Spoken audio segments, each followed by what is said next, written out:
by. Repeat, UAV recon is deployed. Predator missile on set there. Keep it up.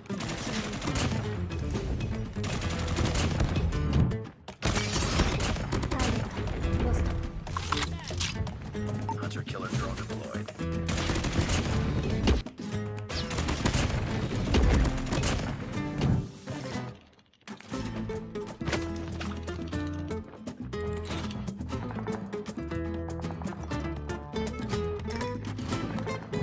Keep it up.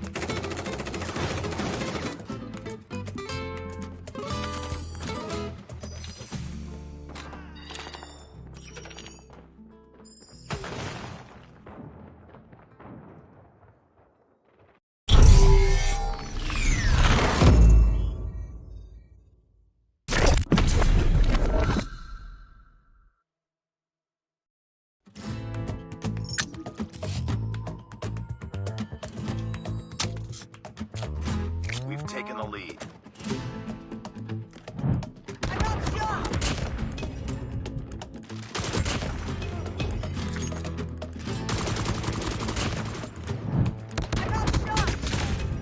Standing by. Heads up. Enemy UAV spotted. Predator missile away.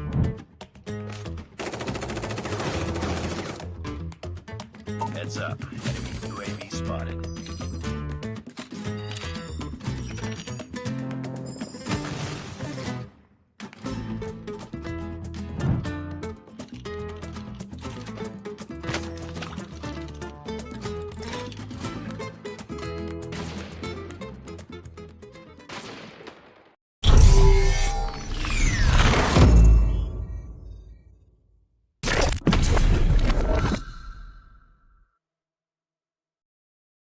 It's so bright, it's hard to breathe, but that's alright. Hush.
UAV recon standing by. Repeat, UAV recon is deployed. Predator missile on stand there. Keep it up.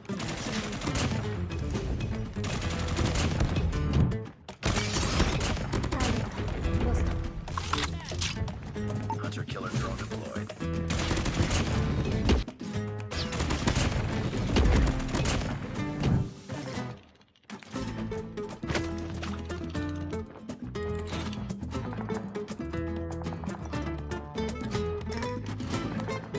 Keep it up.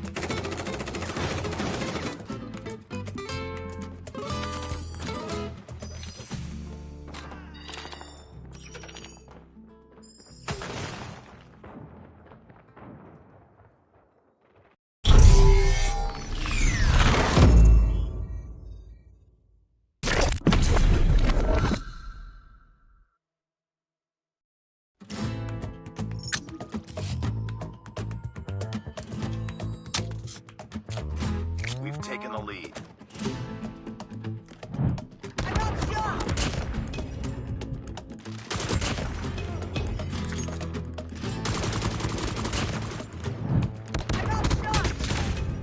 Standing by. Heads up. Enemy UAV spotted. Predator missile away.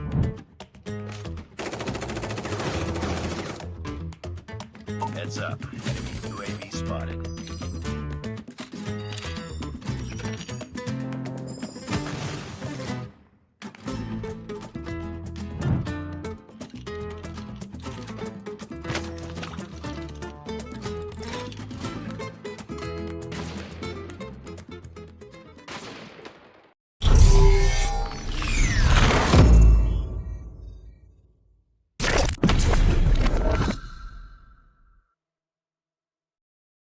What's so bright? It's hard to breathe, but that's alright. Hush.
there. Keep it up.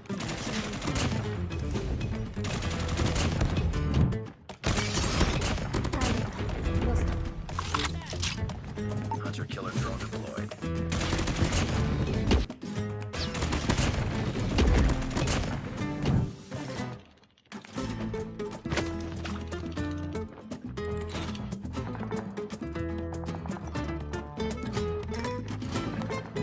Keep it up.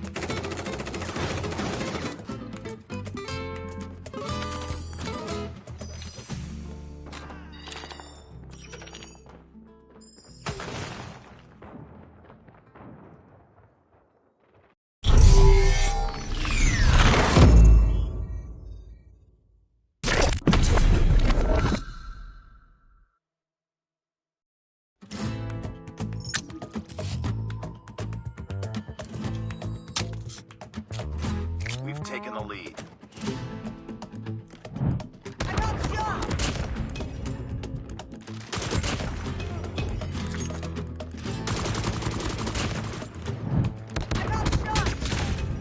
Standing by. Heads up. Enemy UAV spotted. Predator missile away.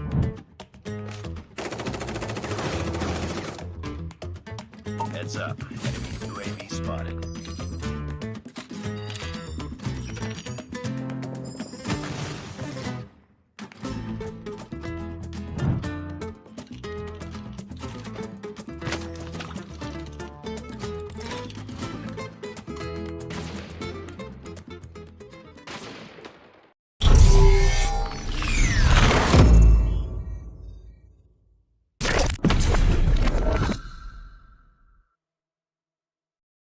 My world's so bright, it's hard to breathe, but that's alright. Hush.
Heads up. Enemy UAV spotted.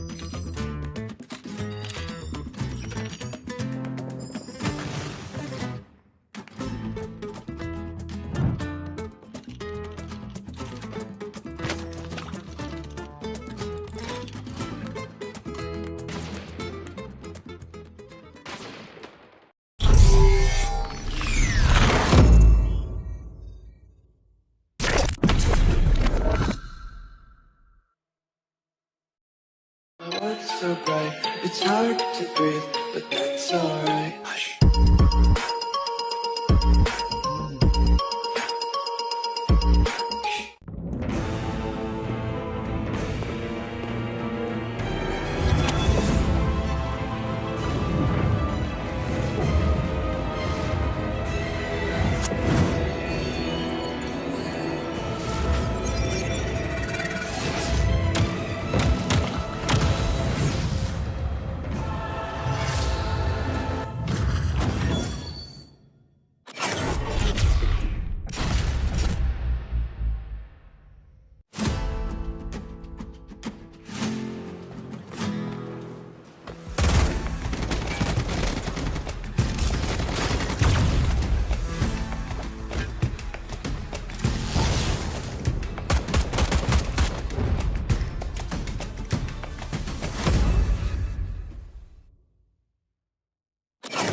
Garena Masters Season 5 is back once again. My name is AJ. I'm the Mustachio down here with Cali Gaming. This is day 2 of the group stage for Group A. Cali, how are you feeling, buddy?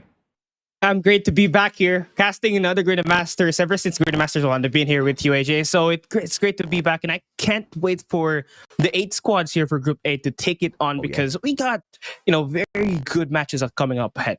Absolutely. I mean, we were having a quick discussion just before the show started. We are looking for a couple of series out there. We're pretty sure you guys are looking forward to a few as well. We've got a blockbuster matchup for the final series of the day. That's going to be ZHIG taking on the Savage Huntsmen. So that's one you guys most definitely want to look forward to. But the opener is not too shabby of a match at all.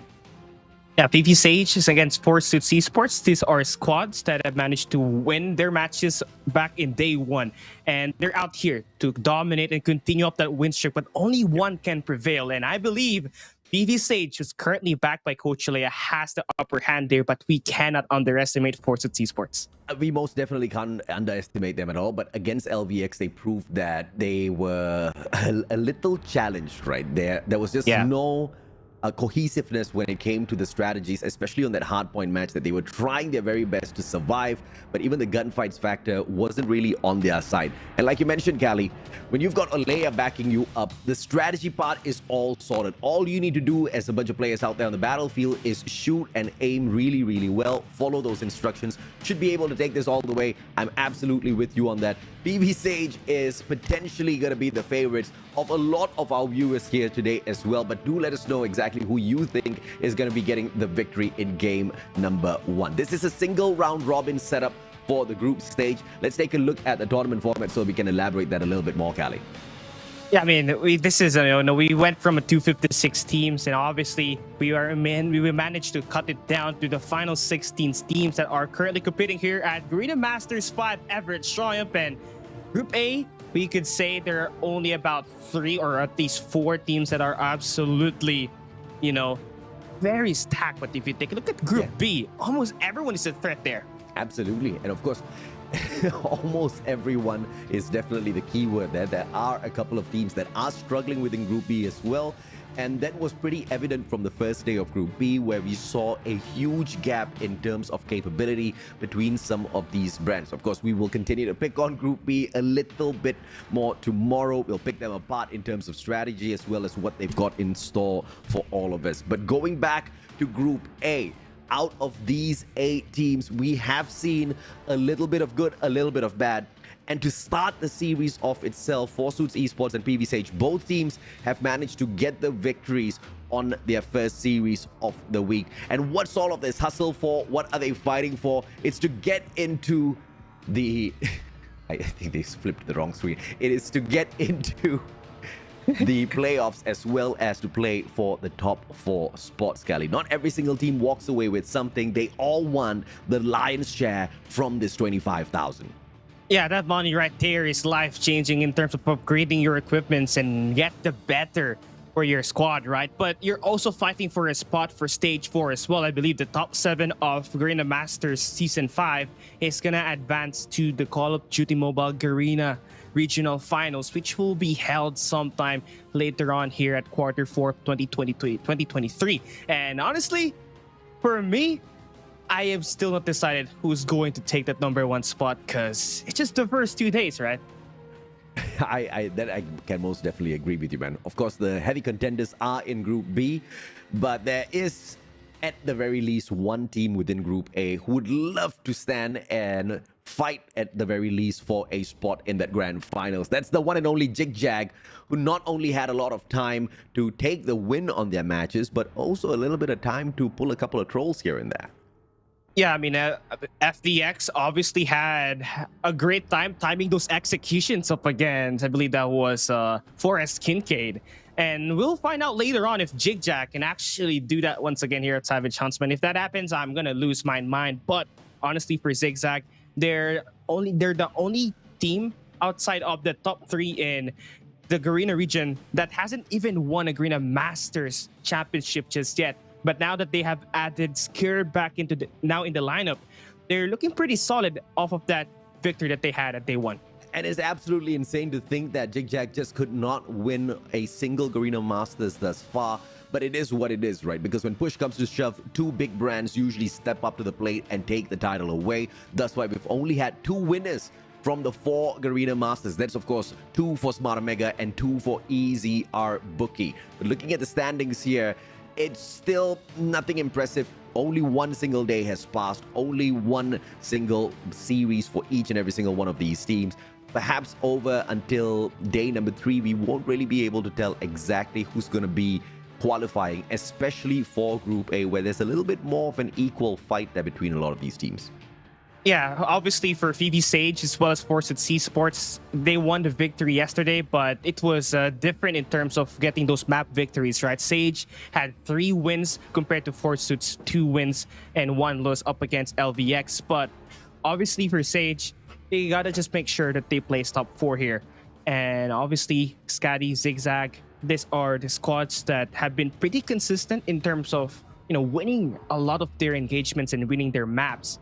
And they're part of the top 4 that will most likely advance to the playoffs. There's a high probability PVSH is always going to be within the top 4. I think they've shown a lot of quality. They've shown a lot of firepower. Lots of not just understanding of how each and every single game mode and map works, but their gunfights have been absolutely solid. Once again, you kind of combine those 2 things, you're going to be in the playoffs no matter what, especially if you are within Group A. SKADI, on the other hand, of course, you know, that's gonna be a team that really needs to hustle up for the top, because there are a couple of teams who are looking to take them down because they know they might not be in a fantastic match for ZHIG, who is at the moment the OP team within Group A. But everybody has got their eyes on SKADI just because they want to make a name for themselves within the group in Cali.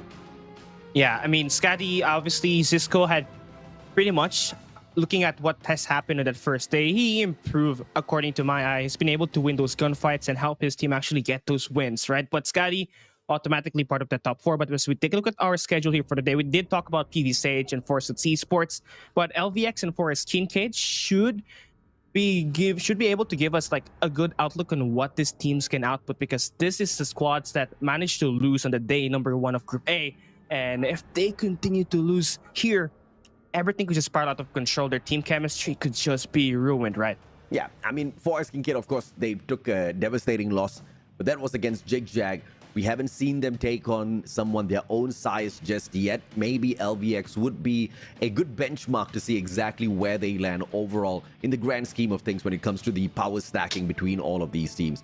But let's also take a look at the lineup of PV Sage, the one and only Cairo, Hera, Mako, Corvin, Shaken, as well as Justin. Corvin surely knew how to put the hurt on the players from the side of Spender the last time around with a 2.27 KD average. In Hardpoint Summit, he was a ravaging monster, Cali. And what's more impressive is that not only did he have a monstrous KD, he also had 117 seconds on the objective as well, while scoring 34 kills, which is the second highest skill in that Hardpoint Summit. And again, if you just witness what just happened at that Summit Hardpoint, immediately if you're Force Esports, you just have to ban that one out, because that is a strong map that PV Sage can offer.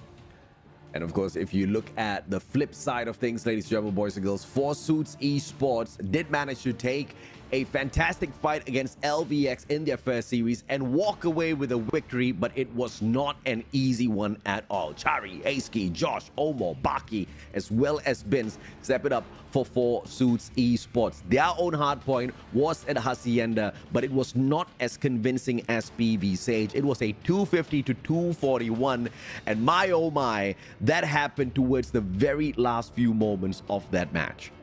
Yeah, it was very tight, right? Until the very end. And Hacienda is one of those maps that's mostly picked by every team so far here at Garena Masters 5, after, you know, reducing that hardpoint maps into like to its 5 limit. But so far for Forsuits Esports, they have to be tighter on their rotation, especially when they're playing their hardpoint. But we really have to talk about their S&D here as well, because they may have always taken those first bloods, but they haven't managed to actually close things out. So winning their S&D here is going to be key for Forsuits Esports to win this series up against PV Sage.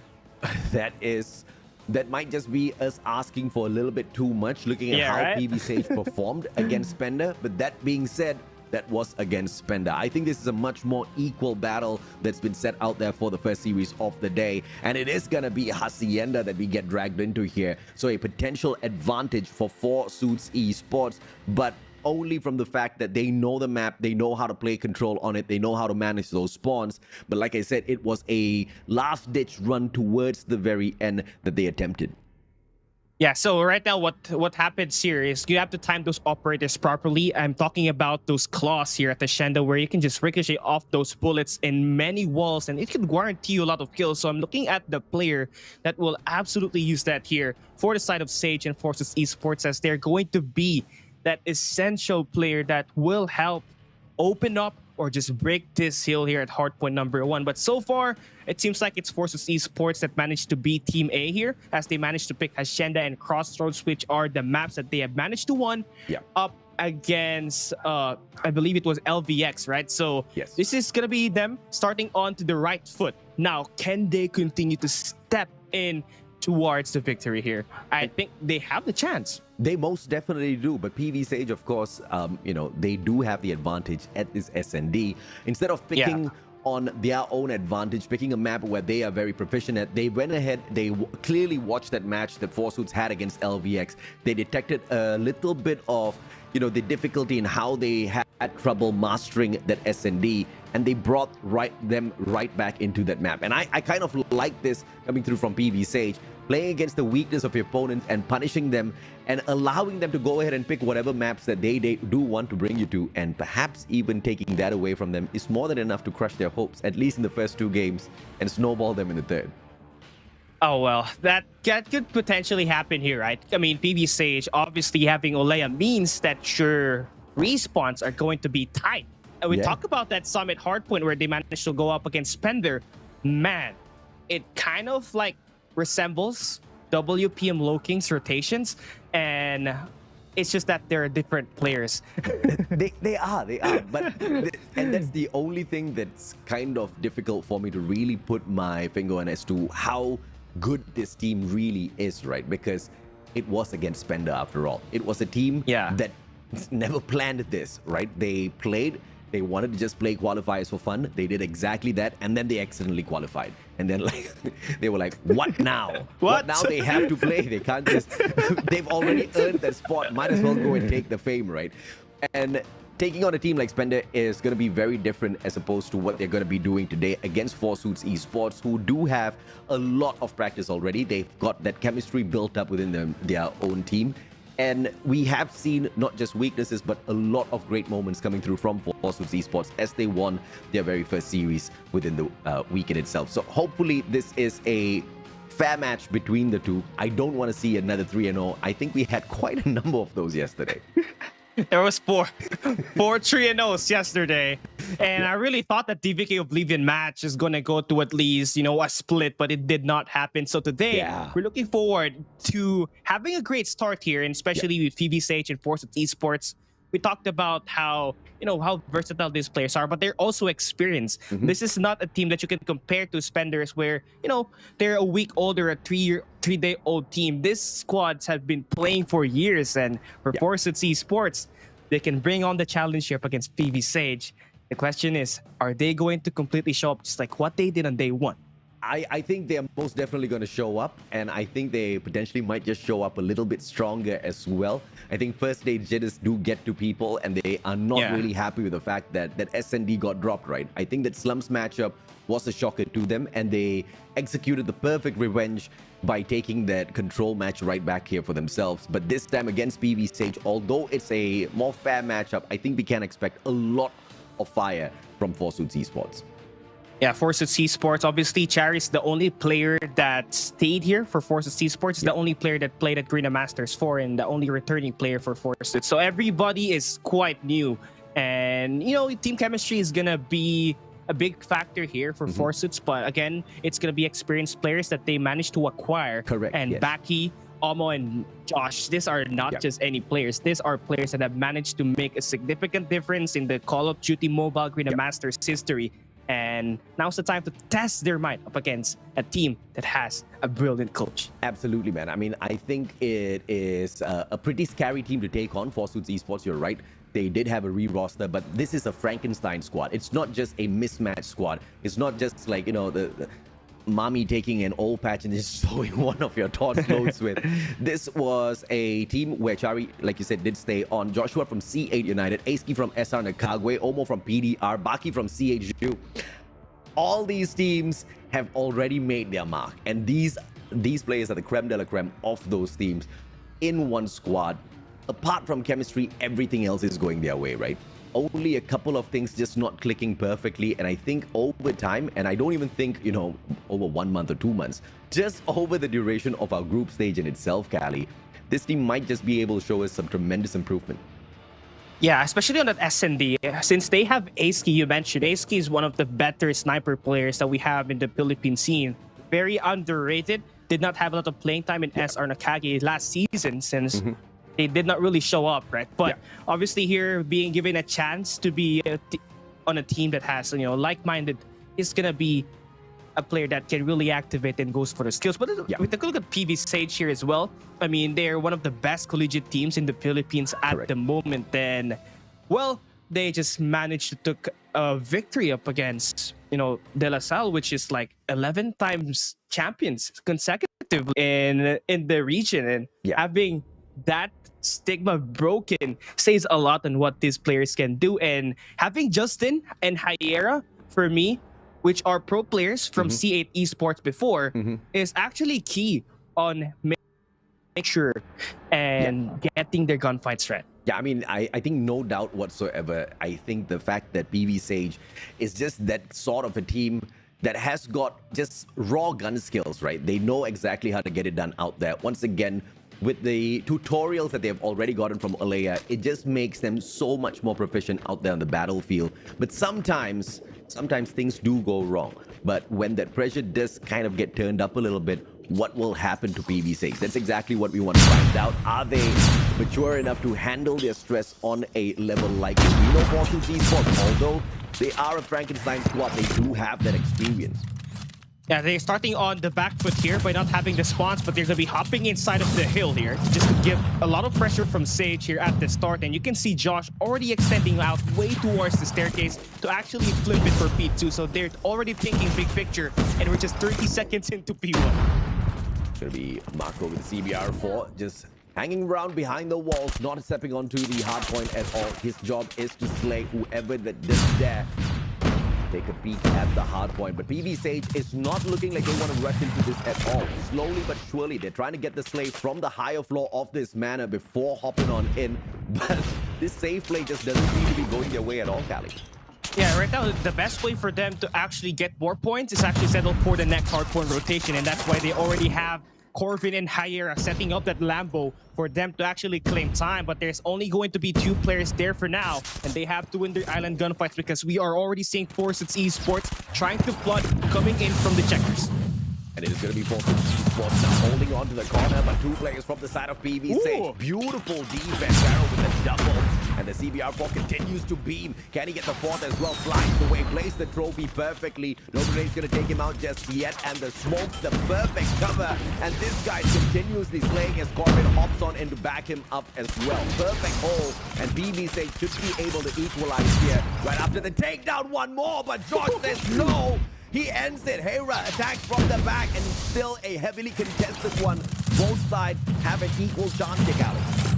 Yeah, I love the setup that we see here for Sage, right? Pyro played a big job in eliminating enemies from Forces Esports, and they managed to get a good hold off of this P2 rotation, and now they're going to be able to even it up, and even more, get actually the lead by the time we open P3, which we are actually seeing Forces starting on the right foot as they already have Josh going into the next hill. They actually eliminate Hera, and they're gonna have the spawns for next, and they're gonna be able to open up P3 with them inside the hill. God spawns from the back, special force of the Omo. Perfect investment. War Machine shuts down both the players who are in prime position to sneak that hard point away. But one more defender left. It's gonna be player number 4, Chari with the CBR4. He backs away, but it's just in time for the rest of his team members to arrive as well. Josh brings out the gravity vortex, a couple of mistakes with those shots, and that's not going to cost them much at all as he stays alive, and the backstab is sprung from A-Ski. Perfect play from Forces Esports. Yeah, hit him with the pinch. That's how you do it and try to break these fences. You always have to go for the flank, but you can see PB with the kickback. They use their operating skills to try to melt the players inside of the hill, and they're going to be successful. They are able to bully out Forces Esports with the Sparrow, and they're going to get themselves a challenge in a contest here at P3. Forces Esports showing that we can play at the game of early rotation as well, but is this a tad bit too early? 8 more seconds to go. Forces already on that rotation to secure this observation deck. PB Sage, on the other hand, slowly but surely clearing out player after player as they rotate through the lodge into mana to hit this observation deck with a pincer, and they arrive there just in time for the defense to meet them halfway through. The numbers are all equal. Josh with a double. Marco does trade him out, but the numbers of Forces Esports overwhelm PB Sage. One more survivor holds on to the hill. PB Sage does stop the bleeding, and they don't give it away to Forces. What a crazy play. Yeah, big plays back-to-back here for Sage. They just go in there, contest. They just don't back away. They always go for the pressure, stopping Forces from getting a lot of time inside this P4 at the top half of this rocks. So far for Forces, they're looking to try to go for the contest here, but they will all fail as Sage finally gets a tighter setup inside of this hard point, only to be breaking away by A-Ski, who came from the middle and gets a 2-piece. I cannot believe PB Sage is already in front after the tremendous play. All thanks to Marco for surviving, and the players were just funneling through as they got that spawn out of docks, and now they take away all of the scraps from here as well. Forces Esports doing well on the gunfights at the start, but PB Sage just outsmarting them with the positioning as well as the supremacy when it comes to surviving out there on the battlefield. But as we hit that reset button back into P1, how will PVSH handle the situation yet again? I mean, so far, they are staying inside of this hill. Forrest Josh wins a good gunfight here at the open, and now he's going to be able to go for the flank here and take away some players holding off the point for the side of PVSH. And Forrest, I mean, no one's really contesting. Very uncharacteristic on what just happened at P1 hardpoint earlier, where they are able to claim most time. And it is going to be an easy hold this time around for Marco. He is one of the craziest objective players that I've seen thus far, because the guy knows how to survive and knows how to slay as well. But George shows up, instant shutdown for eSports. They are going to be met with retaliation.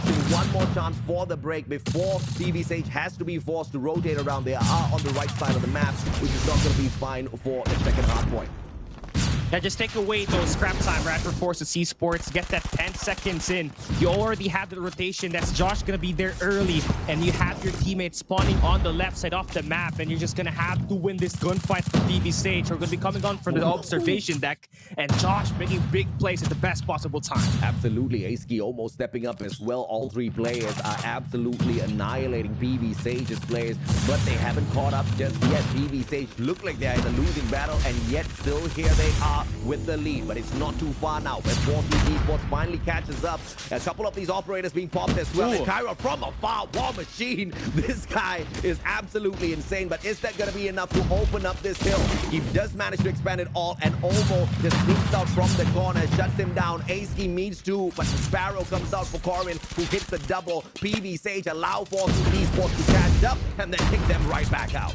I mean, they gave away the first 30 seconds only for them to take away the lower half of the speed 2, but that soon would be taken away by the side of Forces, as their Lambo hold has been pretty peculiar so far. They have always kept away the trophy away from PVSH, and that has managed to give them a lot of time here at this speed 2, and now they managed to take this lead. But you can see PVSH once again going for an early rotation at P3, and Justin finding those double. That should open up that mid-map, and they should be able to flip those spots. Great map awareness earlier from the side of Forces eSports to control Lambo, but now as we rotate over, a huge missed chance from the right-hand side of ZHAG out of the Special Forces base. They're taking a straightforward one, and depending on Omo and that War Machine to take the pincer maneuver. Omo just needs one more to shut down this play. The player number one holds it. Forsuits wins the hill right back, all thanks to Josh and his supremacy. Omo finally goes down. PVSH can dream, but I think the majority of the points on the side of Forces eSports for the first 20 seconds is going to give them that boost. And now all 5 players are there for that perfect defense. Nice stack here by PVSH though, but they will be flanked here by Aski, who makes the right read here at this fence, just finds the triple, and they have managed to grow that lead even more, even taking away the scrap time while they bait PVSH to get that scrap, and they settle for the next hardpoint rotation. They got the Lambo, which is the favorable spawn here, and that's just the keys to victory at taking this map away for PVSH. Get the early rotation at P4 and score this money hill. Beautiful plays from both teams out here. We're getting exactly what we wanted, a equal fight between Forsuits as well as PVSH. This is just a all-out delight for all of us to enjoy. Observation deck, 3 players on the whole on the defense. Comes the maneuver from PVSH yet again, but read perfectly from Aski and Josh. They shut that down instantly, and now this is where the map awareness comes in play once again, which Forsuits does have. They know the spawn is from Doc. They all need to just funnel all of the players into one tight corner, but here comes the operators as well. Players do go ahead to miss a couple of shots. Josh finally punished, but Marco tried to save the day with the throw as PVSH try to get this hole, and Forsuits eSports deny the break.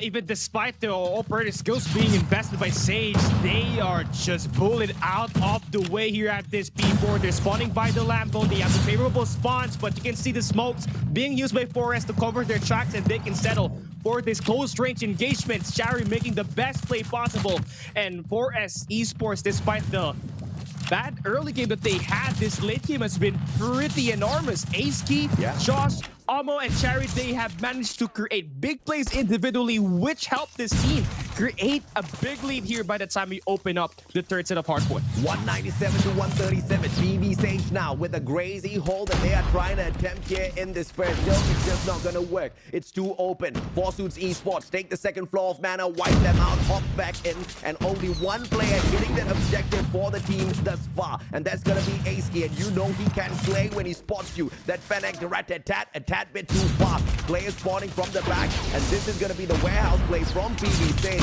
But they are now playing scrappy. Forsuits Esports have got their nerve already, Cali. And they have perfectly warmed up. They're hot and they're just going in for eliminations. Take a look at the kill feed and take a look at the kills board for Forsuits Esports. Everybody has 30 bombs. Sage could not just get their acts together and plot these points and win their gunfights. And Forsuits has managed to change these rotations from P2 to P4, even to P2 as well in the Lambos. I think this is just an insane matchup that Forsuits is just using to launch themselves up to the top. PV Sage, if that maturity can kick in, if they can hold their nerves together, a comeback is still possible, but they need to find this trade, and they need every single hill. War Machine's gonna slow them down. In fact, it's gonna stop them hard in their tracks. PV Sage, War Machine does not connect, but Omo and the Growl will be able to get one. Justin with the Annihilator pops through. PV Sage, one more survivor goes down. PV Sage might have just lost a huge opportunity. This is just the rotation that you have to win here. Gifted with the pinch play. You have to convert if you're Sage. But they are going to get turned down by a player inside, and that's going to be Josh. But finally, he gets dealt with, and Sage are inside. They're stacking the hill, and this is what you want. And there's a close quarter combat so that you can get the trades. This is just an absolute no-go now for the team of PV Sage. And Forsuits Esports once again shut them down. 14 seconds to go. Claw investment from Baki. Players who do appear are just going to be biting the dust the moment they do spot him. 4 more seconds on play. The boss does come on through, but the defense is just way too good. Forsuits Esports, Frankenstein squad gets the win. To do it in a way where everybody averaged 30 kills at least. It's just amazing to look at as they managed to win that map number 1. I mean, they were going head to head. They had a bad early game, but that mid game from ASQ where he always settled for the flank and get those Fennec kills, managed to help himself and his team get those initial points inside of those hills. And not to mention Cherry and Omo investing the operators, Annihilator, as well as that the War Machine was perfectly in play, and that propelled this team with the victory. Almost snatches the MVP title with 2 minutes and 5 seconds on the hill and still hitting 41 eliminations on the battlefield. And how crazy is this? Forsuits Esports, you do not see any dead weight there at all. Everybody was playing their part. Chari has the least number of eliminations, but the guy was just absolute mad horse working on those hard points. 2 minutes and 5 seconds for him as well. PV Sage, on the other hand, there was just a lot of struggles here. And I wouldn't say that this is a skill-based issue.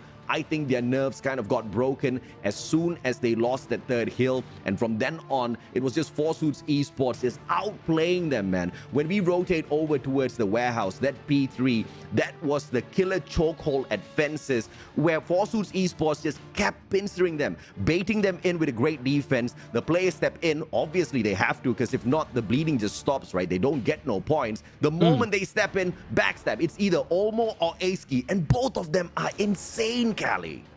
Yeah, it takes a lot of time to actually get a good read on where the players are going to be spawning at P3 fences. It could either be by the shed or it could be at the wells. And for Aski, he has always set himself in towards a position where he could settle for the flanks. And when that happened, PV Sage decided to just drop all of their gunfights. Again, Crazy. They were able to keep up from the early game to mid game. But when Aski and Alma was able to get those backstabs, that's where the momentum stopped. And the heartbeat went flatline for PV Sage as they lose map number 1 to Forsuits Esports, 164 to 250. But it's expected since Forsuits Esports has managed to win against LVX here during day 1. But now we're heading into the territory where PV Sage picking Slums, which is currently the weakest map of Forsuits Esports. Yep. Do you think they would have, like a blowout win here, or are we looking at a very close game, AJ? I hope it's a close game, man, because we detected 2 problems here, right? Number 1 was the gunfights department, which obviously will be a factor in SND. Number two, it was their nerves that got broken, and once their confidence got hit at, Forsuits Esports managed to snowball them. Thankfully, this is an SND matchup where round after round, you should be able to catch your breath and re-strategize how you're going to be approaching. I mean, if plan A does not work in the first round, plan B should probably check out as long as you do not engage early enough. But it's all going to be dependent, though, Callie, on the sniper, because you know how the snipers really dominate the pace of SND at slums. Yeah, especially when you're trying to go for those post-plant and those pre-plant situations where you would want to open up the bomb sites. And having a sniper here in ace key for the side of Forest is gonna be essential since he had 13 kills up against LVX. But you're looking at PVSH here as well, who have managed to not really hold their own in terms of those long-range engagements. But for sure, we're gonna be able to see them actually play here. There's a reason why they picked this. It's because they can confidently say that they can take on the sniper as well as the map here against Forsuits. And I'm just a tad bit nervous here because if Ace is going to be picking up that sniper, and if he's put in a clutch situation, you just saw exactly how he was working that Fennec. The guy is an absolute crazy flex out there on behalf of Forsuits Esports. He should be able to clutch that point, walk away right back with it. And the incapability of PVSH to match up against Forsuits Esports when it came to those gunfights, a majority of those gunfights were lost, right? And we saw that all of the players on the side of Forsuits Esports barely broke a sweat in that matchup. In fact, they made that look so easy. At the start of the game, I think the first 3 hills, it was going back and forth a little bit. But from then on, it was just all out Forsuits Esports. If that happens once again at SND, Iski's probably going to be a huge proponent of that. Yeah, you just have to make sure that your momentum here is going to be stabilized. You don't have to go full on and flood into one side where you just go and attack and aggressive, right? So you have to make sure you balance it out and assess the situation. And the good thing that SND is going to be a different pacing compared to that hardcore net. You get a lot of time to think on what you can be able to do inside of the matches. So for PVSH, they better not drop the ball here, since one more lose and they're gonna lose this series. Forsuits Esports continues up their win streak here at Group A. There's a high probability, Callie, that the players of Forsuits Esports starts off on a very aggressive nature to try to flood the positions of PVSH to just bring this into a all-out gunfight without playing the objective whatsoever. Because, I mean, why not, right? They've already proven in the previous game that they should be able to get a win over a factor like that. And if that does go south, then they just need to slow down the pace, depend on ace key, and just go back to, you know, plain old Jane of SND. I think either way, this is the Forsuits Esports call this time around, looking at the firepower that PVSH just had to eat up earlier. For most likely, we're gonna have a game where it's gonna be a lot of back and forth. I'm almost about to expect that we're gonna hop into an overtime here, knowing that Forsuits Esports can really back themselves up despite that loss up against LVX at day 1. Well, it's just that their first blood wasn't really hitting there. But now, for sure, after losing one game, they can fix that up, get that job done, get their assignments in, and finally take a map win here at Slums as we open up map number 2 here. Forsuits Esports starting on the defensive side as PVSH gets to attack first. Let's see exactly who gets the first blood. As Callie does always mention, the first bloods do have a huge impact on these SND matches, as a couple of shots out there do connect. Omo goes down, Chicken instantly traded out. A couple of tags onto Corbin and Justin, though, and they very smartly make their way away. Ace key, a wall bang potentially. Marco does hear the shot, does not take advantage just yet. Now, the next play here for PVSH is to have Marco stay alive at the Brokens, but he eventually gets dealt with. Now you have to rely on your snipers to create an opening pick for you, as this is still going to be a 3v3 situation, but you do not have any sort of control on towards that mid-map. You lose that guy on the Brokens, and you have to send someone out to be that snake to actually move in around enemy lines here. Corbin still waiting for the perfect opportunity, not stepping out. They are all equal in numbers. 55 more seconds to go. And there's no need to rush. They should be able to execute a plan within 20 seconds. If all things do go south, Ace-Key did get spotted. I believe that was not Corbin. No sniper. Ace-Key does miss that opportunity, though. Sniper versus sniper spot. What a flick! Corbin, instant shutdown by Ace-Key. And he continues to push on forward, expecting another player there. Now, heavily pushed here by Forest.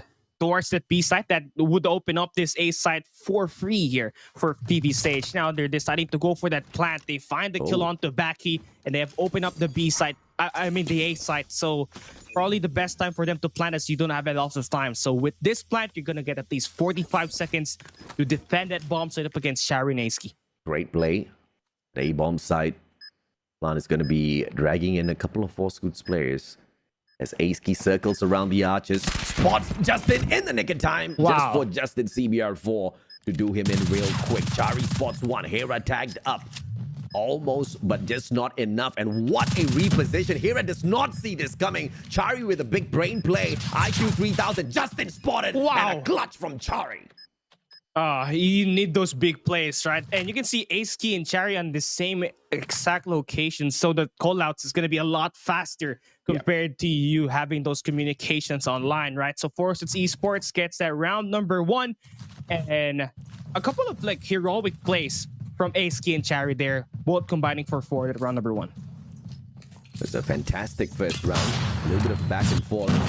With Corbin losing his sniper battle and Aski, as expected, raging in this S&D matchup. Looks like it's going to be a tough fight for PV Sage. Corbin does need to get another, but Aski continues to strike them down. Shooting chickens in Call of Duty Mobile as well. Things just don't change in FPSs.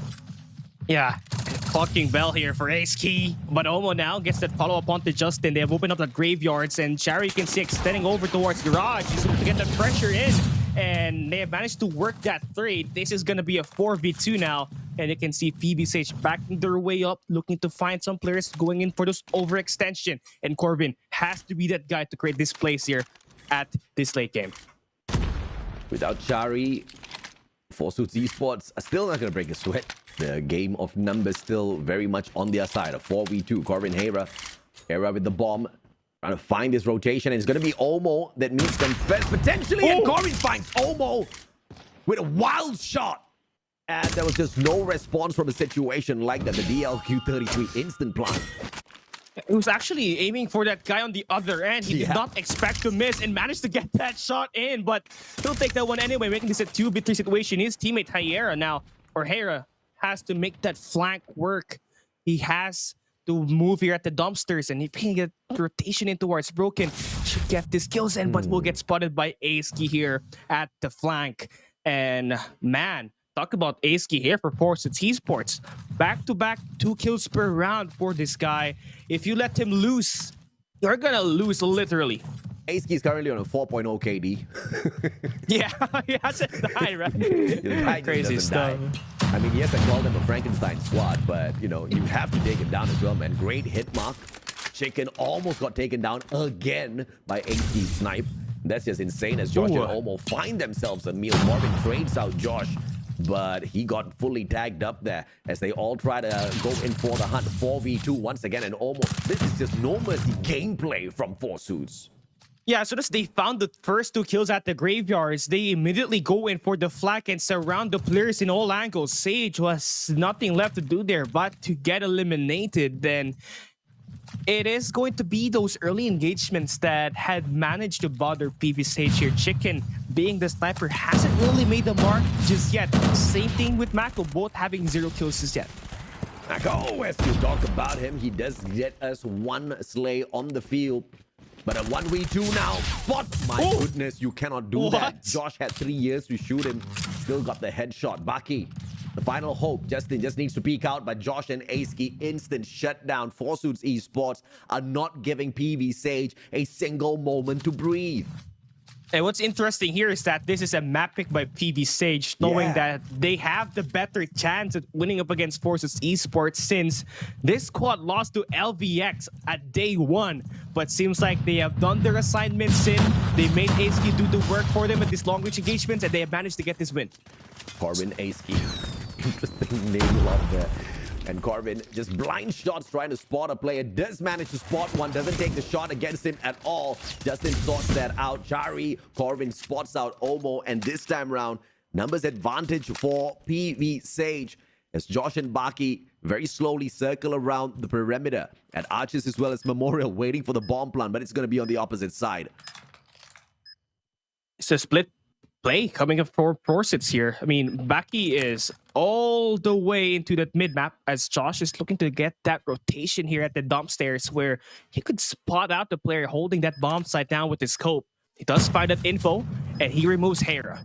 Fantastic patience played. Josh now can spot out Marco, and the secondary does not connect as the Fennec does go in for the instant shutdown. Marco is going to be sorted out by Baki, and that will be yet another clutch round for Forsuits Esports. Those reads are just on point today for Forsuits Esports, man. 2v3 situation. They let Hera let loose at that dump stairs, get that first kill, be that guy that will be in the necessary distraction to let Baki get those final 2 kills. And that's gonna be a round number 5. We have not yet seen ZHIG actually get their acts together here. They had multiple chances, but failing to close it out here. Yeah, they still seem to be failing at the gunfights department, but PV, they do step it up as Josh finds the equalizer. Omo puts down yet another. I believe Corbin did get tagged up. And speaking of Corbin, he shows up in the nick of time to find yet another slay. Players circling around. What a bait. Takes the backstab. Omo with a big brain play. Shuts down Corbin for match point now for Forsuits.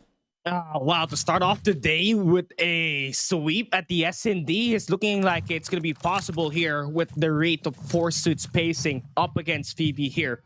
And you can see the impact of the snipers. Aski and Josh has successfully neutralized Chicken almost every round here at this slums.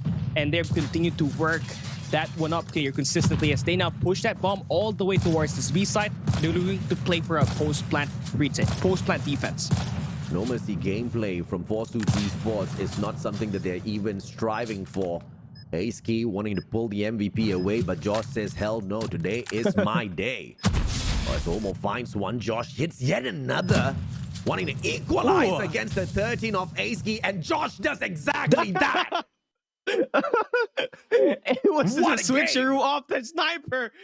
Even though it was a one-sided matchup, it was a highlight reel between Aski as well as Josh. This guy has successfully dismantled ZHAG on those long-range engagements. Chicken had a rough time getting himself ongoing at this matchup. Always the first or the second one to be eliminated. Oh yeah, absolutely, man. And almost big brain plays, especially with his repositioning whenever he does get spotted out by the opponents and then circling right back around, hitting the U-turn in the perfect moment just to get the backstab, win out those in gunfights. They really made PV ZHAG look like chumps in that matchup. There was no fight, no contest whatsoever. And it's not like PV ZHAG wasn't trying. Forsuits Esports outclassed them. Yeah, and it's the long-range engagements that took it away here at this SND slums. Again, you did talk about how slums had to have you need to have a sniper to boost up and increase your win rate. And for Forsuits Esports, they had 2 here that managed to lock in early. Aski there at the first few rounds and Josh there at the late game to close it up, being the closer to finally strike out PV ZHAG here at our map number 2, which will give us a 2-0 lead at the series for Forest, meaning to say they have won the series. But in terms of map win, they still need to win that control for this to be a 3-0. But I don't think PV ZHAG is going to go down that easy. Aski and Josh alone with their kills combined have got more eliminations than all of PV ZHAG's kills put together. That is insane. These 2 guys absolutely ruined the chances of PV ZHAG from doing anything on the battlefield. Be it on the attack, be it on the defense. There was just nothing that PV ZHAG could even do. They couldn't step out of their defenses. They couldn't go out into the open. You get out into the open, there's a madman called Omo running around, outpacing you, outclassing you. PV ZHAG now has got their fight cut out for them. As we head on into Crossroads, the blessing in disguise here is it's a big map. You might be able to hide. The problem here is big map, the snipers are going to come out again. Yeah, and again, Aski, it could be Aski or Josh here for Forsuits that could light it up against PV ZHAG here.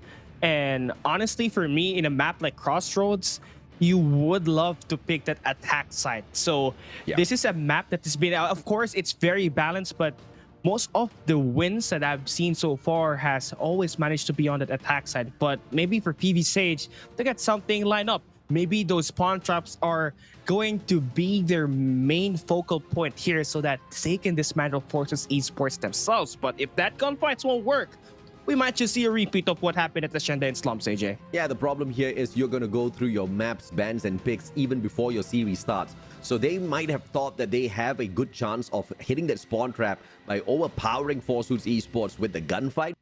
But I think they've clearly learned from the first 2 matches, it's going to be a little difficult. It is. It's going to be difficult. 4Suits, they... I don't know what to say about this squad, but it's just so refreshing to see that we're seeing, like, you know, a team that's been picked. Like, all of the best players from past teams have managed to join into one, which has managed to make sure that their chemistry is going to be on point. That S&D, I believe, has to be the snappiest in terms of, like, call-outs, in terms of playing those S&D here for, like, the first 3 days of Garena Masters 5. And this is exactly why we pleaded to the audience to not really judge the group stage by the first day in itself, because the first day scheduling, I mean, it's at random and it was absolutely mismatched. You just had Titans going up against the newcomers instantly, and there was just multiple wipeouts, right? But at this stage, even in day 2 in itself, you really start seeing equal battles out there. But even that being said, you do see a huge difference in terms of capability.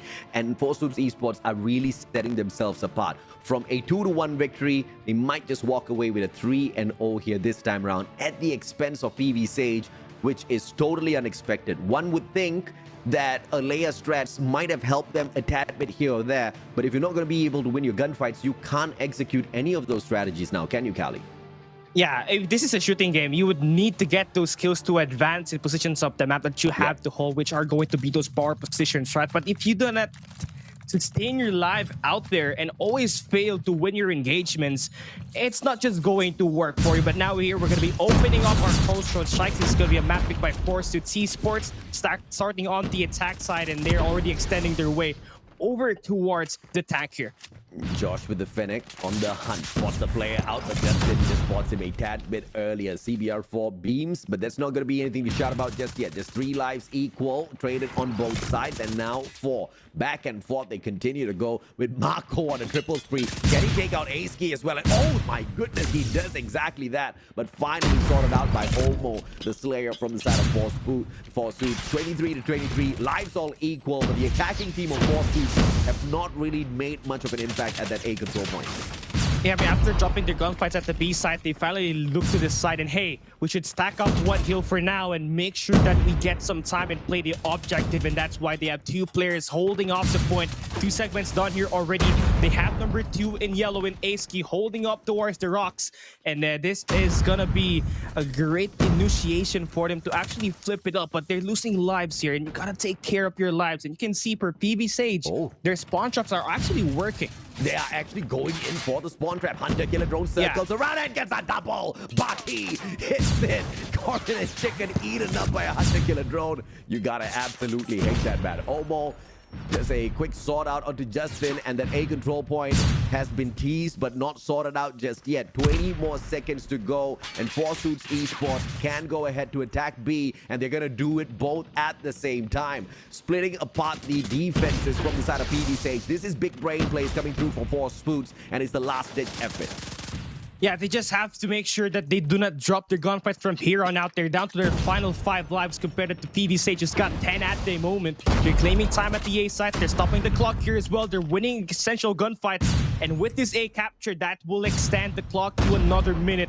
Now they can move in towards fire and go in towards the 2nd floor and take away the power position being held by Mako. And when they win their gunfight, that's going to be bigger odds for them to win this game. And yes, you guys are absolutely correct. When you look at the bottom right side of your screen, you will see the guns of these pro players as well as the code for their build. So if you take that and you throw it into your game, you're going to have a pro build for yourself. So good luck. Hopefully we see you out here on broadcast one day. 1 to 2 lives. 4Suits Esports holding on with Chari. Has got the Fennec tagged up a tad bit as well. Chari gets away with his life, but they've earned a lot of time to play around here. And a clutch has been denied by the LK24.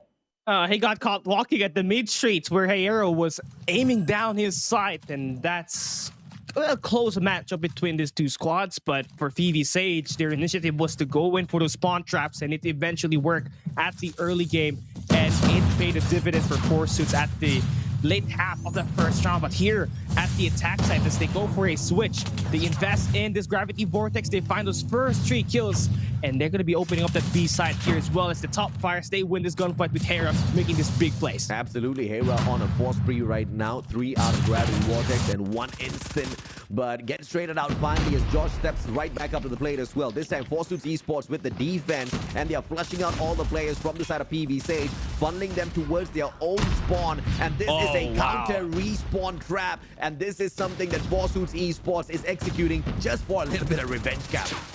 Yeah, PV Sage can't escape the spawns here. Force Suits are doing a lot better on the defense as they get that spawn trap activated. They got Josh sent out here at the top fire, just going in for the engagements and taking down any players going in at the staircase. And well, this is going to be 6 life count difference. And 6 life count difference makes a huge one out there, especially when the clock is slowly ticking down. 25 seconds later on, when even they do go ahead to try to play any one of these objectives, they're going to have to play that super carefully because of the lack of lives. And now a 6 life differential. They finally go ahead to attack the B control point. 2 players on the attack. Justin! Perfect investment with the Annihilator. Single-handedly sneaking away the B control point. Surviving and slaying. But is he going to be able to get this final shot off as well? Ace-Key responds with a Sparrow and ends his hope. But on the flip side of things, player number 4 with the Sparrow on the Great Hole. 5 more lives left. PV Sage might be able to pull this off. Yeah, 4v5 situation. B side getting captured. That's going to be a minute if they get that capture locked in. But for Force Suits Esports, they're holding down the top fire here as well as the tank room. And if they can get these skills, they're going to be able to get this win. A 4v4 now with Hera taking down Baki. And they're still attacking this A control point as well. And there's just nothing that Force Suits Esports can do. They finally circle around, shut down, in from the back. Ace-Key gets checked by Chicken. Chicken on the spray spree. Does not find any connection just yet, but his LK-24 most definitely does a lot of damage. The CBR4 sorts him out instant. 2 more lives left for each side. Make that a 1v2 as Hera looks to clutch this out against Omo and Chari. You started off hot here. This round number 2. Now you have the chance to get this round number 2 to your favor and go up 2-0 here at Crossroads. Right at the attack side, you got 49 seconds to work with. You activate that Hunter Killer Drone. You will not find any players at the moment, but if you can get the push here and extend out all towards the catwalks, you should be able to line up these players one at a time. And the Hunter Killer Drone does not connect, and Chari sorts it out instant. Fantastic play from both sides. PV Sage did manage to pull one quick one off in the first round, but Force Suits Esports hit right back. But that was very, very close to the side of PV. Yeah, and the thing here was that they were spawn trapped, but they still ended up with the victory. So you got to really commend how well they managed to keep up their pacing. And that's a great sign that they have managed to get themselves back in here.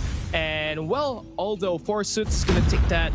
Let's see here as we switch to sides. It's like almost going to be extending out here. Super aggressive all towards this B side. They're making sure that the A side is going to be in their side here for now as they use the B side attack to beat that distraction. And now they're claiming time here once again. Yeah, great plays, great strategy from Force Suits Esports. Just keeping the firepower onto the B control point. Well, just a single objective player sneaks away A. And it looks like Josh is about to pull that off exactly. But Omo now for that backup as Josh gets shut down. The War Machine for the Pop Corbin! Just about to get shut down, and Justin saves the day, but Chari's there. Back and forth we go, but Force Suits Esports is relentless. They want this A control point, and they're gonna have the A control point. And just like that, they managed to get that A side. But look, they have 3 players back towards this B side, and Baki is holding himself at the fire and is burning them up with the claw. And just as we see it, the meltdown coming in from Sage down to their final 11 lives, and Forrest continues the pressure here, holding this position on the map aggressively. This is just insane, Cali. Just 9 lives left. Lost thus far from the side of Force Suits Esports. As I speak, 2 do get dropped, but the objective is getting sneaked away. And PV just can't do much with it. Here comes Chicken with the War Machine. He needs to get super aggressive from an angle like that. He's not going to be able to walk away with much. And as that B control point does manage to get flushed out, finally, a little bit of breathing room now for PV Sage. But 5 lives left. Yeah, make that 3 lives left here. And you can see number 5 in Baki already extending his way out towards enemy lines, but he's gonna fail. But he's gonna give that team the chance to actually move inside of this B flag and they're gonna win through capture. And what an amazing play there coming in, lined up for Four Suits Esports, winning back-to-back. That's what you want after dropping that round number 1. If that was ZHIG, they wouldn't have captured the hill. They would have gone for the execution. Trophies all set up, and it's going to be an early claw on the operation. Marco whips it out, goes in for a quick one, and Omo will be able to drop by and try to see if he can shut him down. Marco does get taken out, and Justin looking the wrong way as Omo does a quick one on him. Hunter Killer Drone, a little bit useless in a situation like that, as Omo circles around, finds yet another. This guy's the luckiest player at this point. Yeah, I mean, he's just steamrolling and just running around the map like it's the main character, just going in for the beam with the Fennec in the close range engagements. And he's going to give his team that chance to go up 3 lives here. And you can see Josh setting up perfectly by the trailers to funnel down the spawn of PV Sage onto one angle here at Crossroads Strike at the defensive side. And well, for Olmo, he's just out here beaming once again, this time with the War Machine. War Machine supremacy from Olmo, but a lot of those just did not find the connection. Smart defensive play from the opposing team. But 2-1, 11 lives left here for PV Sage. Make that 9. And it looks like this is just going to be an absolute no-no. Four Suits Esports on the verge of walking away with a perfect 3rd round victory as that A control point barely gets crashed.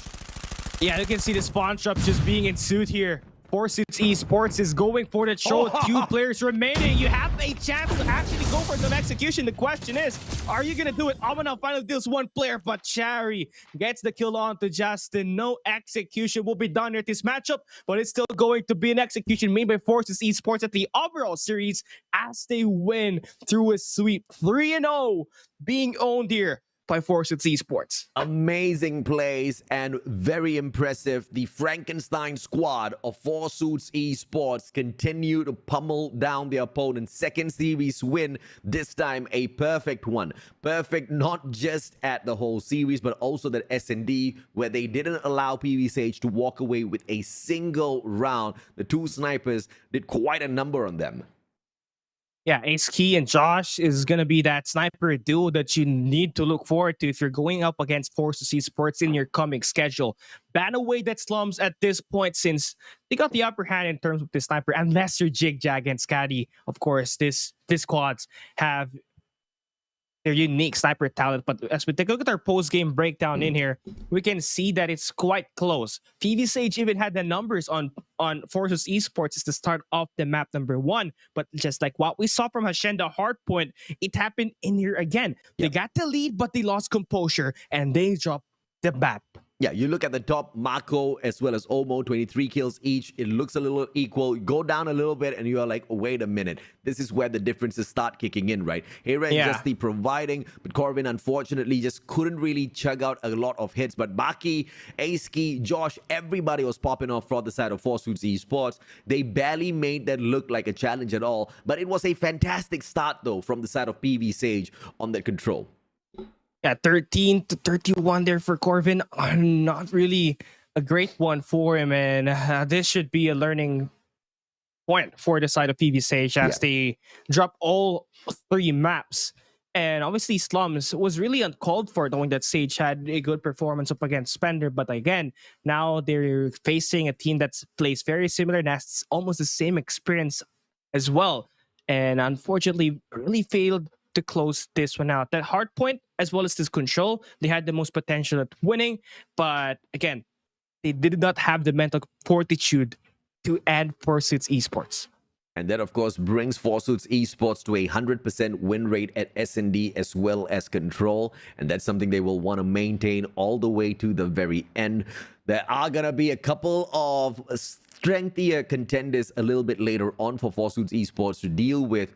But let's see exactly how they hunt them down as well, just like they did with PV Sage, because that was just no mercy, be it in the S&D or control. You saw that revenge spawn trap that Four Suits Esports executed after PV Sage got a little cheeky within the first round.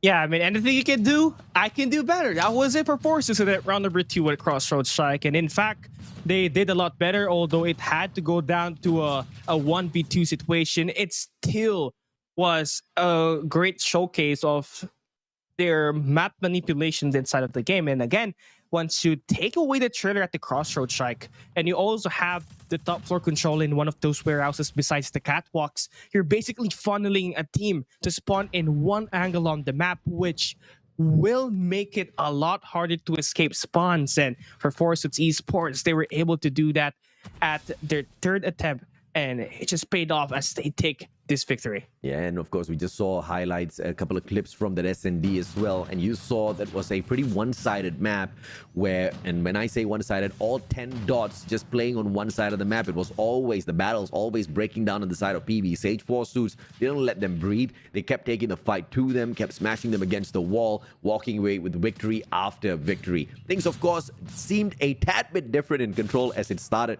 with PB Sage wrapping up that first round with a fantastic defense, but that was a great start and an instant end, because the moment Forsuits Esports got tickled a tad bit, they didn't let those numbers come anywhere close, and this was one of the main proponents of the victory.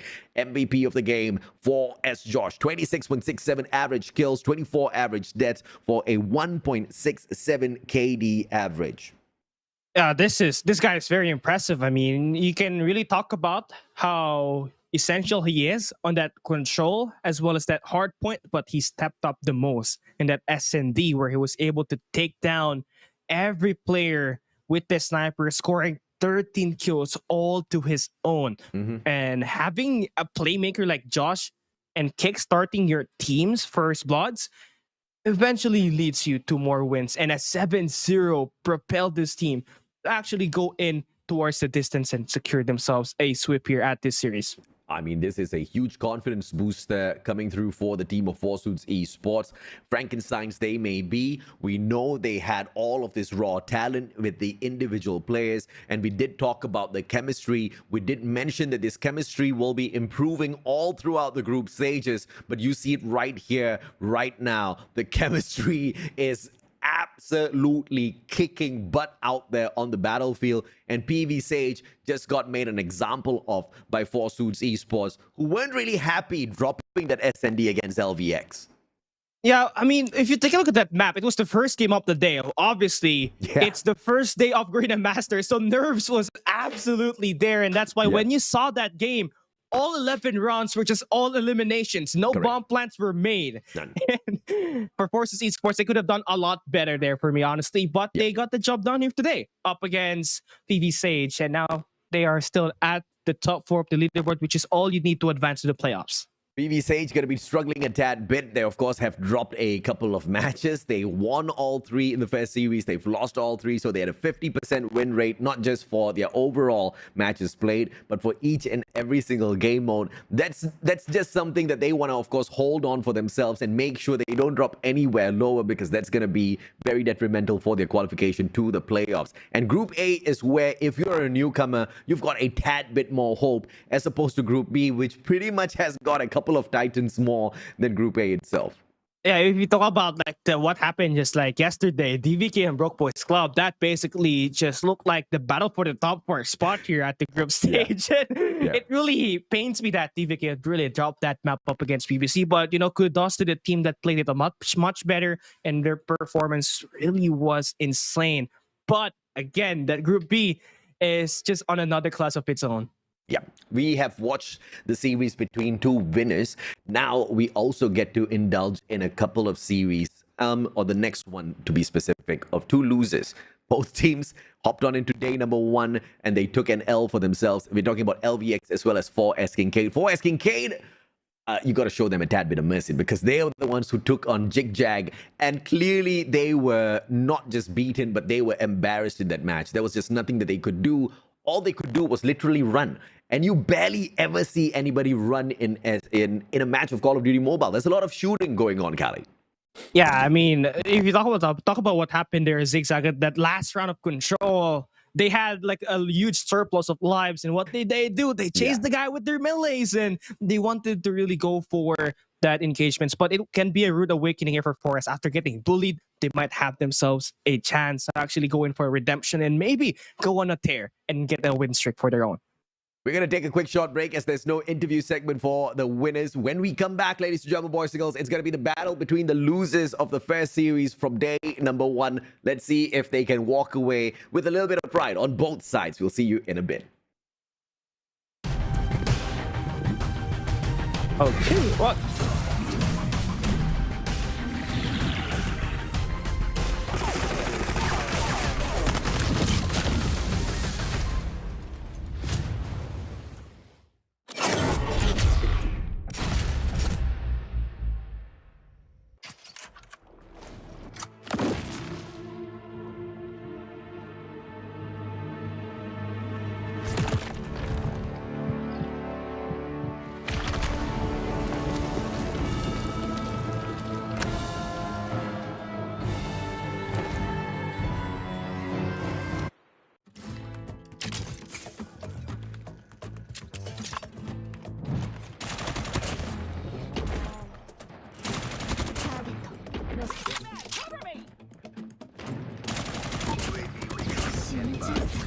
UAV recon is deployed. Predator missile on stand there. Keep it up.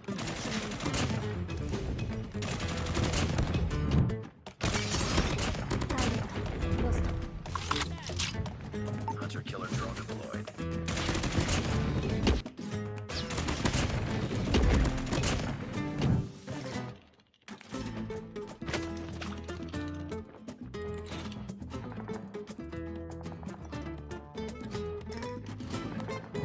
Keep it up.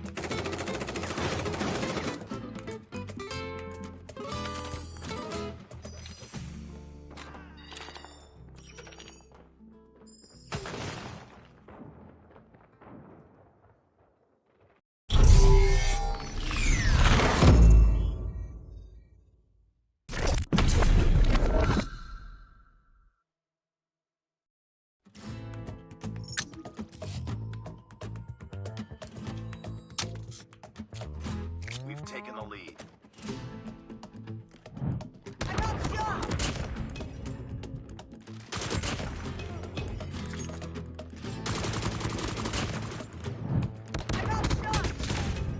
Standing by. Heads up. Enemy UAV spotted. Predator missile away.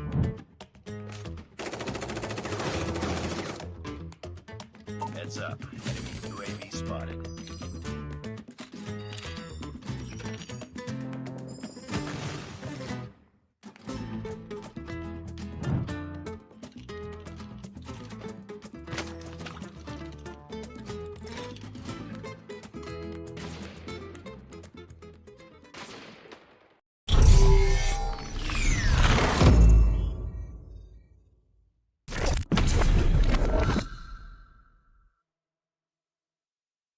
What's so bright? It's hard. We just saw Forces Esports take a dominant win versus PVSH, and now we're ready for more goodness here. It's LVX taking on 4S KINCAID, and at the desk is going to be Cali Gaming down here with the mustache away, Jay. Thoughts and expectations on this map number 2? Well, both of them have gotten whooped already, but I think 4S KINCAID deserves a little bit more of a spotlight because they didn't get any against ZHIG, okay? All we did see is their backs. They were running away. They couldn't really take a gunfight against them. And unfortunately, it's just something that is not a issue with 4S KINCAID, but everybody faces problems unless you're one of the titans whenever you take on ZHAG, right? 4S KINCAID, they had a unfortunate moment with them, but against LVX, perhaps this is going to be a little bit more of an even matchup. But we saw LVX, and we also saw how good 4Suits Esports were. LVX was the team that shut down that crazy S&D team on slumps that we saw so perfect against PVSH. So this one could go either way, but 4S KINCAID definitely has got the job cut out for them, Kali. Yeah, obviously here for 4S KINCAID, they do have a lot of potential. If you take a look at their S&Ds, their first bloods managed to actually outdo ZHAG or ZHAG on day 1's matchup. So if they can finally get themselves the opportunity to have a great mental fortitude and get themselves those closeouts, they should be able to get a win up against LVX, but it's going to be quite hard. And it will all go down to that map fix. But now let's take a look at what's up ahead here for Grandmaster's 5-hour schedule. Again, we just saw Forces Esports take a 3-0 win up against PV Sage. And coming right up next, again, we did talk about it, LVX and Forest KINCAID. And it's looking like LVX has the upper hand in here, knowing that they perform a little bit better compared to what we saw from Forest KINCAID up against ZHIG at day number 1. But that was up against an almighty squad in ZHAG. Yeah, absolutely right. And that's the point that we want to drive home here for SKAD. They got annihilated. They got obliterated against ZHAG. But that's ZHAG. That is the ex-almighty that is just a little bit more mighty now with a couple of new players added onto the roster. You don't just have Singaporean superpower. You've got some Indonesian and some Filipino superpower in there as well, okay? They are a combination of... If Forsuits Esports was the Frankenstein, I think ZHAG is more of an android that's put together. And they can back it up with their performance, right? They have been... No, I don't think they're robots, AJ. They have emotions. They were trolling last time.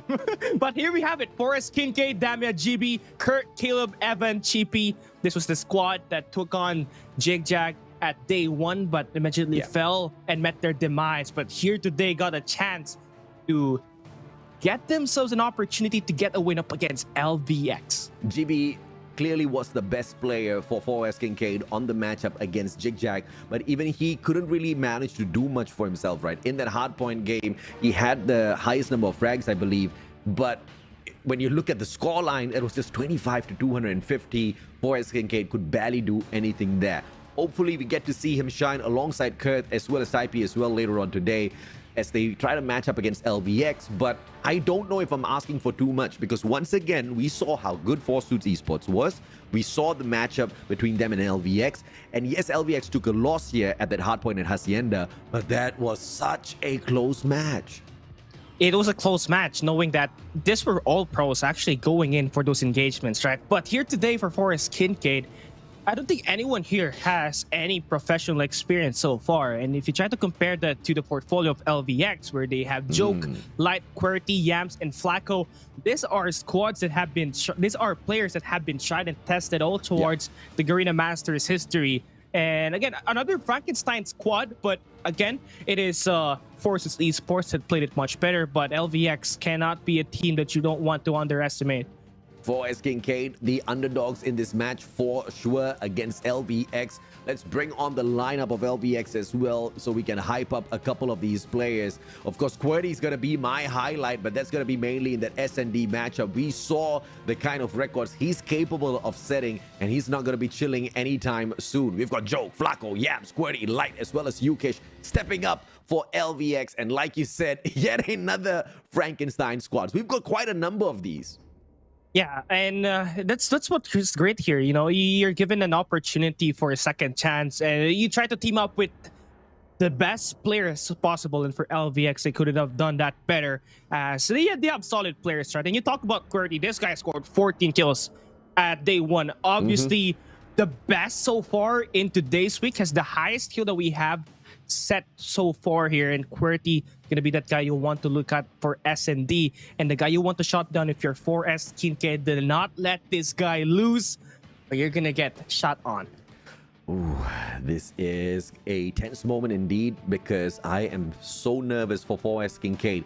Is this going to be yet another butt kicking they face out there, or will they finally redeem themselves? It's a big ask, especially like you said, against LVX, a team that does have a couple of pro players there. Takeoff Slumps as well as Crossroads. That's the picks here, and it looks like 4S KINCAID were the ones who had the advantage of picking the battle maps. Oh, a very interesting stuff here for Forest KINCAID, bringing us into a map like Takeoff, which obviously is one of the better maps by Joke, if you take a look at their past performances. But that was in Garena Masters 4. But obviously, this guy loves play Takeoff, and he knows the ins and outs of this map. So for Forest KINCAID, they better make sure that their rotations from P3 to P4 is going to be tight. They have to get the generator spawn, that Medcure Center as well, so that they evade LVX from flipping those spawns from here on out. So obviously, it is going to be a smart pick for them to not pick Apocalypse and Crossroads, right? So here, obviously, they did pick Crossroads. I don't know if this is going to be a great pick for them, knowing that they just lost up against ZHAG. I mean, I think it's a great pick mainly because it's very clear that they are playing towards their own strengths. Yes, they did bring Crossroads against the players of ZHIG, but that's ZHAG, man. They could barely get past a couple of gunfights against them. And like you said, in one of those rounds of Crossroads control, the difference between eliminations between the two teams was just so crazy big, right? I believe at one point there was like 29 lives on the side of ZHAG, and there was like 5 or 6 for the side of 4S KINCAID. So there was a huge mismatch in that game, but hopefully bringing them or bringing LVX into a map that they are comfortable on gives them that extra layer of advantage against LVX, who we know are the favorites to walk away with a victory potentially. Yeah, we will find out what will happen at map number 3, but we're hopping into our map number 1 here first, which is going to be Takeoff. And it's a big map, but you have to make sure that you get your second floors locked in here, especially at that P1. You need that scaffoldings as well as that P4 top floor as well, so that you get more chance at beating players that are playing the OBJ. And you need to be quick on your feet. Hacienda is the kind of map where you need to run all over the map, especially time all of those rotations really well to anchor down the spawns. But it's not just about the beautiful art of anchoring down the spawns. You have got so many entrances into each and every single one of these hard points at Hacienda. You need to execute that flanking maneuver just like what we saw within the first series of the day, because that's going to be key to win a majority of these hard points, right? I mean, you're talking about P1. Let's not even talk about P1. Too many entry points from top and bottom. P2 at the Lambo, it's going to be the exact same story. You down things back at the warehouse, it's the exact same story. And things that, and we saw how that worked out for series number 1. It gets a little bit complicated because you've got a lot of heavy firepower at the fences. And the moment you start focusing there as the team that's defending the hard point, you're probably going to get backstabbed. But that's all depending on whether or not your opponents are really making good use of all of the spawns on the battlefield, Cali. Yeah, I mean, also you have to factor in the operator skills as well. This plays a big job in terms of breaking or holding down that hill. And we saw a lot of that from the War Machines and the Claw, which is a little bit earlier from Omo as well as Cherry. But now we're hopping into our first game of the day. We're hopping on to Takeoff. LVX and 4S KINCAID are set to duke it out on display. All 3 matchup. 4S starting on the attack side. They got the better spawns, and for LVX, you're starting off the back foot, but you can get that rotation at the hill and take away some second floors as well. LVX not bothering to go in for any one of those power positions instantly, sending in 2 objective players, but a long rotation round from 4S KINCAID, and they're just leaving these rounds high and dry, and they force a spawn at the gas tank area from the Guerrilla base. A perfect backstab to overcome that advantageous position at Aurora launch from that second floor. They take away the hill. Very creative, but that didn't really give them much, Cali. Yeah, the generators are being actually held on by LVX so far here. 4S KINCAID spawning on the top right side of the map. They're being spawned up here at B1, and you can see the map awareness from Joke here holding off this generator side on the map and been able to light it up while his teammates claim the time inside the hill. 22-3 off the start. A dominant gameplay we are seeing for LVX. Yeah, super dominant indeed for this first hardpoint in itself. 5 seconds more, and LVX will continue to soak that up as well. Early start on that second hardpoint for the players of 4S KINCAID, and that's mainly through player number 2, but Taipei gets instantly shut down even before the hardpoint gets unlocked. Anchor spawns for LVX as well. The hill for LVX. You tell me what's not going their way. Oh, man, everything's going their way for LVX, man. They got everything locked in. They got the time inside the hill. They have QWERTY holding down the Medcare Center, and 4S KINCAID, they're trying to break the spawns, but QWERTY is winning this gunfight straight in a row, making the 5-3 for him. No pinch plays or no frontal assaults being made by 4S KINCAID, and this has been a one-sided matchup so far, but finally they're getting some contest inside the hill, and they finally break it as well. 4S KINCAID finally, with the overpowering numbers at the second hill, managed to break it, but just for a few seconds, just before LVX has got the numbers to equalize against them and rip that hardpoint right back up. And if you were talking about the equality in numbers and the gunfights, LVX is beating 4S KINCAID hands down, but that's just the start of the matchup. Hopefully, it's just the initial jitters for 4S KINCAID, stepping away from a terrible loss against ZHAG. But LVX is not cutting them a break. From the first hardpoint to the second one, it has been a dominant one, but early rotation for the side of 4S KINCAID. Generators has been locked down as well. This is the perfect start at P3 for Team Yellow. Yeah, they have 3 operating skills that can be used up in here as well to break that P3. And you can see number 1, that's going to be Light, as well as Yams teaming up to get the hill intact. But Evan makes a big play, gets that Sparrow locked in, finds a triple, but you can see the trade from Joke as well. And they get inside the hill. You have a Sparrow, I have a Claw, and it looks like my Claw bites a little bit harder. 72-20, the players get kicked out, but LVX has got more than enough to hop right back onto the hill. Player number 4 in yellow, slowly circling around. Evan wants Generator, and that is a success as the players of LVX let go of the Generator spawn. 18 seconds to go. Advantage for KINCAID, but they don't seem to win their gunfight. Yeah, they had the early rotation. They were gifted already, but really failed to get themselves intact inside of that hill, mainly because of LVX operator skill. They invested 3 inside of P3, and they were able to claim all the time there. And now we're moving up here at this P4. You can see number 1 in Light spawning on towards the left side of the map, and LVX is gifted with a little bit of a pinch. And if they get their cards together here, they should be able to break it in 2 angles. Beautiful attack by LVX. They had the Generator area on the spawn. They flank around from Fountain straight into the hard point. But for KINCAID, they do have the numbers. And yet again, the gunfights of LVX overwhelms for KINCAID. Evan's going to get shut down instantly by the Sparrow. Light on for the pop now, single-handedly holding onto the hill. Has got a backup, doesn't need much assistance, and Damia shows up.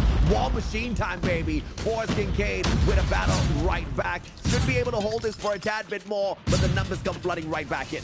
Yeah, finally some time for KINCAID here, mainly because of that War Machine. But you can see LVX quick to their feet, going in for the contest, that's giving KINCAID some time here. And that's going to be the highlight, and that has been the story so far from T1 to P4.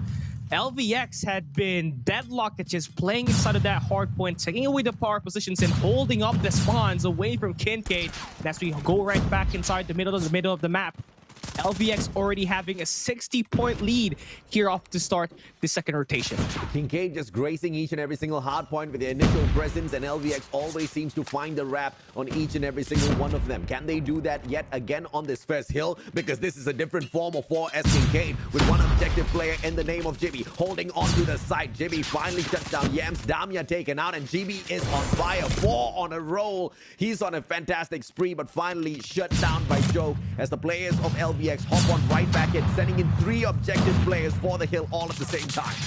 Yeah, this is just it. You know, this has been LVX at their best. They have always made sure to stack that point and maybe take away the positions that's being held by 4S KINCAID, but it doesn't remove the fact that 4S has a better start here at the second set of rotation as they're able to claim more time here, mainly because of GB winning his gunfight and making sure he survives inside the hill. 58 seconds to his name out of 69 points that 4S KINCAID has inside the game so far. Now we're hopping on to Mew here at P2. You can see number 5 in Kurt holding down the spawns for next, and 4S KINCAID, they think the bigger picture, and now they're inside the hill. They expected GB to really pop off, but what is really fantastic for 4S KINCAID is Evan as well as Damia. They are on perfect form to take the attack against LVX. This is not too far. A perfect comeback is still possible. They do go ahead and earn back the speed too, but nobody's anchoring down the spawns just yet, and it's going to be yet again a pincer maneuver from the side of LVX, winning out their gunfights. Claw steps on in as well, but a Claw response from Joke. Both type B. Evan with the Sparrow, and this is just an all-out operator fight, which 4S KINCAID wins out. Yeah, 4S KINCAID, though, they don't have the spots, but the perfect investment of the Purifier, but only to be taken away by Joke, and now this is still going to be in the hands of LVX. They're trying to get that 20 seconds. This scrap time is going to be bigger to extend the lead even more. 4S KINCAID, now what you're going to do here is you already lost the scrap time. You got to settle for next, but you have to stand your ground. And they're already doing exactly that, holding on to the favorable spawns as well at generators. But keep your eye on the number 5 in yellow, but I don't want to speak about him. He instantly gets shut down. Shows up a little bit too early, but they do have the favorable spawns, so that's not a huge disadvantage at all for 4S KINCAID. But can they hold on to this? Operators on the side of LVX. They've got 3 on the stack. Damia with a double Flacco. Hits back with a double for himself as well. The operators haven't even popped out, and LVX is already winning this out, and they should be able to use those operators to hold on to the hill. But here comes Damia out of nowhere with the War Machine, but absolutely wasted in terms of usage, but it will win them a few more seconds. Yeah, but LVX gifted with the pitcher once again. They're gonna be able to get that crossfire in and take away Forest KINCAID inside of the hill. But all go down as Forest stands. Wow. They're forward, and TP holding down the generators. He finds one, he finds the two, and he's still going to lock in the spawns for the squad, and they should be able to get this scrap time. The TP is absolutely insane with the plays right now. When push comes to shove, the guy knows how to deliver. 5 kills in a row, make that 6. Has to reload for a tad bit. But Taipei has absolutely crushed it at this hill, giving Forest KINCAID a brand new, breath of fresh air. And it looks like they're going to be able to rotate over to P4 as well. Just like that, LVX falling apart little by little.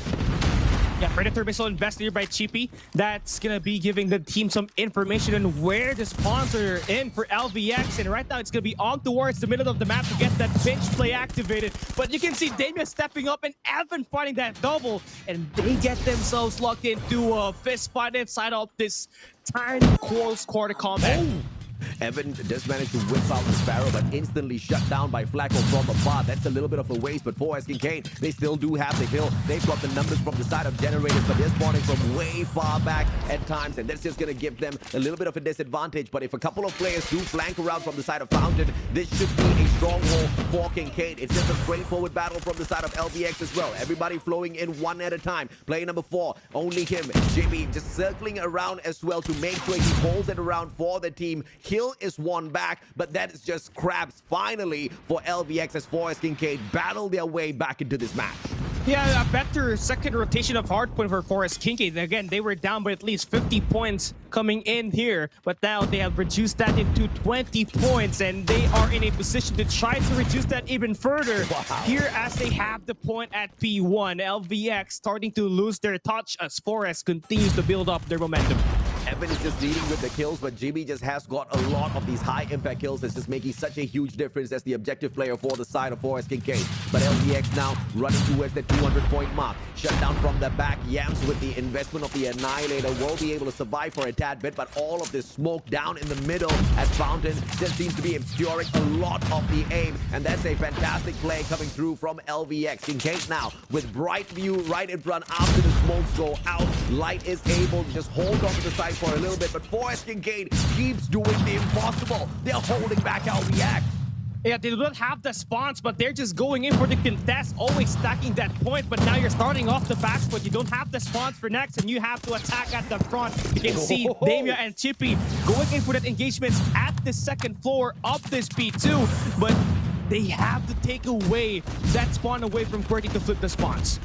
And it's going to be a claw investment on the other side. GB has got the Purifier as well. 170 to 177. Just 7 points between them as LVX finds the break yet again. And it's a fantastic hold from QWERTY. Very smart just playing this lower side of this launch center with this operator. But all things do come to a sweet end. And Forest KINCAID is going to be really happy with that flooding on the hill once again with the numbers on the opposite side. That's a player, Neng Cho, who shuts down 2 operators and shuts down the rest of the players as well. Holding it for LVX with a mighty stand. Yeah, Light here goes down. It's a big kill for Forest KINCAID. That will stop the push from the flank. And now you just have to worry about the guy holding at the front. And they take one player down, but the double chow coming through for the LVX. They managed to get the scrap time, and Forest KINCAID still stacked at the spawns. Now is the best time for you to move towards the next hard point. And you can see number 5 in Kurt going in for that next hard point. They just give away this scrap time, which is going to give them the chance to settle down and get a good position inside of P3. Yeah, respect to Kurt. The guy sacrificed his life and he tried to stop the bleeding for as long as possible to make sure those scraps are not eaten up by LVX. In the meantime, Forest KINCAID with a perfect recovery as they head on for an early rotation into P3. Aurora launch control from all angles, but the Pretty takes out Kurt, and he was the one who was supposed to anchor down the spawns at that point. And you can see the instant adjustments coming through from KINCAID. Player number 1 and 2, Taipei circling around. They won that generator spawn. In the meantime, they hop right back in and help the team win out the gunfight. Forest KINCAID in the fight of their lives, and we are enjoying it. Yeah, Jimmy finds a 4-piece here with the Fennec. He's just going. He doesn't go and stop it. Just make sure his team is on the favorable side. They are standing inside of the hill, but you can see LVX standing and looking to go for a pitch play in here, but they just all go down as the hold inside by Forest KINCAID is gonna give them that lead here for the first time. since the start of this hardpoint takeoff. Redemption match for 4S KINCAID indeed, as they got embarrassed by ZHIG. Unfortunately for LVX, they are just not going to bow down and out just yet. It's going to be on to P4. 3 players already positioned really well to take the fight against LVX, and KINCAID does have the generator spawn as well. Advantage is to 4S, but this is a huge flaw to deal with. Damia instantly puts it down with the CBR4. It's going to be the trophies played by Yams. Grenades on the pop as well. Evan doesn't finish off Yams, and that is going to be a tad bit of an issue to deal with as LVX finds the open up. Yeah, but Evan is actually on the lead too. If we can take away number 5 in Ferdy on the left side of the map, he should be able to get the spawn for his team or buy the team some time to get inside the hill, and they do, but they all fall down as Slide finds the double with the Sparrow. The timing of the operator is perfect from LVX, but here 4S KINCAID has got 2 that they can use as well. Will they bring it out, or will they wait for this next hill? It's going to be absolutely open. I don't know what the call is going to be here, but 4S KINCAID is choosing to stick to their guns, stick to their operators, not invest that early, and it's going to be the Preddy that only takes a single kill. A little bit of a sloppy play from LVX, but they are desperately trying to get to the very end. This hill comes to an end as LVX picks up 241. 9 more points to secure this game. But 4S KINCAID does not count this as over yet. Yeah, you KINCAID, you have to be asked to play perfect, but you just lost your OBJ player as Flaco takes that guy away. But 2 players stacks that point once again for 4S KINCAID, and Damia now looking to buy some time for his team to get even closer to that end goal. And QWERTY, perfect position from the power position. He plays that operator that takes down the players of 4S KINCAID. Preddy, big kill, but the operators will not do much as the objective players finally bring the match to an end. LVX with yet another hard-fought victory at hardpoint. It's all about the operator skills here that won it here for LVX. That War Machine at the end softened things up for the side of 4S KINCAID, taking and eliminating the player inside of the hard point, as well as the guy on the scaffoldings. And it only took a Predator missile from Flaco to absolutely tear it down at that middle of the map. And we got ourselves a 250 to 226 scoreline. Close game here to start off this map for 4S and LVX. Apologies, Callie. Things could have been so different if 4S KINCAID started on the more aggressive note at the very start of the game in itself, but instead they had to pick up pace only halfway through, which is a little bit of a loss. But we also have to acknowledge that LVX had a superpower, and that was, of course, in the department of slaying. You had Light as well as QWERTY making easy work of a lot of these players the moment they show up. Jibby had lesser kills than, of course, Evan, but he had a lot of those high impact kills as he was playing the objective. Evan was trying to circle around. If the plays from Evan, and of course, I'm not saying that this is his fault, but if the plays from Evan in terms of the pincer could have been slightly more tighter, I think LVX wouldn't have stood a chance, especially when they were playing that P4 earlier.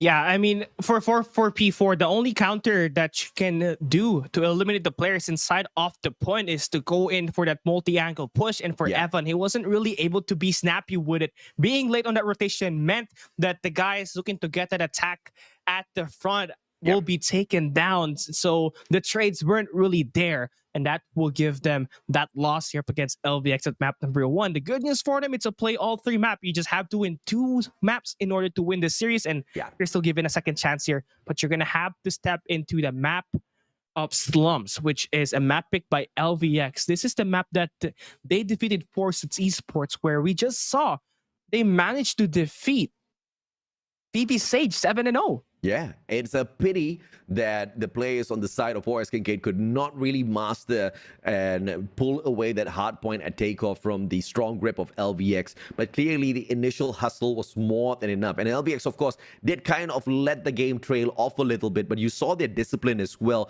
when it came to the investment of their operator skills. You did mention a good way to break that P4, and LVX took note of that. But on top of that, added another layer of those operators. And that's going to be a huge difference maker later on in our control match as well. Bringing it into the SND, like you mentioned, Slums has already been a very fair showing out of LVX. That was the only game they managed to take away from Forsuits Esports, and Forsuits Esports is really good on Slums SND. We clearly saw that just moments ago.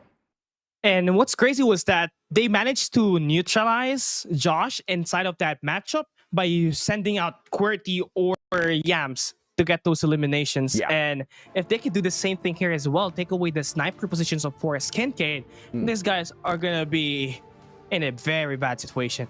Well, fingers crossed we do see Forest KINCAID fighting it back a little bit more in this next S&D matchup, and they don't leave it to that halfway point to start doing so.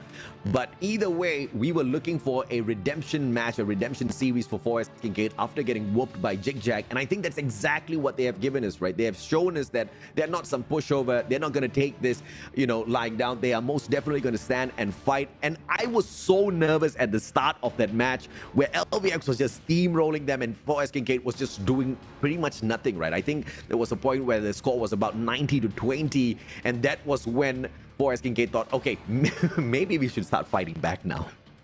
Yeah, it had to start with GB. I mean, he was able to find those initial kills at that second rotation P1. Yeah. And he just really stuck to those off angles where teams really did not expect him to stay at the most. And so he was able to buy some time for his squad and create a spark to actually get themselves that momentum. And they just able to maintain that from P1 to P4. It's just that at that late game where you need a guy to pinch that P4, it wasn't really handled to the best, and that really costed them that game. But they still can, you know, turn things around here at map number 2.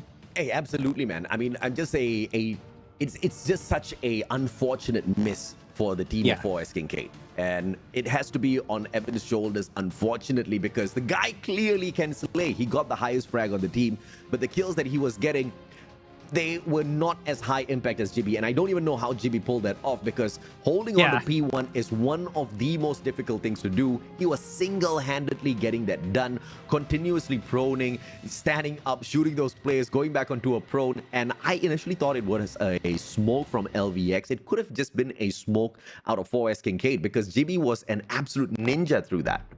Yeah, just like his brother AG, when they play hardpoint takeoff, he loves those off angles, and that's where their resemblance actually kicks in. Wait a minute, I know those angles. That's from your brother. That's from AG. So, well, that's a great, strong performance from them as he takes away the MVP. But what you need here is a win. And now at a map where LVX is at their best, you have the opportunity to absolutely take it away from them. You just have to make sure your SMGs are going to do the job for you when you try to go for those aggression. If not, just wait for your sniper to do the play for you as we start this map number 2.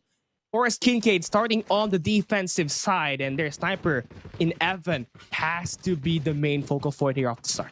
I think GB will take all of your comments except that he plays the angles of AG. I think GB thinks he's better than AG. I can see it. I can already see it. You know, there's a flair in those plays, Gavin. Oh well, GB. Well, I need more. I need one more takeoff from you guys, okay? Just to confirm. Oh, almost pulled a Cisco there. Yukish with the shot to the slums field. Does not find any connection through dumpsters at all, but a couple of wall bangs might just serve him well. Joke, on the other hand, has been positioned perfectly well to shut down Type E if he does manage to stand right back up. Evan, beautiful wall bang. He knows exactly where to score those, but just a hit mark, and the defending player slides away in the nick of time. Yeah, I love the positioning here we're seeing from LVX right now. They have the players at the fountains check with the broken wall handled there by Joke, but now they're trying to go for the rotation here, looking to go for a all-out push at the B side, and they're going to find the first blood taking down GB. Yeah, GB, beautiful shot, but instantly traded out by Flacco, and Damia, CBR4, too easy. Yukish manages to walk away with that, and Flacco does help him out, but Kurth is there to sort it out. It's going to be now Yukish, a 1v2, DLQ in hand. Doesn't circle around, spots it out, but the CBR4 already with the ADS gets an easy one. Yeah, Kurt, he was one of the players from Forest KINCAID that had a lot of first blood up against ZHAG on day 1, and I really expect him to be one of the players to create the plays here for Forest KINCAID at the defensive side, and I love the take from them. They just played it passive, waited for LVX to create the push. This time things, of course, get slowed down once again. We're looking for those wall bangs, courtesy of the snipers on both sides. Evan did manage to score one earlier, but it was just a hit mark. Hopefully, you see a conversion coming through this time round. Joke, great positions, but it doesn't seem like it's the kind of timing you will see an aggressive LVX. Concuss, does he get the check mark? Trophy blade, and Evan, what a snipe! Joke barely had a moment to respond.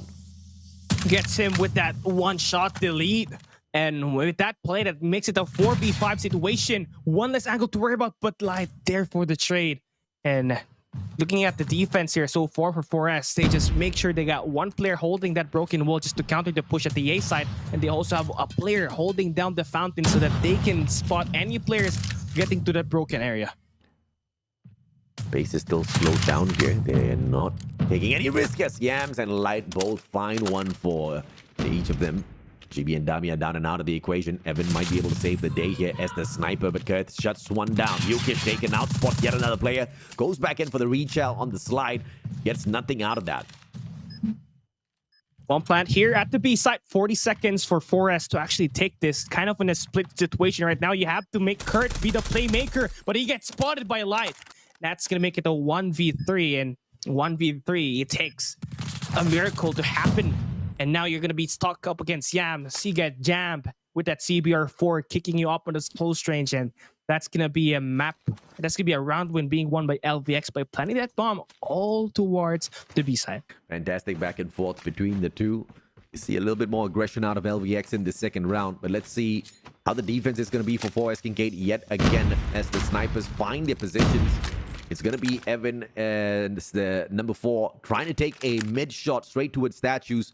Will not be able to connect just yet, but if he just steps to the left towards garage, perhaps can walk away with a free one.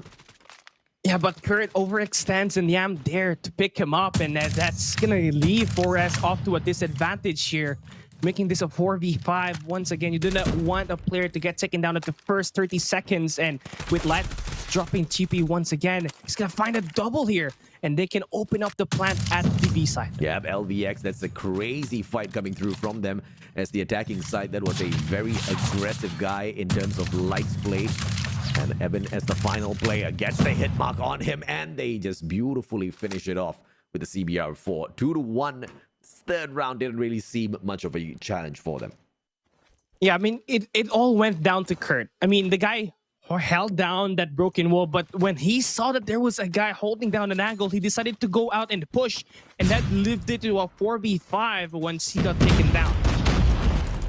Lower, Yam stacks one up. Light, Flacco, Jacko, everybody hitting those shots, and Kurt all alone can't do much. Does happen to connect one with the Fennec as the bomb gets planted. Kurt goes crazy, only for Light to once again show up with the switchblade to easily pull yet another round back for LVX. It doesn't even need to go in for that plant, man. They just had to go in for the eliminations because they were confident that they can win those mid-range, those close-range gunfights at the fountains. And once they held down the position at the bricks, that's where they had more cover to their favor, and that's where they find more of the eliminations. And Light is just a little bit too quick on that switchblade. No one can keep him down just yet. Yams! Smoke wears out, and Damia gets caught out. Yams just beaming everybody down. Yukish and Light stepping up as well. Evan once again the final player for the snipe. Gets it. Doesn't get punched down just yet, and Light will show up to shut down Evan as Yams goes down. 4-1. Started off slow, but the pace is finally picking up, Cali.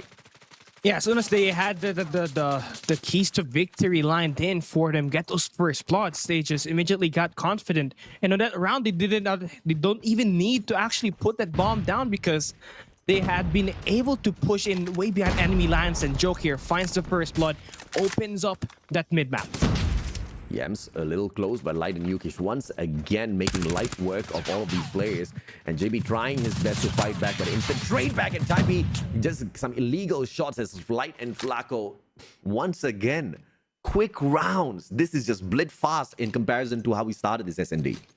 It was just a steamroll coming in for LVX. Light already having 12 kills to his name, and he has been able to needle through the defenses of 4S KINCAID here with that switchblade. And he's the guy that you want to watch out the most because he's been doing most of the damage up close. 5-1. And it seems like we have a little bit of a slower pace this time round. The defending team of LVX not choosing to rush as they were doing the past few rounds where they did have the bomb. And 4S KINCAID on the other hand, they're all just trapped on the other side of the map. Nowhere to go except that A-bomb side that dumps this. They do try to focus on there, but the bomb's just nowhere near Evan. Beautiful snipe. Yukish taken out. Can he find another one though? 4v5 situation here.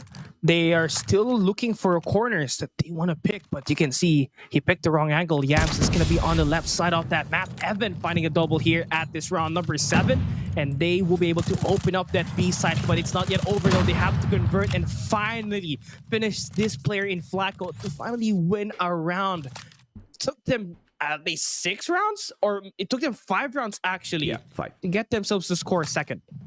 That's just insane. If you are 4S KINCAID, I mean, what more can you do out there?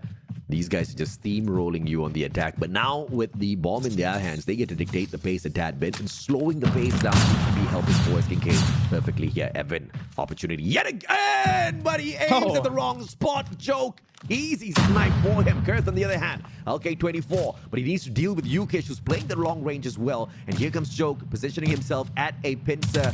But Kurth gets the advantage as Joke slides around. LK24 beams him down. Yukish trades it out with that information. A double long range, and GB shuts him right back down. Back and forth we go for a 3v3. Yeah, and now GB continues up the rally here, fighting that double, even providing a better approach here for 4S KINCAID. Again, they had a slow start, but they're slowly picking up their momentum here at the mid game, and they have to convert this into a round win, not give LVX an opportunity to score match point. Light finds Damian, gets a double as well.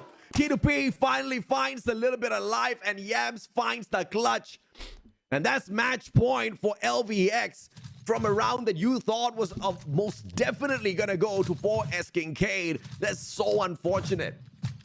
The counter by the bricks was uncalled for there for LVX. It's just the right 3 at the right time. And KINCAID had no response whatsoever as they were eliminated one at a time. I mean, Light is just playing this on a whole other level, man. That switchblade in his hands just makes him just slip and slide around the battlefield like he's weightless. Gravity is just no factor for this guy. Yams now just behind the wall. Evan, can he find the connection with this? My goodness, I don't know how he took that. Oh, Evan, what angle did you just take? How did you get an elimination onto Flacco? Just gave your team that 4v5 advantage. And you can go and try to open up the A side even further, but you got to deal with Yams here. It's going to be on a tight end, trying to close this one up with a CBR4. And we'll be taken there by Kurt. So actually, they won the trades. It's a 4v2 now. 4v2, advantage to 4S KINCAID. Joke and Light. Light, you know him, man. He can beam down 3 players, no problem. But Damian sorts him out, and it's all up to Joke. 3 kills in the match so far. Can he make it 7 just from this round in itself? Joke gets tagged up. Beautiful reach out, but Kurth already had him tagged up, and it was an easy finisher. Holding LVX at match point is 4S KINCAID trying their best to survive. Yeah, you're asking for a perfect game here for 4S KINCAID. They have to win the next 3 rounds to force overtime and hope that they can win those rounds. And for 4S, they have to continue up and get those first bloods here. Evan has been doing a great job at that. And you just have to make sure he wins this battle up against Joke. Evan was close. Almost gets it yet again. Unfortunate for him. Missing it out 2 times in a row. That was a free kill for Evan, but that might just eat away at your confidence a tad bit there, Callie. Yeah, and now you can see the defense here by LVX. Going to be on a start slightly, more of the aggression as they send out Yams all the way to the garage to go for the flank. Yep, and the backstab. And unfortunately, the victim might just be the bomb carrier. Player number 2 meets it. Bomb carrier, will he get shut down? Calls for backup as well. Yuki shows up, and Yams gets the bomb to his team. Unfortunately, this has to be an LVX round as Evan mightily fights for his life, takes down the first player. They're going in for the execution. Can he get the LK9? Grenade on the ground, tries to get away, and Yams just melees his back, punches his spine, breaks it in half. 7-3 is LVX for the 2-0. Yeah, Evan there. He just got flashbacks. Remember, on that S&D against Meltdown, ZHIG, FDX was able to go for that execution, but luckily not this time. But the winner, LVX, they really had to work with Light, who made... he gave the team a top workout, scoring at least 15 kills with the Switchblade up close on a map like Slums. It takes a while to actually ingest it in. This guy was able to find and tread through the defenses of 4S KINCAID. He makes light work of his enemy, hence the name. Of course, the eliminations were just a tad bit too heavy for 4S KINCAID to deal with, especially from light. 16 eliminations, Cali, is a tad bit over the top. But it wasn't like 4S KINCAID were not scoring any bit of kills on their own. You can see that LVX was struggling. Joke with the 3, Yukish with the 4, Flacco with just 6. So 4S KINCAID had a great big chance in a lot of those rounds, but it was just multiple clutch sites out of light, and Yukish hitting some very key point snipes in that progress as well that really downed the chances of 4S KINCAID. Yeah, obviously, I think for Joke as well, you have to highlight this player because those 2 kills that he had out of the 3 that he finalized here at this SND, 2 of which was a kill to take down Evan, which was the sniper of 4S KINCAID. So having that sniper neutralized eventually helped this team to not worry about those long-range players. They let loose on those close-range combat, and that was the key for them to win this game. LVX stands at a 2-0 now at Slums, having a 100% win rate, taking down Forces Esports and their brothers in 4S KINCAID. After losing 2-1, this might just be the best comeback for LVX, perhaps a 2-1 victory. Does 4S KINCAID stand a good chance at Crossroads? They have dragged us back into this map after being not just beaten but embarrassed by ZHIG on the first day of Garena Masters Season 5. They lost all 3 rounds. They were annihilated. In fact, they were executed multiple times on that match. But them bringing us right back into Crossroads, perhaps they want to make a strong statement here. Yeah, for sure, the assignment was done here for 4S KINCAID. Maybe the rotations are going to be a lot tighter as they try to push into this game. And now let's take a look at our maps and modes here, as we just witnessed LVX win takeoff closely, but this Slums SND was on another level with Light getting those shots coming through for Metal Switchblade. But here at map number 3, AJ, 4S KINCAID picked this map, and again, you said there's a reason why they tried to drag us in here, and it's because they feel confident that they can take on LVX at this map, because as well, this was also the map that LVX lost up against Forces Esports. So they're trying to play through the enemy's weakness, which is also their weakness, honestly, after they lost to ZHAG. But for me, I think this is going to be a 50-50 at this point. Your weakness must be my... Wait a minute, it's my weakness too. So let's see. Let's see the ideology behind dragging us into Crossroads. Either way, I think there's a lot of promise from 4S KINCAID, but they need for sure a little bit more time to sharpen up their teamwork as well as some gunfights. You see Jibby, you see him flying around the battlefield, you see him doing a lot. You see Evan just stepping up in that previous matchup, but there's just a lack of consistency. In terms of Jimmy, he's getting those high impact kills, but he's just not putting the numbers for the side of this team. Players like Evan, etc., they really need to step it up in terms of getting those high impact kills instead of just dealing with the numbers, right? A little bit of this, I believe, can be all sorted out the moment they reassess some of their gameplay and change their positioning. I think if you, at any point, take JB, throw him off of the hard point. I mean, throw him off of the objective as a whole. Let him roam around. I think there's going to be a huge turnaround here for the team of 4S KINCAID. Yeah, I mean, GB has shown that he can slay. Yes, I mean, he was mostly dealing the damage at the OBJ, which is very hard, knowing that it's going to be all close quarter combats. And maybe if they can send him out here at this control, he could potentially let loose up again. This same exact map where they went up against ZHAG, he has the highest of kills, but that was because ZHAG was actually throwing at the end. But anyways, there's still a big chance for them to turn this thing around and get that 2-1 victory. Just make sure that Evan as well as Kurt get that second and that third primary fragger to actually activate so that they can win the map here. In fact, I think I changed my mind. I don't really want to see Evan kind of roam around. I don't want to see him play the objective. Sorry, I don't want to see Evan play the objective. I want him to roam around alongside GB. Imagine having these two as the roamers as well as the slayers for the squad. And you take Kurth, who is clearly struggling to find some of the connections on his shot, and have him play the objective instead. Have him just try his very best to play the ninja, not really dodge around, especially when you move on into hard points as well as, you know, a game mode like Control. This could be a huge difference for 4S KINCAID. And then you get your slayers to just kind of roam around and shut down these players from afar. A huge difference perhaps can be made by the change of roles for 4S KINCAID. If you look on the flip side for LVX, everything's happening. These players all seem like they are full-on flex players. They can play any role. They can kind of switch in and out with each other when it comes to these objective respawn matches. That has been proven already, but against 4Suits Esports, there was a clear difference in terms of engagement firepower. And that's the advantage they have against 4S KINCAID, unfortunately for 4S. Yeah, and honestly, the pacing could be a lot better for 4S KINCAID. Yes. Again, with what you said, put GB as well as Evan at the Slayer role, because these guys have been able to activate. We just saw GB take that MVP, that hard point, Evan dropping a 54 bomb, and having that two together, again, I really have to agree with you. They could make a big difference in that staying power in a game mode like Control, where you only have limited amount of lives. You cannot let Kurt go out there and drop his gunfights and just bottom frag, right? Yeah. So this is going to be the best case for them, but I wonder if they're really going to get those adjustments, because from what we saw here at this hard point, it wasn't really the case. Kurt kept continuing to play at the perimeter. Well, perhaps not in this game. That might be asking for too much. Perhaps they are obviously focused into their own matchup. They're not watching the broadcast.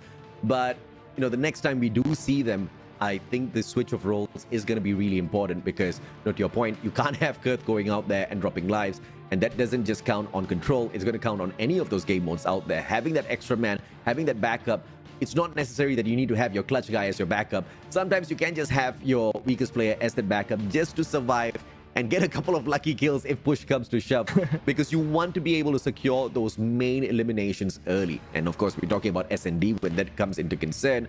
But in Control, you have a little bit of room for mistakes. But not a lot though, Callie. You make a little bit too many of them, and before you know it, you are 3-0. Yeah, and it's just a snowball map potentially here, especially on a map like Crossroads. Once you drop the map number 1 or the round number 1, and you cannot get those trades at this next round, you're eventually gonna get yourself in a very bad situation. And now we're hopping into the map 3 of LVX and 4S KINCAID. And once again, we're looking at those spawn shops that will be aimed here by both of these squads. But you can see for now, 4S looking to get themselves at the A side off the start. 3 players on the tanks. A very quick attack coming through for 4S KINCAID. They do spot the players, but Light makes quick work of them yet again, and he is just unstoppable. Kurth does manage to find the trade, and JB gets those high-value frags yet again, but they are not able to do much on that A control point. I do have a little bit of a bone to pick here with 4S KINCAID. They seem to be switching all together towards B without really splitting up their firepower, and playing no distraction whatsoever might just play against them here, Gally.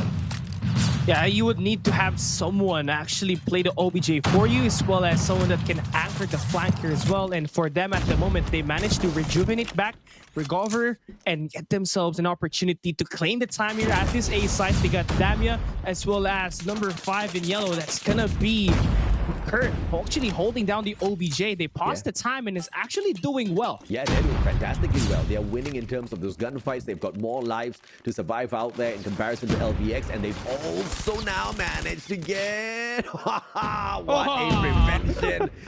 That is just a one final second victory that Quirty is going to remember for the rest of his life, but the Freddy ends him instantly, and that is going to be the completion onto that A control point. It's not a huge loss for LVX, who can win out a lot of those gunfights, but 10 lives in deficit might be a lot to ask for. Yeah, you have to make sure you're perfect here. Get those 2-for-1 trades, like with the spray transfer. That's going to get yourself an opportunity to get right back on the live count. But all of your other teammates actually all go down, and you're down to your final 5 lives. And you can see 4S, they're going for the throw. Not really going for the eliminations, but also going for the OBJ as well. I really love the fact that they flanked around from the right-hand side, playing that pressure for the spawn trap and slowing down the offensive attack, the defensive approach from the side of LVX. And in the meantime, their attackers are sneaking away the B control point. With 2 more lives left here, there's just no hope for LVX against 14 lives on the side of 4S KINCAID. A very well-played round to make a solid comeback in Control. Yeah, I mean, they were hesitating at the start of the match, but when they had their record straight, hey, let's go push up that A site, claim those first 3 segments, and once we get that capture, we are sending 1 player all the way to the right side of the map and push and get those time bot and get him to delay the player's rotations. And that's gonna be them getting this round number 1. But you can see now, as we switch the sides, that LVX are extending way towards enemy lines, and it's going to be QWERTY as well as number 1 in blue. That's going to be Light that will be trying to funnel down the spawns here for Forest to the top left side of the map. I see the strategy here as LVX tries to split apart, trying to challenge the team of Forest KINCAID on both of the control points at the same time. But as they thin down their numbers and lose out the gunfights, they are at the overall disadvantage that a control point can be cleared off as well. But the players of Forest KINCAID make a severe mistake of not focusing on that. Player number 3, Damia circles around. Can he win that gunfight? Does that and clears off the marker. Big work from Damia. Forest KINCAID remain the positive one in the second round. Yeah, better defensive setup for them right here now, as they do have the top fire in control. They have the power positions to look over to the players that are holding down that B flag for LVX. And they're not going to invest their operators here just yet. They're waiting for the perfect time to actually eliminate these players in those off angles. And now that they have some players actually covering all of the flag sides, this is even going to pressure LVX more. Oh yeah, absolutely. And LVX is just now scrambling around the battlefield, trying to figure out exactly how they can take this attack. They've already gone in for the split. It didn't work. Now they focus 4 men towards that A control point and are only sending in 1 objective player. First segment has been secured. The clock has been paused. In the meantime, LVX is overextending and they believe they can win out those gunfights. And they're trying to use the Purifier here. This is their heave of contest. If they get this successfully done, they should be able to flip over that live department to their favor. They're doing some time towards the A side, but GB here wins that gunfights onto Joke, and that right there just sealed the spawns for the side of LVX down to their last 5 lives. Extra time indeed on the board for LVX, but the lack of lives might just do them in. They need to win out every single gunfight. In fact, each player needs to be able to down at least 2 if he wants to survive this. But on the corner, Joke manages to catch one. QWERTY drops Taipei. Flacco spotting out those players as well. It is a 6-4, and no more respawns for LVX. Is just going to put them in an absolute bind. They cannot spawn away from the other corner of the map as Yams does find Jibby. There are no more respawns as well for the side of Forest KINCAID. Yeah, but this play from Yams actually on a tight corner and off angle here as well. If you can slide through and actually go in for a flank, it's going to be able to read on 2 players here. You can see them stack onto the right side of the map. They're trying to get this contest. JB left all alone. Has to wait for his teammate in Evan to back him up. And there we go. Yams connects. Flacco downs as well. And Joke, not 1v4. Joke with the claw, but GB with the once again valuable elimination on the battlefield. Brings the round to an end for KINCAID. We wanted them to fight for their honor. They have shown us a lot to appreciate within the series, and for a beautiful finisher at the very end, perhaps at control. But not all is over just yet. LVX still can't fight this back, but Evan says hell to the no. Brings out the Sparrow, hits the triple. Damia with a single. Evan continuing to steamroll them with the operator. Yeah, 6 go down right off the start here for LVX. That's not what you want if you're going in for a comeback. This is just it for Forest KINCAID. This is what they can do, and they have tapped their potential. They still do have 2 more operators to work around with, and they're not going to waste that anytime soon, only when push comes to shove. In the meantime, LVX, they are losing that A control point with a single defender in the name of light. Trying to make quick work off them, and then CBR4 with the crazy beams, but Damia sorts them out. 2 more defenders step up to the plate. Can Damia take this one as well? There is the defense coming through from QWERTY. Shut down by Damia with great big kills. Joke finally sorts it out, but Taipei and Kurth are there for the defense, and this is a fantastic fight right back from LVX, a last-ditch effort to protect it, and Flacco wins out a great big gunfight. But is that enough as 2 more attacking players from Forest KINCAID drop by to finish? And you can see the capture now already done here by Forest KINCAID. Now the exit kills. This exit kills you. You really have to stay alive here, or you're going to be sent back on towards the spawn and forced to a reset. Joke finds one here at the right side of the lanes and is looking to extend over the trucks to actually get his teammates some setup in some way to get this flank covered. Beautiful flank from LVX, trying to play the aggressive maneuver against Forest KINCAID. Perhaps a couple of backsteps can give them the upper hand. Play number 3, Damia, big kill coming on through for Forest KINCAID, and a couple of lives in terms of difference. LVX needs to play the defense a little bit more tighter, perhaps just a little bit like Forest KINCAID did earlier on at that observation room. They didn't really step on out. They were just waiting for that opportune moment for that attack to be sprung. But LVX is playing a totally different strategy all around the map. They're hunting for heads, but it's their heads getting chopped. Yeah, they're looking to end this one here. You can see 3 operators are going to be invested by 4S KINCAID. They're thinking that this is the best time to actually eliminate LVX and finally take home a map win here to start Garena Masters 5. One more player to deal with, and it's all down to Flacco. Wow. He gets annihilated by the Annihilator, and that's going to be a 3-0 victory. A very dominant one, AJ. That's a fantastic fight back from 4S KINCAID. Once again, this was a run to redeem their honor after facing off against ZHAG in the very first series of the tournament for them, and they have done exactly that. Although it is an overall loss within the series, it was a fantastic fight back and a close match at hardpoint. We saw them try to survive their S&D, but they got outclassed there, and they did the exact same thing to LVX this time on control, absolutely snuffing them out perfectly 3 rounds in a row. Yeah, very good potential in terms of playing this respawns. If not for that bad early game at the hardpoint takeoff, they could have won that hardpoint number 1. Yeah. But here at this post-game breakdown, we take a look at the top 3 fraggers here for 4S KINCAID. That's gonna be Evan, GB, and Kurt. So having these 3 players looking to get themselves locked into engagements, and not to mention Damia always finding those high impact kills, is always able to stop the flank from LVX. And I think that right there made a great impression and increased the odds of 4S in winning the game. Yeah, Damia might have not been able to overshadow Evan, GB, and Kurt with the number of kills, but we did see Damia playing the objective a lot of those times. And whilst playing the objective, just like what GB was doing in that hardpoint matchup early on at takeoff, Damia was winning out those gunfights. That CBR4 was absolutely beaming. In fact, he was outplaying so many of those LVX players. LVX does not know what hit them. Light, unfortunately, didn't really have a great match this time around, and 4S KINCAID was very happy with that.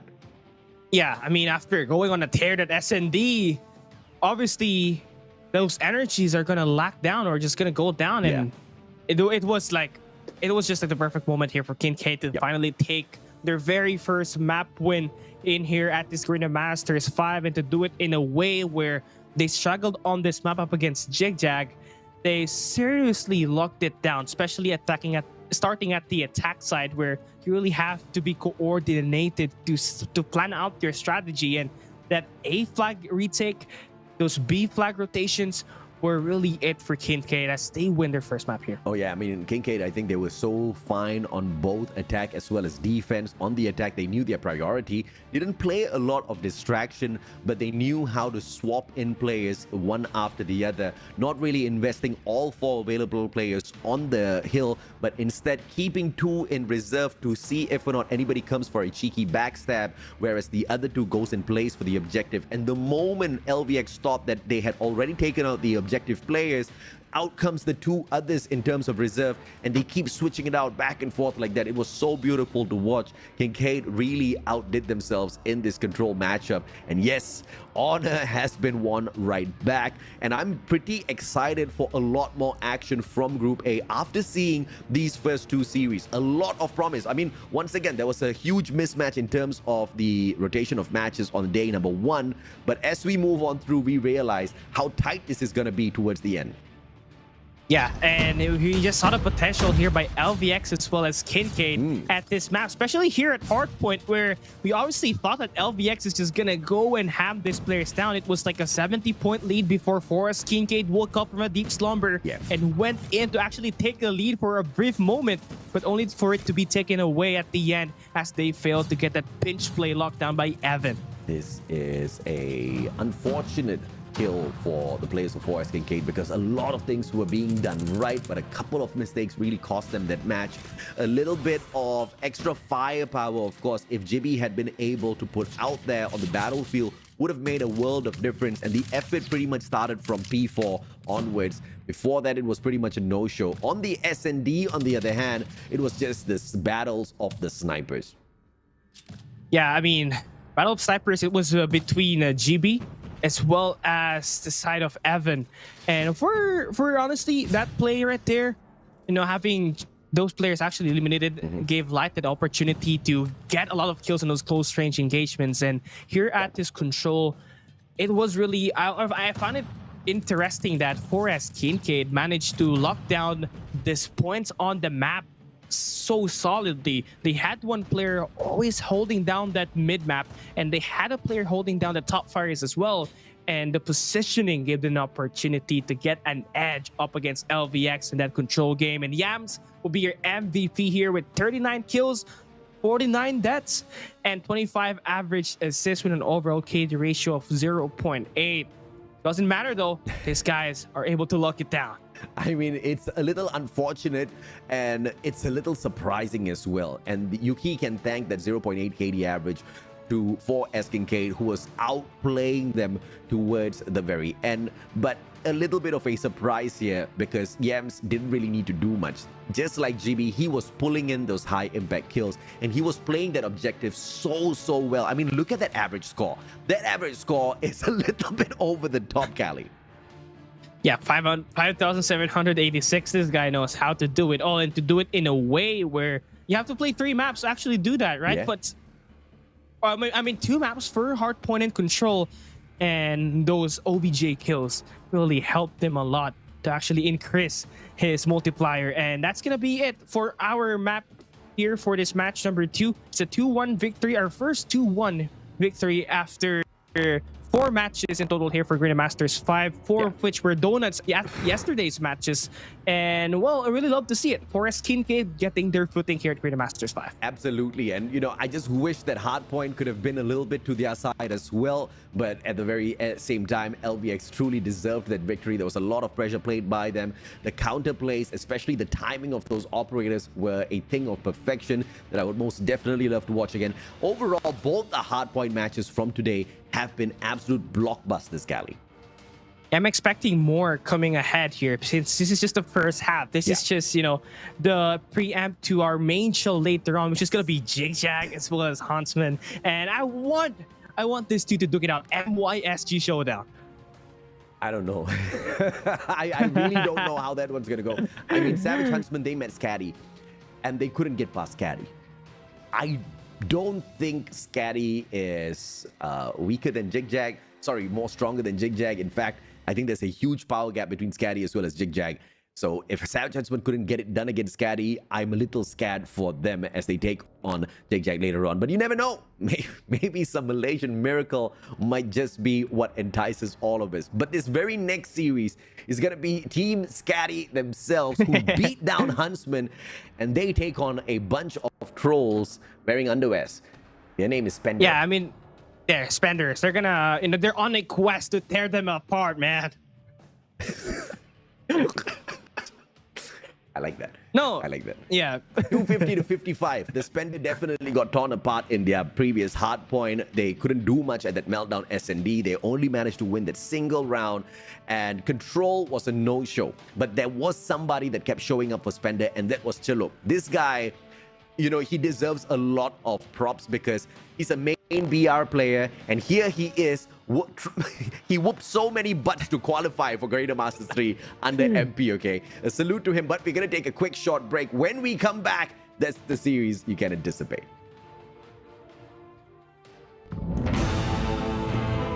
Okay.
Welcome back, ladies and gentlemen, boys and girls. Garena Masters Season 5, Day 3 continues. This is day number 2 for Group A, and we are clearly seeing some resistance from teams that got absolutely lopsided on the first day of play. My name's AJ, I'm the Mustachio, down here with Callie this time around to bring you guys the broadcast. Yeah, we're now finally going to look at SKADI versus the Spender. And this is a squad that, that really lost their way up against Phoebe Sage. But SKADI coming off from a win, are looking to get that win streak to a 2 so that they place themselves up there at the leaderboard. I think this is going to be a no-brainer for SKADI, mainly because you've got a lot of firepower. You've got a couple of pro players from the side of SKADI. On top of that, they've got the Garena Masters experience from the past as well. And they were no chumps, right? They didn't place like 15, 16. They placed between 4th to 5th on the Garena Masters Season 4. They obliterated 4S Kings as well in the lower bracket 3-1. There's a lot of good accolades already collected by SKADI, although they are pretty new to the pro scene as a brand. But when you look at Spender, on the other hand, this is just a bunch of friends who played for fun. Okay, and I love this. They played Call of Duty Mobile qualifiers for fun, for the world stage. They didn't anticipate, they didn't expect to make it this far. And when they did, they were like, oh well, YOLO. We're here. Now we Might as well. now we need a logo. Now we need the logo. Now we need a team name. What can we name ourselves? Underpants. I don't know who came up with that idea. It's very novel. It's very cute, but I think it's bringing them a lot of bad juju, bro. Yeah, a lot of bad juju, man. And well, for them, that bad juju carried over to that first game of their Garena Masters run, right? Where they lost to Phoebe Sage quite dominantly, 250 to 255. And now is their time to actually try to change that pace. But the thing is, SKADI is the team that they're going up against with. And this is a team, obviously, that's better than Phoebe Sage. Yeah, I mean, it's a star-studded team. Cisco, the main man of the show for sure.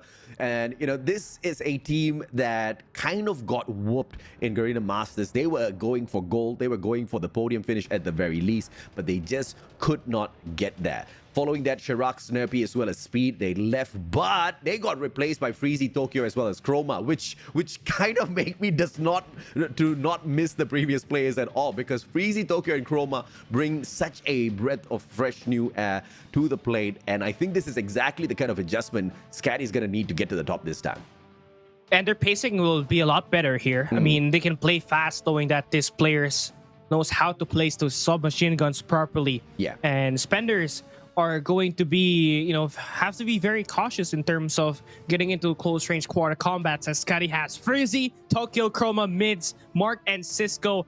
Again, you have said it, these guys are multi-talented, and I'm talking about not just one player here. Everyone has playoff experience. They also have a lot of professional gameplays from the Call of Duty Mobile Garena Masters history. And what player I really look out forward to the most for this squad has to be Mark. This guy can reap with the first bloods at the S&D. Mark most definitely is going to be your highlight man for S&D, but this is a team full of superstars, right? You've got Mids, who is just the absolute gunman whenever it comes to a fast-paced respawn mode, and alongside him, Tokyo usually gets the best done. I mean, this guy is a fantastic roamer, and he plays the role of a slayer sometimes, and SKADI just really doesn't miss anything at all when Tokyo's on the front line, right? They barely need to do anything because he's the one picking away all of these kills. The last time they went up against a team that is pretty much the heart and soul of the Malaysian region, they went up against Savage HUNTSMEN and they savagely beat them down. Yeah, and what's more impressive is that everyone could have been a potential threat there, especially on that Hacienda hardpoint where almost everybody averaged 100 seconds, and that's Crazy. really what made this team impressive. But we take a look at Spender here again. Alik, Melayu, OP, Pino, Purge, C, Jiraiya San, and Relax. And you talked about Alik. This guy scored 31 kills up against PB Sage at their day 1 matchup. Oh yeah, I mean, no worries at all. Alik is most definitely going to show up today once again. We do want to highlight Purge C as well, the one and only Chalop from the ABC Mystic. But ABC Mystic is a battle royale team. This guy plays BR. He's a pro player for BR. We've seen him many a times represent his brand, represent his clan, and absolutely would butt out there on the battlefield. And he just he just played MP for fun, man. He just played MP for fun. And look at this, representing Melayu OP in his baju, Melayu Songko, and all complete. Let's go lah.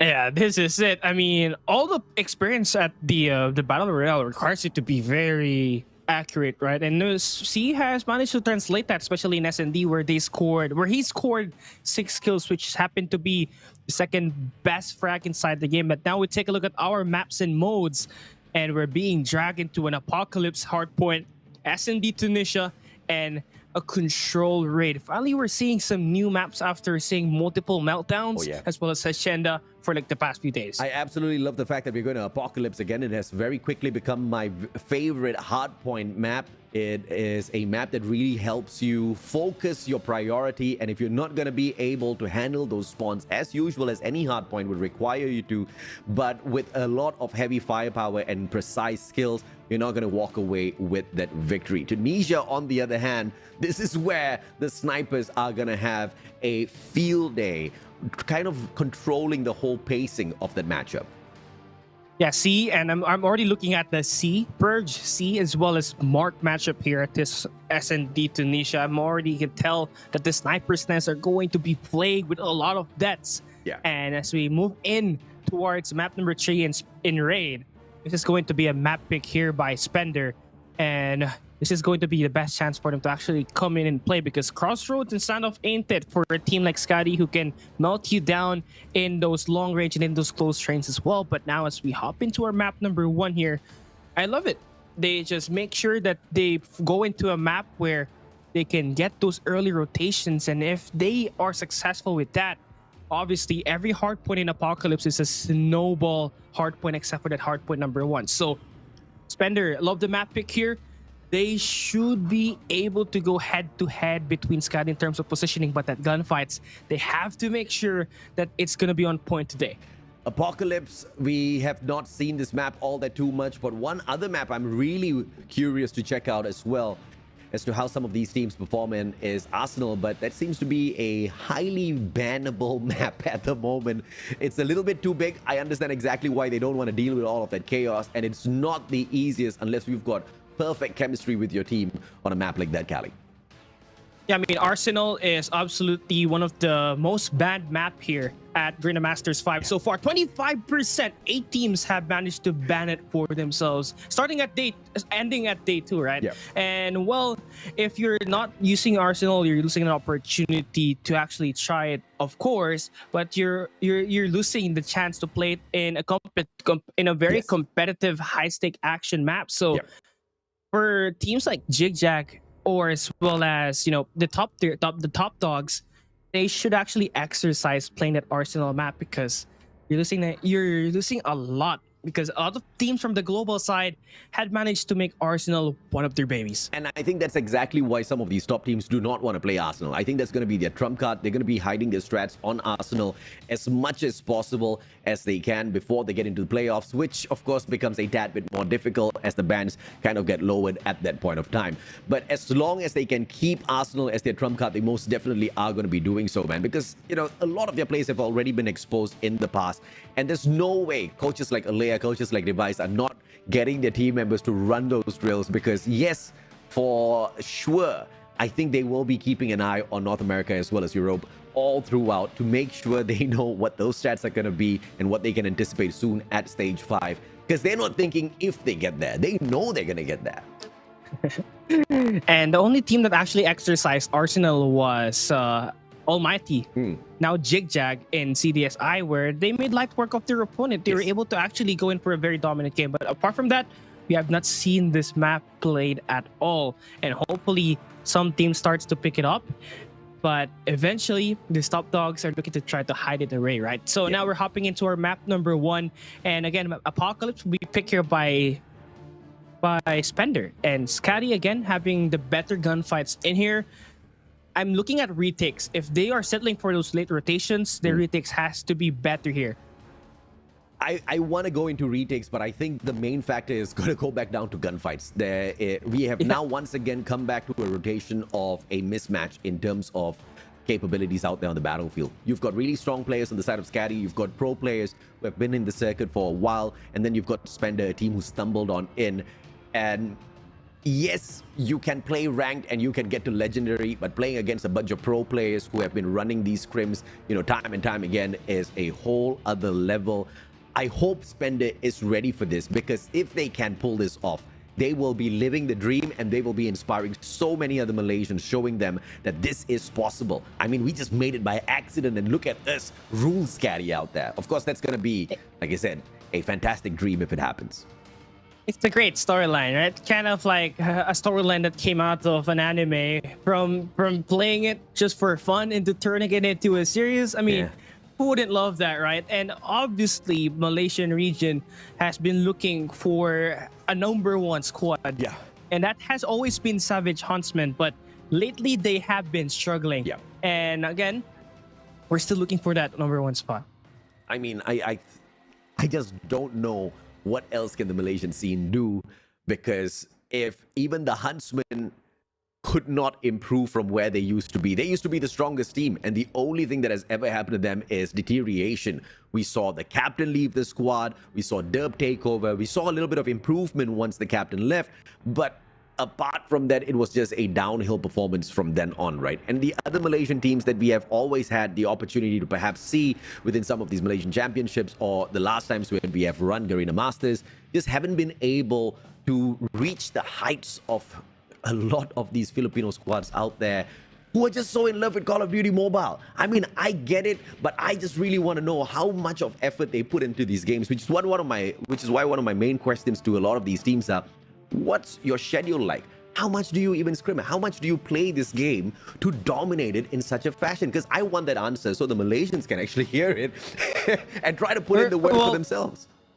Actually handling one of like the teams playing here at Garena Masters 5, and it's actually DVK Oblivion, right? They scrim once or twice a day, and they also have their dailies, which they have to do, and that's going through the firing range and actually shooting down those, you know, those hitboxes. And well, you really have to put time to be great, right? And I do believe that this Pinoy teams that we have here always put in a lot of time to make sure that their accuracy is great, as well as their mappings and their strategy as well. Yeah, I mean, clearly from day one of the whole Call of Duty Mobile esports scene, got set up, the hunger from the Filipinos to be the top at the server in itself has been pretty evident.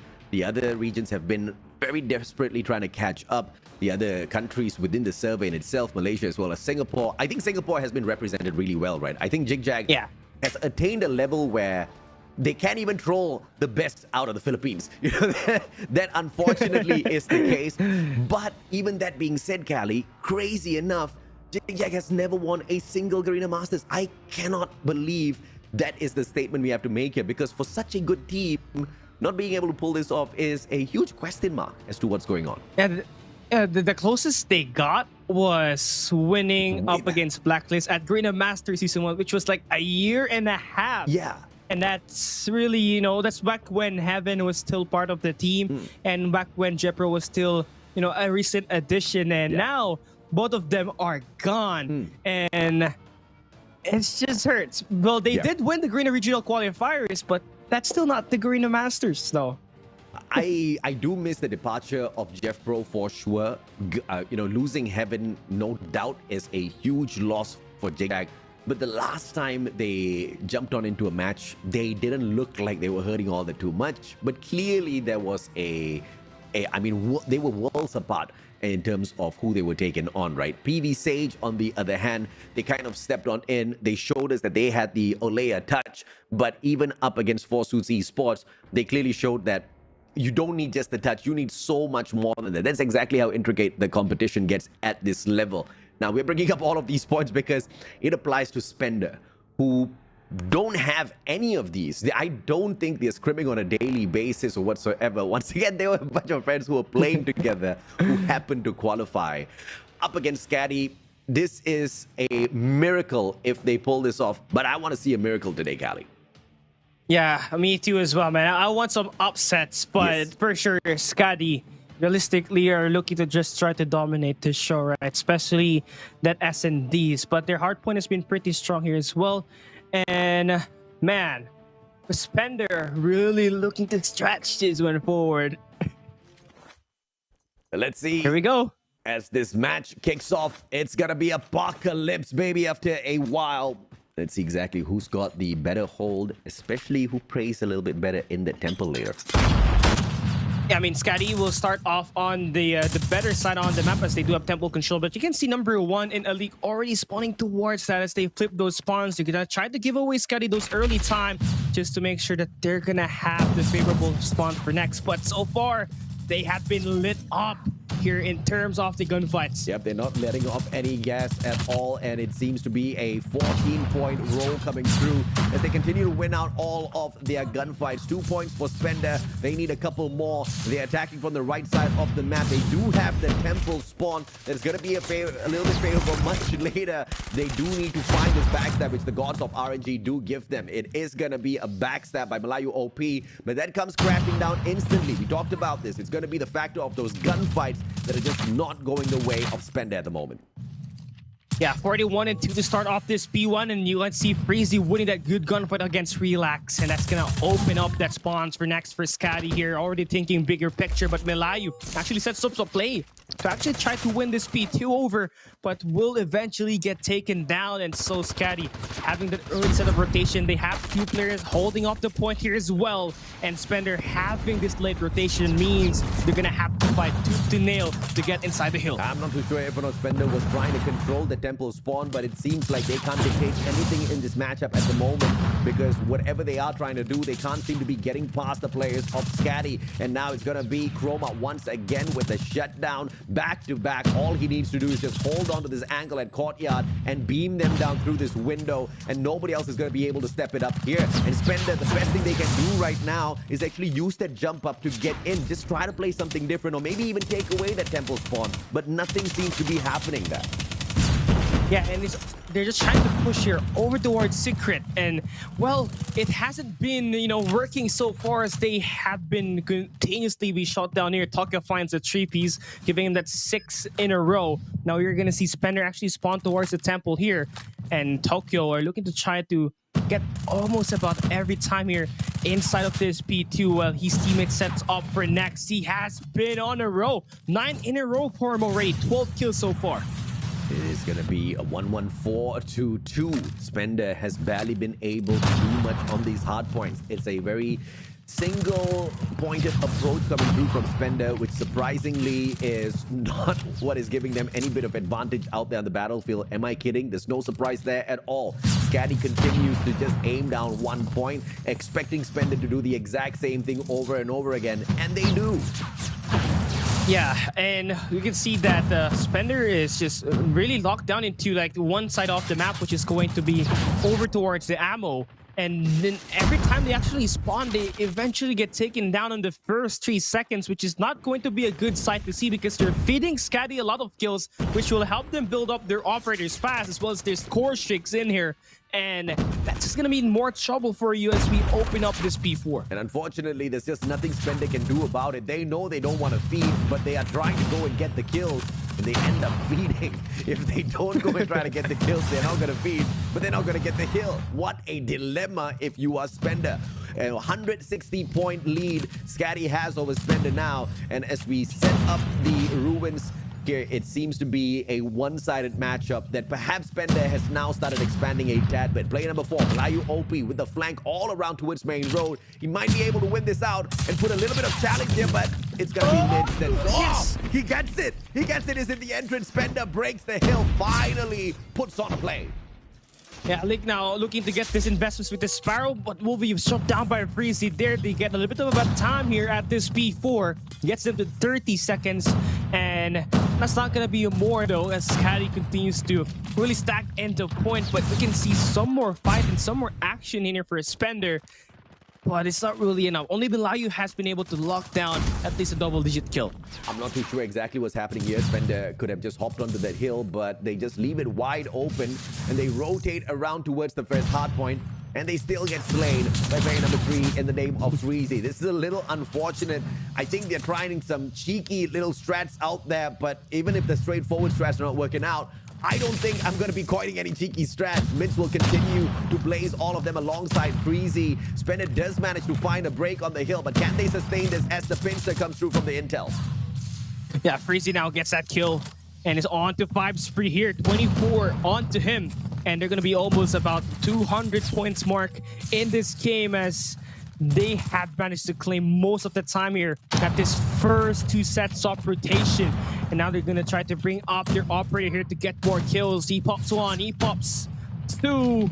And is looking to pop a lot more than that. Already reaching 210. 40 more points for the win, AJ. Oh, come on. That flick of Freezy is just insane. Can't get the 4th. No, he gets the 4th one as well. Pino goes down. 219 to 19. A 200-point lead. I usually say, 60-point lead. Don't fret. Don't worry. 200-point lead. You gotta start sweating blood, Gabby. Yeah.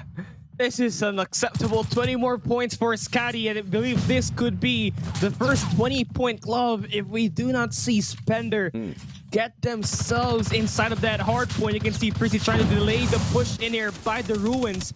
We'll find one player, and they're going to be staying inside the hill here. SKADI investing all of their operators and their score streaks as whatsoever just to try to stop Spender from going inside of the hill. Just 3 more points, and they're going to take map number 1. Hello, who just in? We just got Spender getting that first 20-point club in free membership access. Bobby is my dad. I didn't know that. Are you? Have you gone for a paternity test, Callie? I think Bobby is my dad as well, man. Just kidding. You sound like him. Freezy, Tokyo, Chroma, Mids, Mark, Cisco. They represent SKADI, and they just whooped Spender out of Apocalypse. In fact, they brought Apocalypse upon Spender in that matchup, welcoming them to the 20-point club. Apocalypse didn't do much in terms of controlling the spawns, and at the very final moment of the game, when it was about to end, I saw Malayu OP circle around to take that spawn away from Temple, but the game ended. When he finally figured it out, it was too late. It was too late. That's been the storyline here for this squad. Again, you really have to talk about the years of repetitions that SKADI has over our friends from Spenders, right? You're talking about miles of difference in terms of this gunfight enforcements, this strategy as well.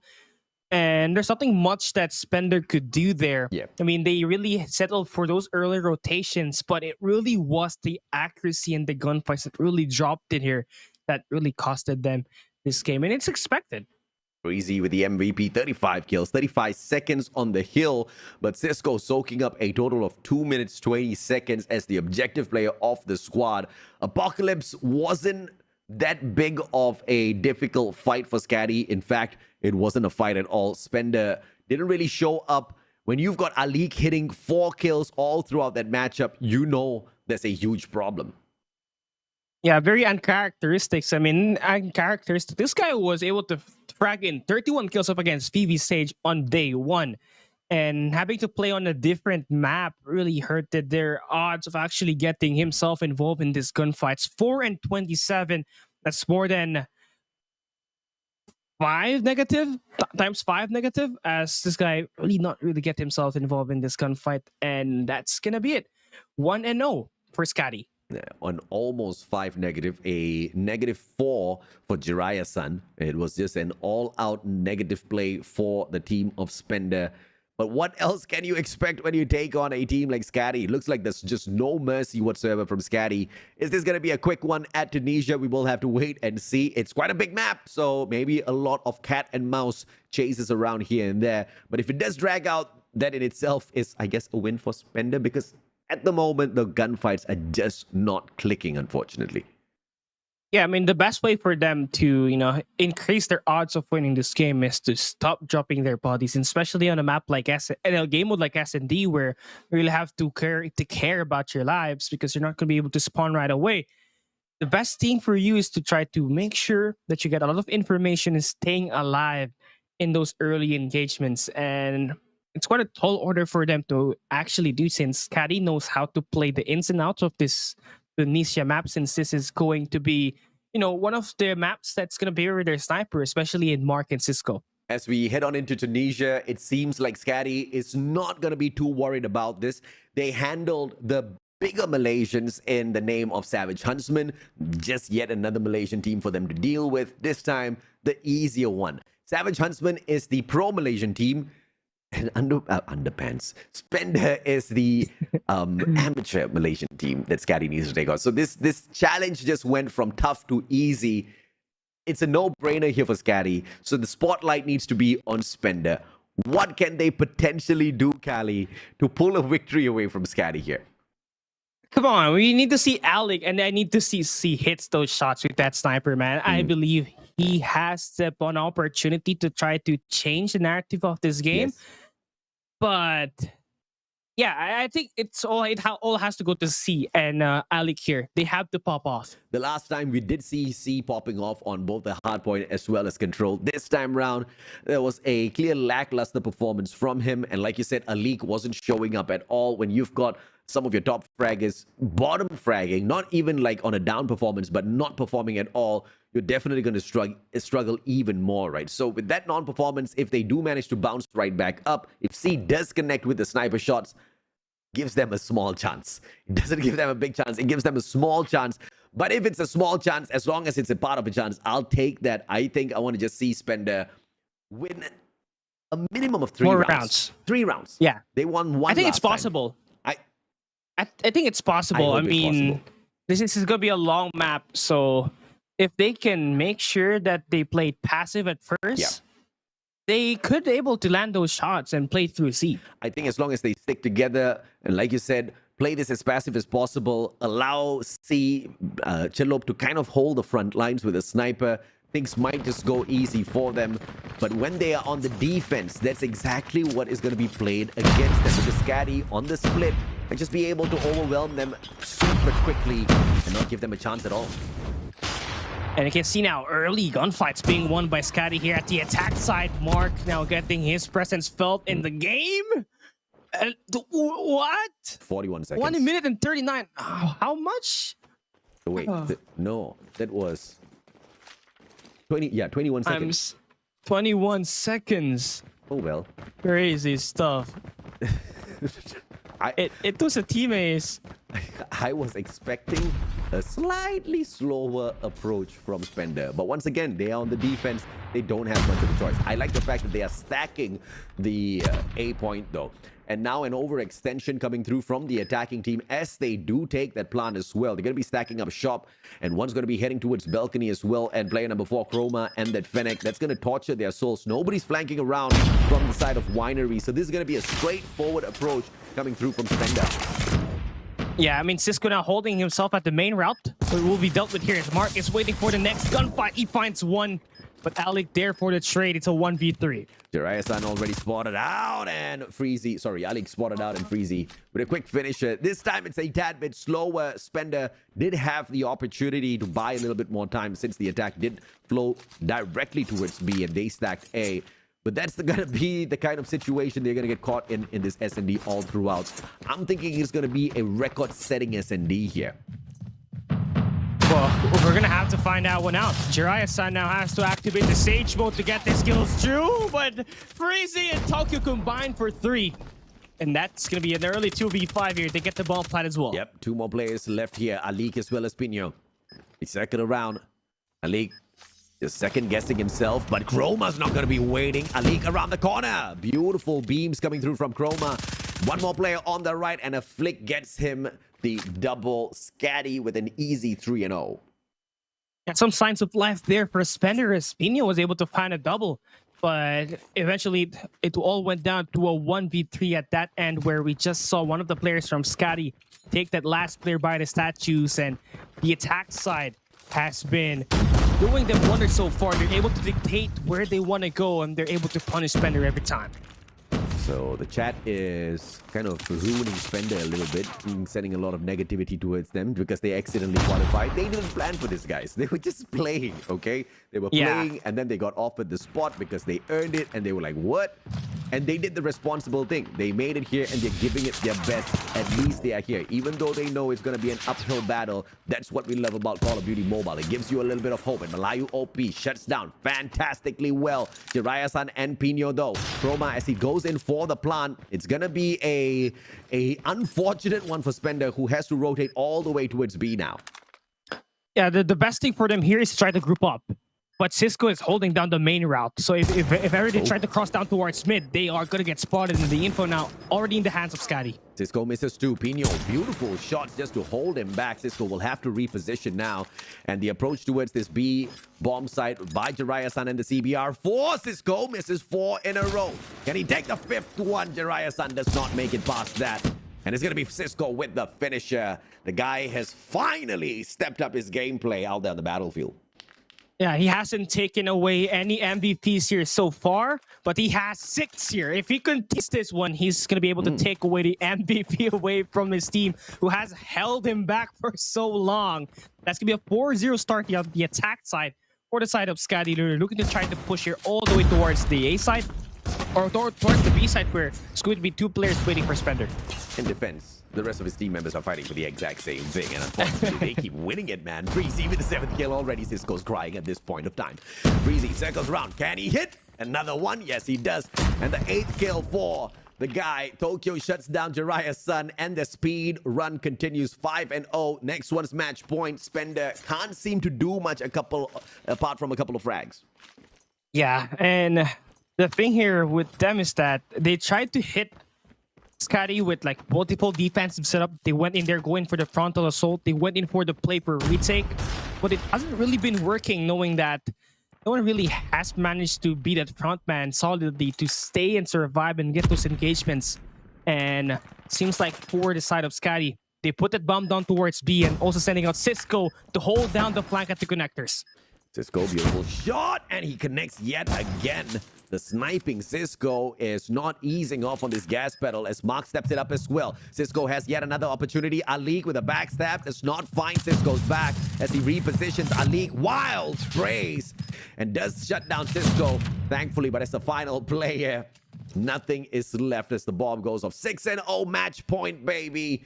This is a speed run if you didn't think it would be, and SKADI is just about 21 seconds away from closing this.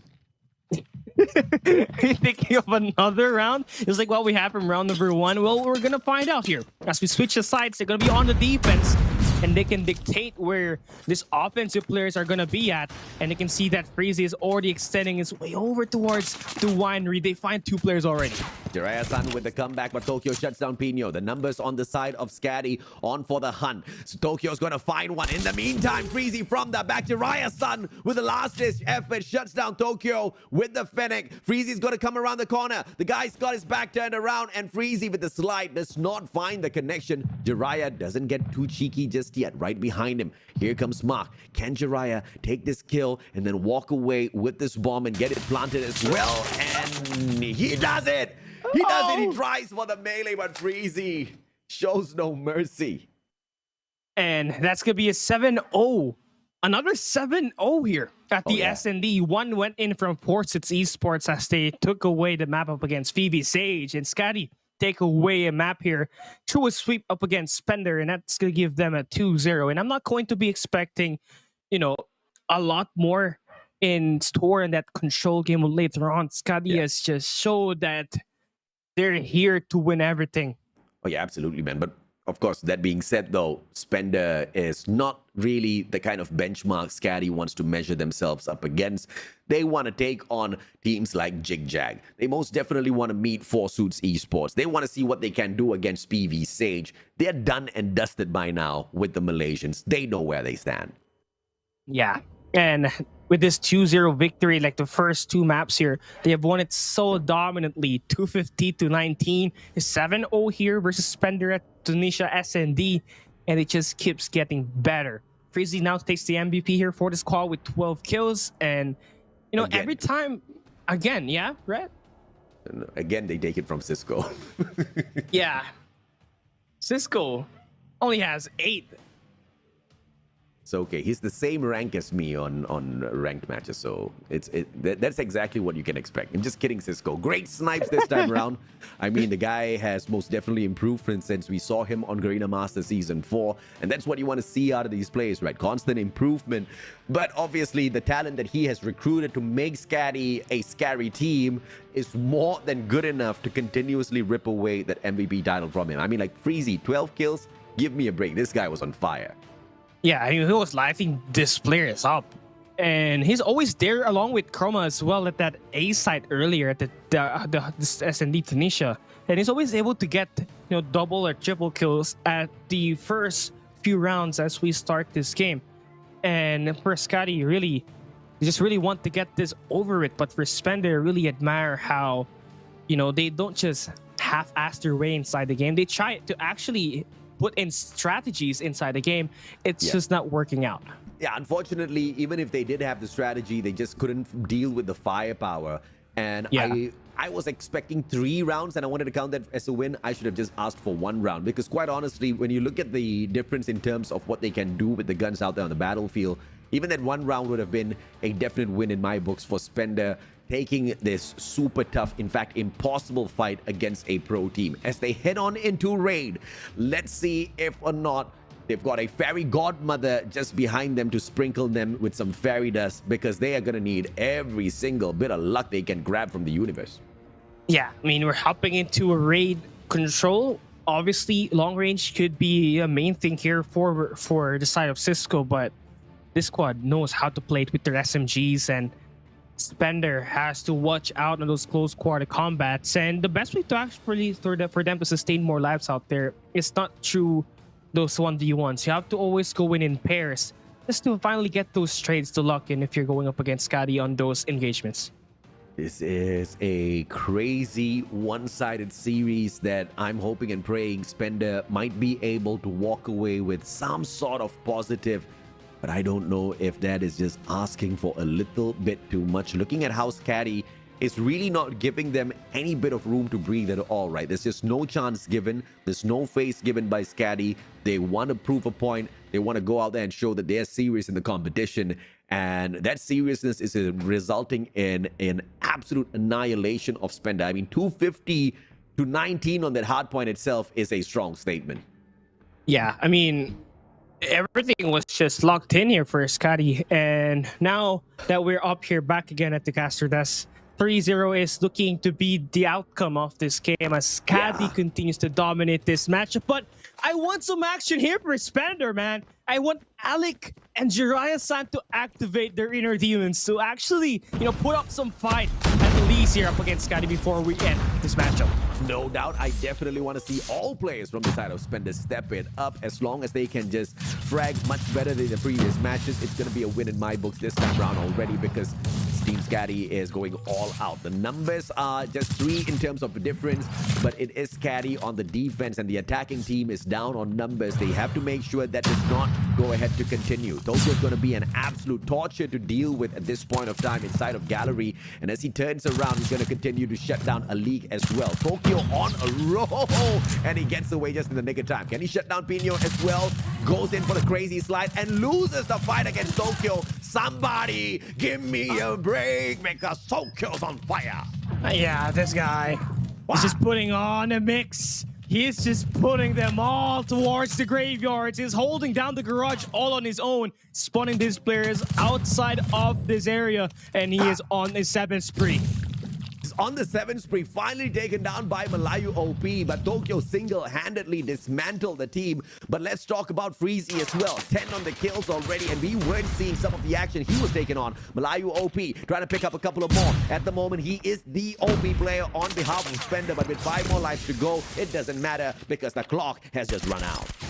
Yeah, no more time to go for the attacks. You're going to get sent in down towards the next round where you have a switch of sides, and you're going to be on the defensive side. And for SKADI, they have shown what they could do in round number 1, and it's most likely going to be ending up the same here as the open up round number 2. This is not looking good for Spender at all, and SKADI at the same. Chroma is on 0 kills against Spender. You have to blame Freezy for that, man. Wait a minute. Come on. Okay, Chroma finally finds his first kill of the game. He finally woke up. Tokyo, on the other hand, trying to get a couple for himself as well. Finds 3 players. Drops the Freddy. Does he hit the double? Hits absolutely nothing except the wall. Yeah, but yeah, you can see that the robot system is here for Spender. Actually worked in part with the rail there, but information is gonna be given here for SKADI, and you can see that they made some rotation here towards the B side, even actually extending over towards Laundries, but a big 1v1 here being won by Cisco, and that's gonna capture the B side. Yep, and that's a quick run through to capture this 1B site with 25 lives left on toe. The attacking team doesn't seem to be breaking a sweat at all. Those that are sweating are in a Spender as it hangs on a tight little wire of a hanger. Tokyo, Sparrow on activation, just waiting for him to call upon the power, but he doesn't want that. He just wants to find a couple of eliminations here through the melee. And circles around, 4 players awaiting his barrel shots, and the first one will not connect. Finally finds one in the corner. Tokyo now on a roll. Yeah, he gets 3 there with the Sparrow before he gets taken down. That's going to soften up the defense that Spender has here by the basketball court. They lose through control over towards this kitchen, but they got Freezy extending out towards the barrels and just 2 more players to do it. Tokyo takes down Pino, and last player alive, Jiraiya-san, will be shot at by Freezy, and 2-0. One more round. Cisco seems to be liking these slower paced games, man. I mean, he's just absolutely pissed at the rest of his team members at this moment. Like, Chroma had 0 kills, and he still managed to bounce back up higher than Cisco. Cisco's like, what? Hoi! Don't outshine me again and again, man. Let's see if Cisco can catch up with the rest of them, Kali. You can't blame him because he was playing the OBG the B side earlier, round number 2, right? Yeah. But again, unfair that his teammates is taking all of the spotlight. As you can see him, he's actually popping up now. There you go. There you go. He wants to go for the spawn trap. He wants to claim something for himself as well. Beautiful slide, but they sought him out instantly. Chroma now, the bottom fragger. Look at us trying to see who's the bottom fragger for SKADI. Spender, on the other hand, getting annihilated.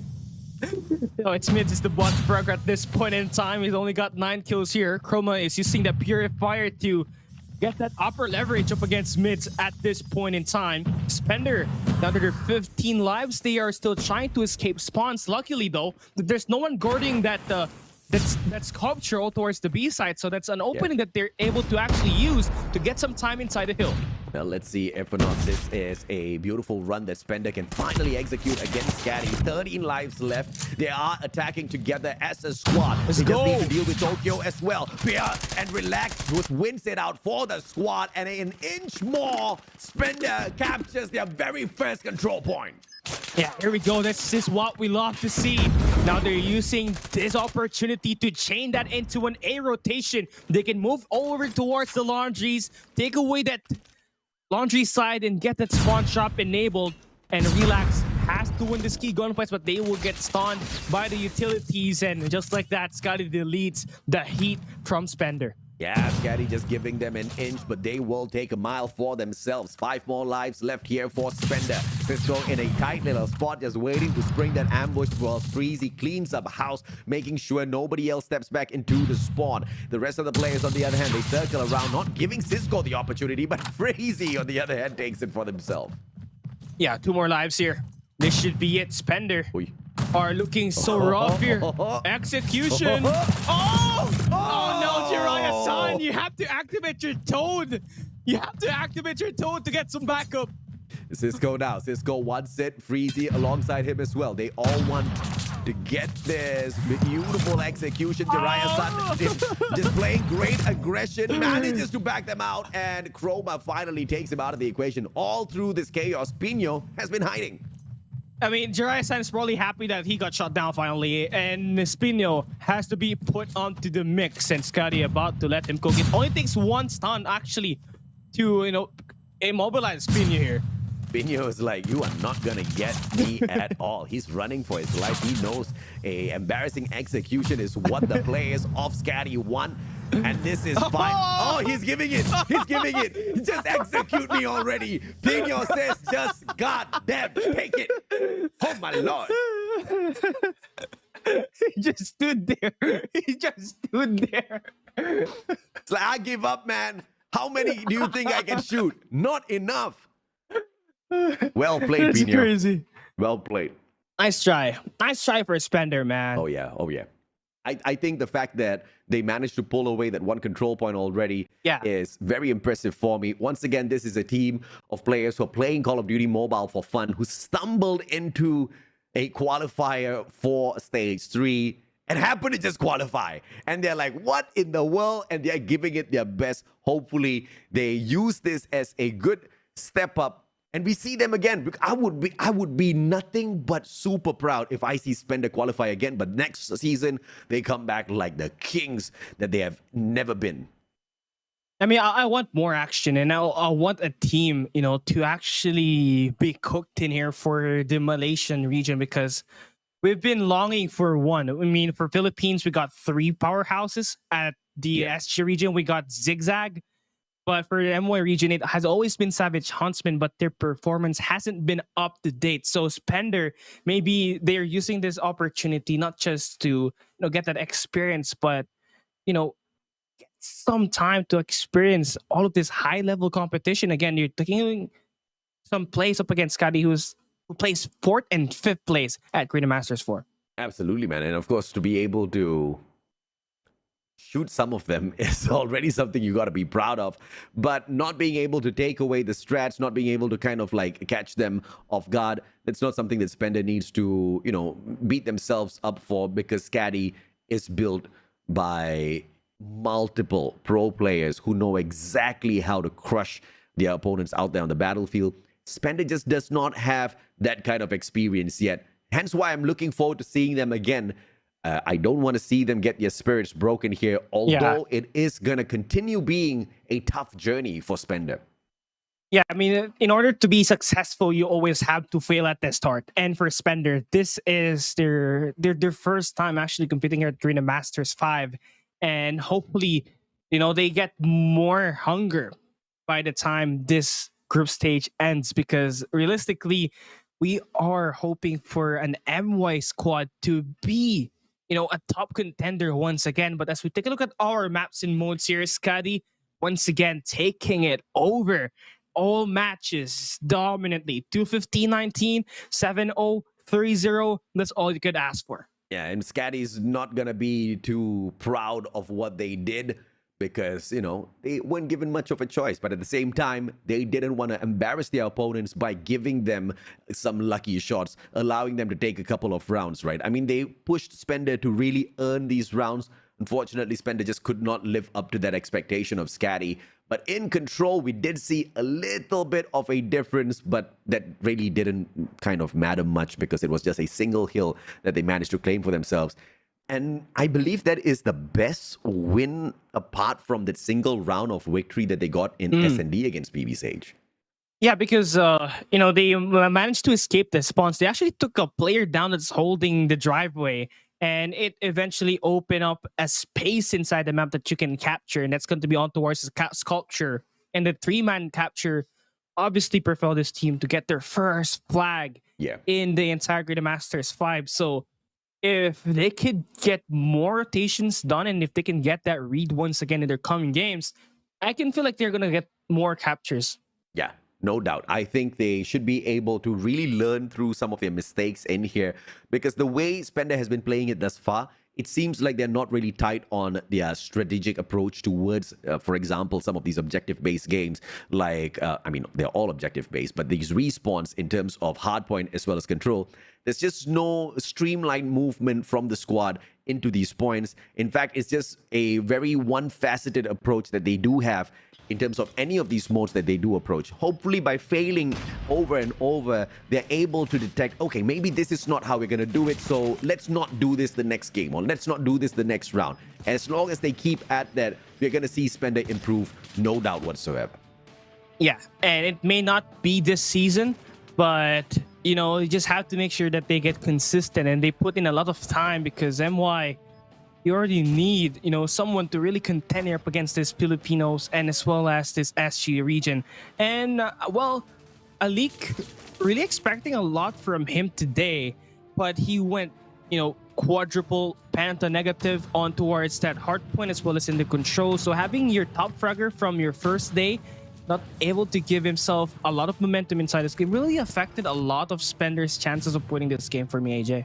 I do have to agree with you. Alik was a no-show today. In fact, not only was he a no-show, he bot fragged throughout all of their matches, right? I think he got 4 eliminations on that S&D, and then 4 eliminations once again here on this control matchup, which is a little bit unacceptable if you are Spender. But props to Jiraiya though. Jiraiya was doing fantastically well this time around for Spender, and he's the oldest player of the squad, and he's carrying them, right? But Chroma is the one to sneak away the MVP. Cisco's salty, but he knows he has to give it to Chroma. This guy did a lot. Yeah, he's going to be scoring 18.67 average kill here. And I'm not sure that's going to be the average kill, but for sure, that control gameplay really affected him, because by the time we opened up that round number 2, he had 0 kills, right? But again, a 1.97 KD ratio for him is everything you could ask for here for the squad of SKADI. And they just really rammed this one over. They just did it like it's business and get it done with as fast as they can. So they move on to the next. I didn't even see Chroma get up to 18 kills, man. I mean, but of course, if you're taking the average through the 3 matches, then it makes a lot of sense. Chroma did a lot in the initial hardpoint game as well. But hopefully we will be able to see the next time SKADI hop on into a fight, a more decent fight where they'll be pushed a little bit. They'll be tested a tad bit. Yeah, and SKADI obviously is going to be, looking forward to those top tier matches, because it's going to be along the way. Yeah, absolutely, man. We also have a interview segment. Cisco's not going to miss this one. Welcome, Cisco. We hear you, but we don't see you. We need to see your handsome face as well, so bear with me for a moment. Hello? Cisco's in the house. Okay. What's good? You're not going to touch your phone, right? Hi. Oh, God. Hi.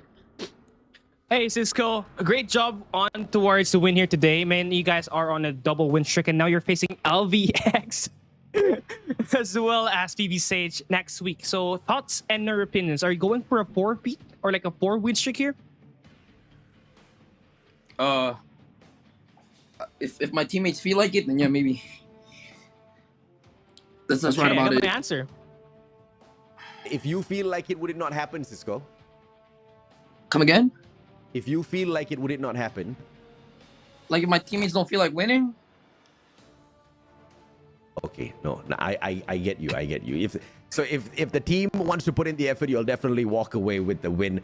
Thank you. Noted on that. Oh, yeah, LVX is 100%, definitely man. going to be a tough fight for you guys. How do you think you're going to match up against ZHAG, who's pretty much the top contender within Group A? Any plans to take them on? Like how you guys are going to approach that fight? I like FDX. He's a little cutie, you know.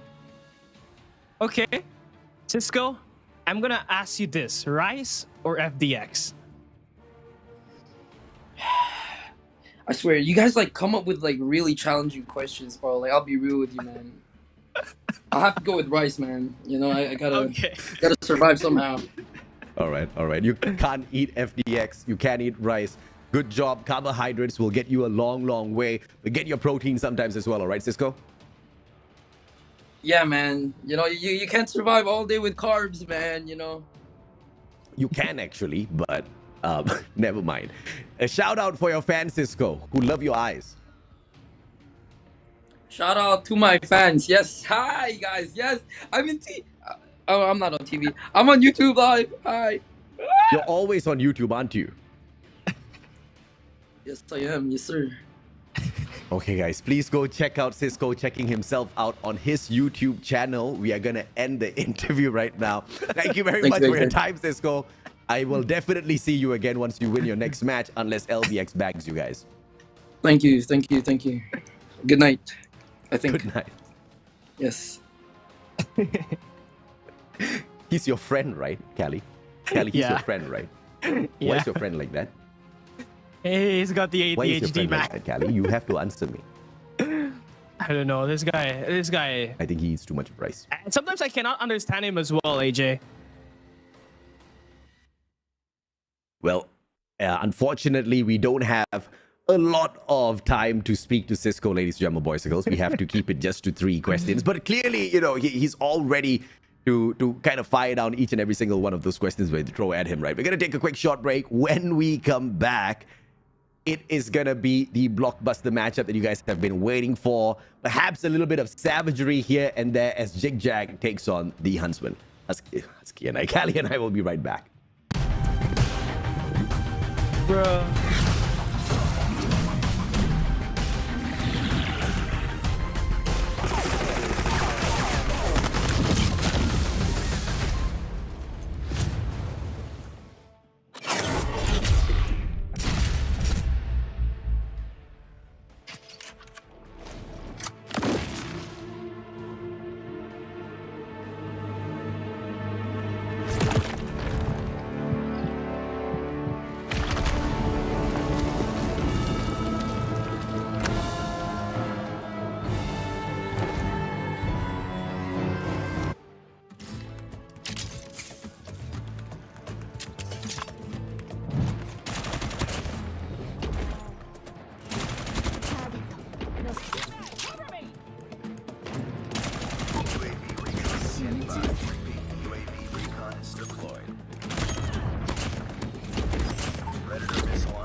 Heads up. Enemy UAV spotted.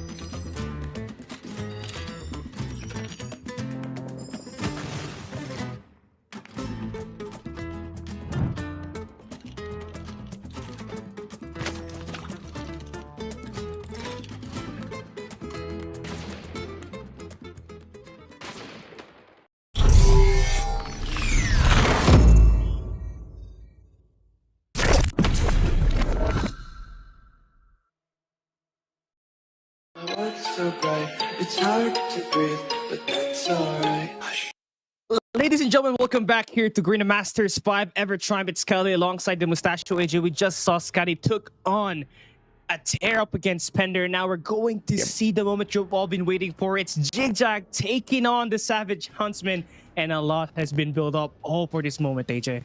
Absolutely, man. I think the Savage Huntsmen have got a lot of recovery to do. The last time they met SKADI, they couldn't get past them. I believe it was an absolute shutdown on that control. There were some signs of movement and life within the Savage Huntsmen in that hardpoint matchup, but they couldn't get past that 150-point mark. And of course, SND, that was a fantastic attempt, but they just couldn't once again nail it down. I believe that was meltdown the last time they went in there. And if you look at the flip side of things on ZHAG's side, 4S KINCAID, sorry, 4S KINCAID, they just couldn't get past ZHAG. In fact, they couldn't do anything against ZHAG. Yeah, they were mostly being trolled by ZHAG from especially that control game mode, right? And we just kind of saw like the foreshadowing of that when FTX was able to go for the execution up against one of the players of 4S KINCAID at Meltdown SND. But honestly, for Savage Huntsmen, the thing that's really riddling them right now is the contribution of Zen. I mean, Zen really struggled up against SKADI, 13-25 with that hardpoint gameplay. Yes. And he only scored 8 at the SND, and his control not really up to par as well. I think it's not just a problem with Zen, it's a problem overall with Savage Huntsmen and all of their good players. You're talking about Zen as well as the main player Derp, who have been hit by this bout of inconsistency, not just now, but even in the past tournaments as well, right? That's something they really need to fix if they want to be able to overcome a team as great as ZHIG. But the question is, what can anyone do within this group against ZHIG, man? We've had a 3-0 the first series of the day as 4Suits Esports beat down PV Sage in a fantastic matchup. LVX tried to get the 3-0 as well, but 4S KINCAID managed to win some honor back by sneaking away that one match from them. SKADI versus SPENDER was a no contest whatsoever. Is it going to be an equal or a no contest once again? Are we about to see another speed run, Kelly? I mean, if we're taking a look at the past performance from ZHAG, I mean, they just made light work of 4S KINCAID at day one. And obviously, that's not really up to their strengths yet. Mostly, they were just playing around and still getting those eliminations. Here, we will potentially see what they could do up against Savage Huntsmen, especially at the start of this game at Hardpoint, where obviously they're looking so unstoppable with the addition of Scared, and not adding the fact that FDX is added into the mix here as well. Yeah, that duo from former Blacklist International is such a big addition to this squad in terms of playing this response. He has been a fantastic addition, and he has been a crazy revolutionary out there on the battlefield, who has managed to flip around the pace of action, right? And I think overall, whenever ZHIG does step into the fight, they have always been able to dominate. In their old form of Almighty, in their brand new lineup as ZHIG, they still show us one thing that has never changed. The confidence out of ZHIG is just untouchable. Yeah, especially Irfan J. That guy knows how to really put in the work, AJ. Yeah. I got a lot of I got a lot of things to say for Irfan J. He's been pretty confident in what things he can do inside the game. But honestly, it's not just him. Shut Up, and as well as Incendio, as well as Bingo, as well as, which is currently one of the new players added into the side of ZHAG. They always embrace that confidence, and that confidence really gave them an opportunity to be a level ahead of their competition. If the trend for ZHAG in Garena Masters continues on the trajectory that it has been taking thus far, Savage Huntsmen might just have an opportunity here. Garena Masters 1, ZHAG plays second, third on Garena Masters 2 and 3, and then fourth on Garena Masters Season 4. The performance has just been dwindling. Even on CDSI recently in China, this was just a fourth placing team. ZHAG really needs to tighten up some of their plays, and perhaps having a fight against Savage Huntsmen might just be the best in terms of practice. Takeoff, slumps, crossroads. This is going to be a fun one, Kali. Yeah, I love the takeoff pick here for the side of Savage Huntsmen. This is a map that relies on your rotations as well as trying to break with your utilities as well as those pinch play maneuvers. And I believe Huntsmen has the opportunity to actually try to hit those up against the squad of ZHAG. But the question is, how consistent will they be? And the duration of the match that we're going to have here for today, because obviously ZHAG, we know their firepower. It can go continuously and it's unwavering. So Savage Huntsman has to go in 110% here today to open up this map number one. I mean, you know, you are looking at a team that was already fantastic at the start and now is just better with a little bit of extra Filipino firepower to back them up, right? You've got Scared, you've got FDX, who's going to be able to go the distance. You've got Bingo added in, you know, and this guy has been in the pro circuit for such a long time now under MYSG, but Bingo has never been able to find his perfect home. In ZHAG, he seems to fit right in. His play style and his flair just managed to kind of really put on the hurt out there on a lot of these players. And Shut Up has just been this fundamental player. His sniping has been improving, and there just doesn't seem to be a moment where he even doubts or slows down any of his approach. And do we even need to get started on Irfan J, right? There's a lot to talk about on the side of ZHAG. Huntsmen, they've gone through re-rosters, but too many re-rosters. Every single tournament that we've spotted, it's a brand new team. Yeah, and I believe, like during Garena Masters 2, where they had an opportunity to place number 4 in the overall competition, was the team that they should have kept, because that team was very consistent, AJ. Yeah. And of course, at Garena Masters 3, they're able to keep half of them, and they're able to reach the playoffs. But ever since removing Asbal and Speed in the lineup, it just continued to a downward trend. Yeah, unfortunately, it was more of a Demars West Point Mamba Loking situation. So a couple of players had to be let go. It was unfortunate because that was the downfall for the team of Savage Huntsmen.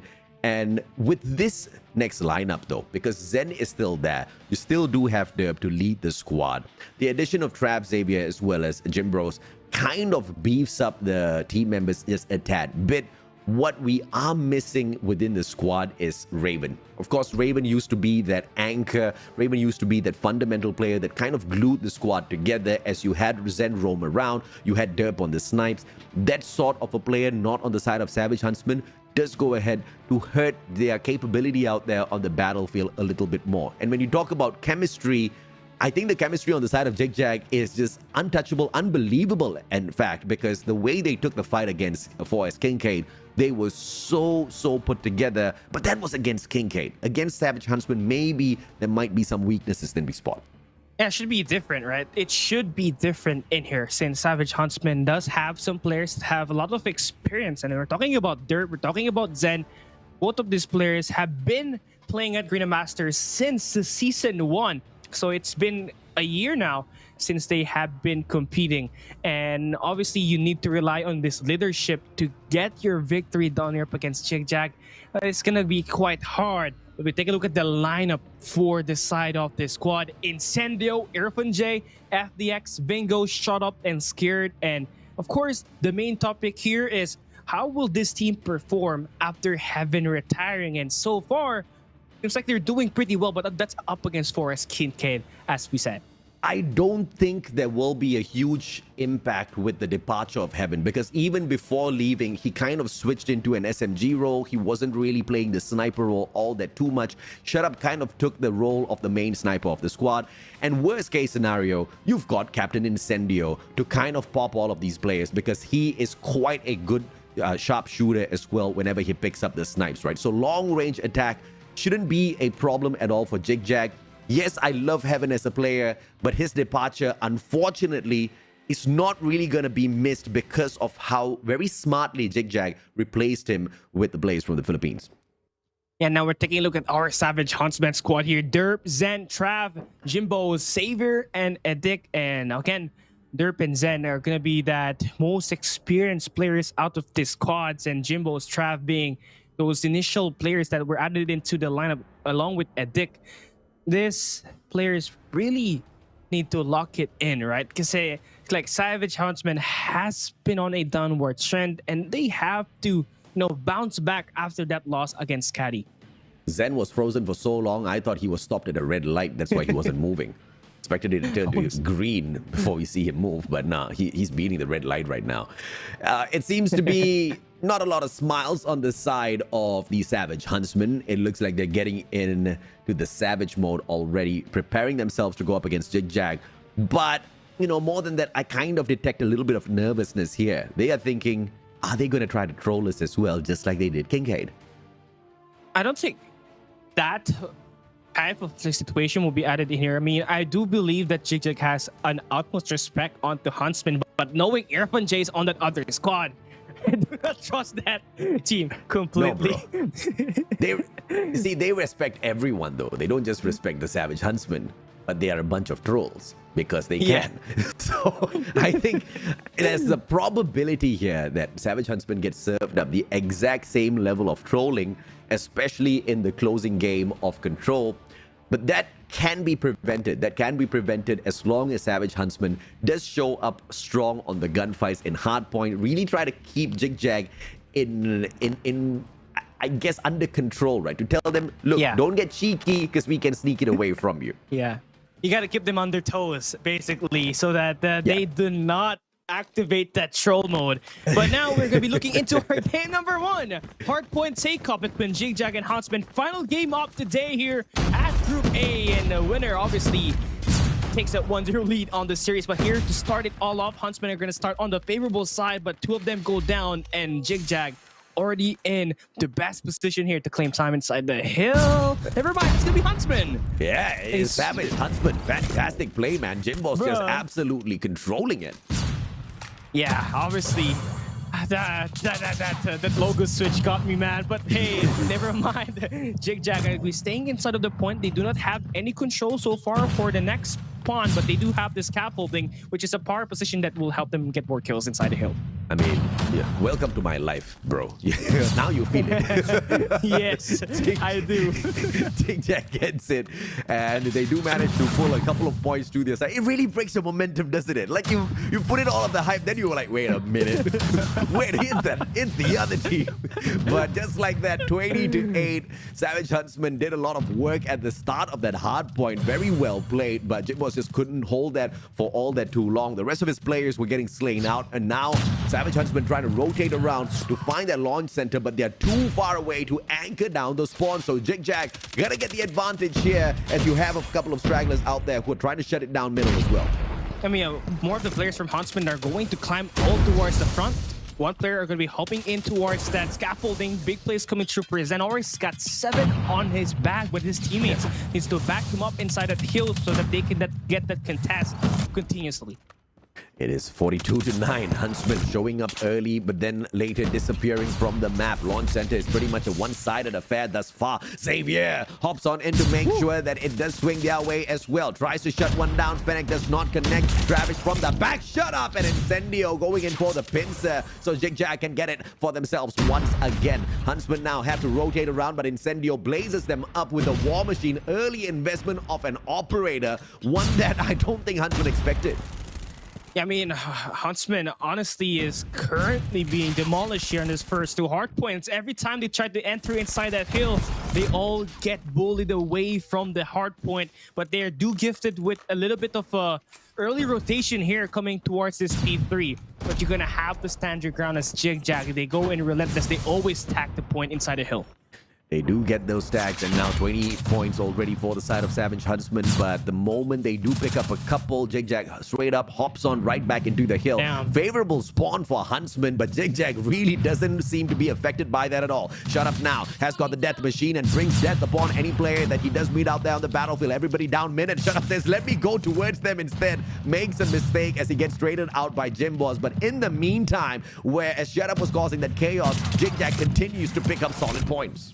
Yeah, FDX is holding inside that hard point, and his teammates just going for the eliminations now. It's time for him to pop the annihilator. He does find 1 kill, make that 2, but Zen finally able to cut him off. But that play gave that team some time to reach 100 points, and not to mention FDX as well as Shut Up are now looking to get a rotation over towards the P4. They can get this kill onto Derp.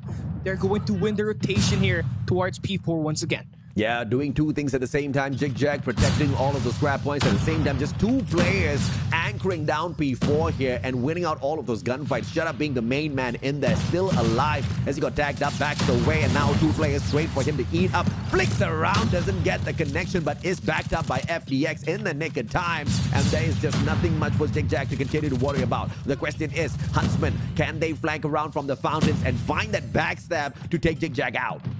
And it's hard though, because HUNTSMEN is trying to push in by ones when you got ZHAG actually holding down angles as a squad, and all of these floods are just pummeling down HUNTSMEN here one at a time. Every push they make, they go down, and that feeds ZHAG's opportunities here with their score streaks and those operators to be activated here fast. 141-23, final 15 seconds left here, and it's still ZHAG claiming all the time. Yeah, this is ZHAG on absolute master mode, bro. They've not allowed HUNTSMEN anywhere near this hill purifier after all of those shots. Irfan J tortured them, and the rest of the way, Shut Up was just absolutely cleaning house. Irfan J is continuing to torture all of those souls as the setup for P1 goes ahead now. HUNTSMEN potentially going to be hopping on into the middle, and ZHAG's going to have a feast. Yeah, I mean, just take a look at this. We are seeing so much power positions being held here by ZHAG. Not to mention, they have the second floor, the scaffoldings. They're holding down these fountains, as well as the generator side, with Shut Up holding that top floor control. And this is just getting worse, AJ. I expected more of a fight here for HUNTSMEN, but they're just falling down like flies here. Yeah, they're putting up a fight, but they just can't seem to handle the gunfight because ZHAG is absolutely annihilating them. Zen hoping and praying that he can find a bit of survival out there, but it just is a outclassing maneuver that ZHAG has. And if you look at the kills, though, it's not overwhelmingly big on the side of ZHAG. It is just how they're getting these high impact kills and not allowing Huntsmen to control these spawns, nor all of those locations to get to that hard point to play the game. 161 to 41, Huntsmen struggling, but I think they're also a little scared to approach the hills. Yeah, I mean, right now they're hardpoint opposing for Huntsmen. I mean, they're really afraid to go in for the contest here as ZHAG's been able to really dominate all of this hardpoint so far. They've chained it for like the first 6 hardpoints, and Huntsmen hasn't really been able to get a good contest inside the hill, but Derp now finally stays alive, sent here with the War Machine, and they finally get a good hold off of this P2. Some breath of fresh air here courtesy of Derp and Zen. With the War Machine, he's able to hold down the sides, but question is, can he continue to do this when that operator is no longer active? You need some heavy firepower to deal with ZHAG, but you're not going to have that all the time. Zen gets tagged up Irfan J with a double on the God nade, and just like that is going to be ZHAG torturing the players of Savage Huntsmen once again. Incendio holds the hill, single-handedly wins that battle. In the meantime, it's going to be player number 4, Shut Up, down at the bottom with the Death Machine approaching. The Huntsmen players will be annihilated the moment they're spotted. Yeah, this is just like a battlefield here for the side of ZHAG, man. I mean, early rotation once again by Huntsmen, but what we just saw from the first hardpoint rotation was that ZHAG was able to line up a attack where they had to go in a pinch play, and they managed to go in for the kills. As the hardpoint opens up once again, Huntsmen are in a good position, but they got to take care of their lives. But Scared Air from J combines for 2, and now they're on their way towards this P3. Yep. On the way towards the 200-point mark, ZHAG, but Savage Huntsmen trying to fight their way back in here. Valiant effort thus far, 72 points already. I know that's a little bit of an underscore to be highlighting, but against ZHAG, everybody seems to be helpless. And now, as the numbers dwindle down for Savage Huntsmen, it is time for ZHAG to once again take over the hill. But Aurora launch is flooded by those yellow pieces. It's player number 2. They're holding down the ground. It's going to be Skirt that gets annihilated as well. Zen still alive and kicking, and Savage Huntsmen finally lose the hill, but the fight is still on as Travis hops on in with the backup of Derp once again. But ZHAG doesn't even need a full squad in order to annihilate the Savage Huntsmen. Scrap points for the Malaysians as ZHAG move on to the next objective. Yeah, they're taking big picture here. They know that P4 is also monohill. If they can get the rotation, get the sponsor as well, they're going to get a lot of time compared to Huntsman, who's just claiming this crap time on towards his P3. But Derp has been popping off, man. 33 kills for his name. He's investing in it now later, and he can get good use of that operator skill. They will be able to break the hill, and Savior finds some kills here with the equalizer, opening up this P4, and now they're gonna reach 100 points. Equalizer, Shut Up from outside, just with the Fennec will be able to put him down on the ground. 210 to 104. ZHAG looking for the finisher, but the Savage Huntsmen have finally woken up in this matchup, and Incendio puts them right back to sleep. It's the War Machine on display. Savage Huntsmen fight that back as well. Irfan J drops by to say hello, but look at that. On the right-hand side corner, it's Jimbosh on the prone. He's stopping the bleeding. He's giving Huntsmen a lifeline. Yes, then making that follow-up duat pin as well with the War Machine just gives this team some chances to not give ZHAG any sort of time despite this squad getting that early rotation. And it's all about the contest. You just gotta keep it scrappy because you cannot get ZHAG any sort of time here at all, knowing that they're just a few points away, specifically 30 points away from taking this map number 1. Third rotation of hard points as we head back into P1. Savage Huntsmen have shown a lot of signs of life. They are kicking and screaming. They are going to get dragged down either way because so close to the finisher now is ZHAG. 25 more points will put this game down under, but Shut Up with the Death Machine is going to be looking to torture the souls of Savage Huntsmen even a little bit more. As the spawns are flipped around, ZHAG continues to sneak away those points. This is no hope now, Callie. Yeah, it's just the countdown just begins here. The timer, the countdown continues to go. 5, 4, 3, 2, 1. A little bit of a contester being made by Huntsman, and a heroic plays being made by Zen to stop the bleeding for now, but he gets taken care of. FTX, they're on their way. And you can see that they're looking to end it here, this P1. Savage Huntsmen do not want to let this one go. In fact, this has been the most fight that we've seen out of the Savage Huntsmen, and this is the biggest fight ZHAG has had thus far. Savage Huntsmen winning that back once again, but ZHAG rips that away. Back and forth we go. Huntsmen don't want to let it go just yet. Shut up, shut down. It's going to be Xavier taken out of the equation as well. Next hard point, Savage Huntsmen. Can they do the impossible? ZHAG just need 3 more points. Yeah, Chimpaz, he's gonna be here, has to play with his life, but he gets taken down. ZHAG, 1 more point to deal with. The contest is on, but it is not enough as ZHAG gets that victory. The last heave was great, but it came too late. ZHAG takes map number 1. I love that final signs of life that we saw out of the Savage Huntsmen, because that's exactly what we need for them to boost their spirits up. I mean, ZHAG was having a bit of a tough time closing the match off because the Savage Huntsman woke up, and we now understand where the savagery comes from. Derp and Zen, they were not letting it go. Xavier stepped up the gameplay as well, but there was a monumental effect that kind of pushed on from the start of the game. ZHAG had already earned so many of those points. To close the match off, they literally needed 3, and the Savage Huntsman made them work for it. Yeah, I mean, I love that, what we saw from them at that last one. But if you're giving ZHAG like 6 hardpoint rotations chained consecutively, that really is gonna hurt your odds of winning here at this hardpoint takeoff. But yeah, once we went in for that reset, we saw a lot of potential from Savage Huntsmen. It's just that it came in too late. Derp had one of the best performance here for the side of Savage Huntsmen with 41 and 32 deaths. Obviously carrying the load of offense, and he's been able to find a lot of value on the annihilator gameplays that we just saw from him as well. Yeah. But again, Huntsmen just giving away those early rotations had themselves quite a big deficit here. Hands down, Derp was the best player. He's got the most kills, and he's got the least number of deaths on his team. You really have to give him props for this matchup, but it really wasn't much of a contest because the rest of his team members were dropping like flies.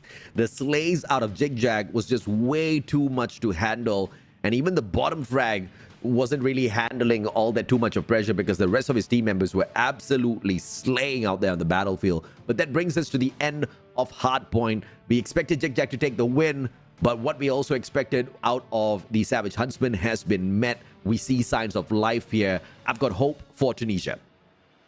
Yeah, Tunisia is, can be played very slow. And this is where Derp Sniper as well as Zens can actually take into effect. But you're going up against Shotup, who's been the main sniper and has been consistently the top fragger in terms of kills here for ZHAG. And it's the guy that you want to take down off the start. But since you're going to be starting on towards the attack side, you get to dictate where you want to go inside of the map. But we're hopping into a different map. We just flip the switch and voila, we're hopping into a slums. And attack side is going to be quite rough in here for the side of Savage Huntsman, because when we saw them play up against SKADI, they continuously dropped their gameplay even though they had those bomb plants, AJ.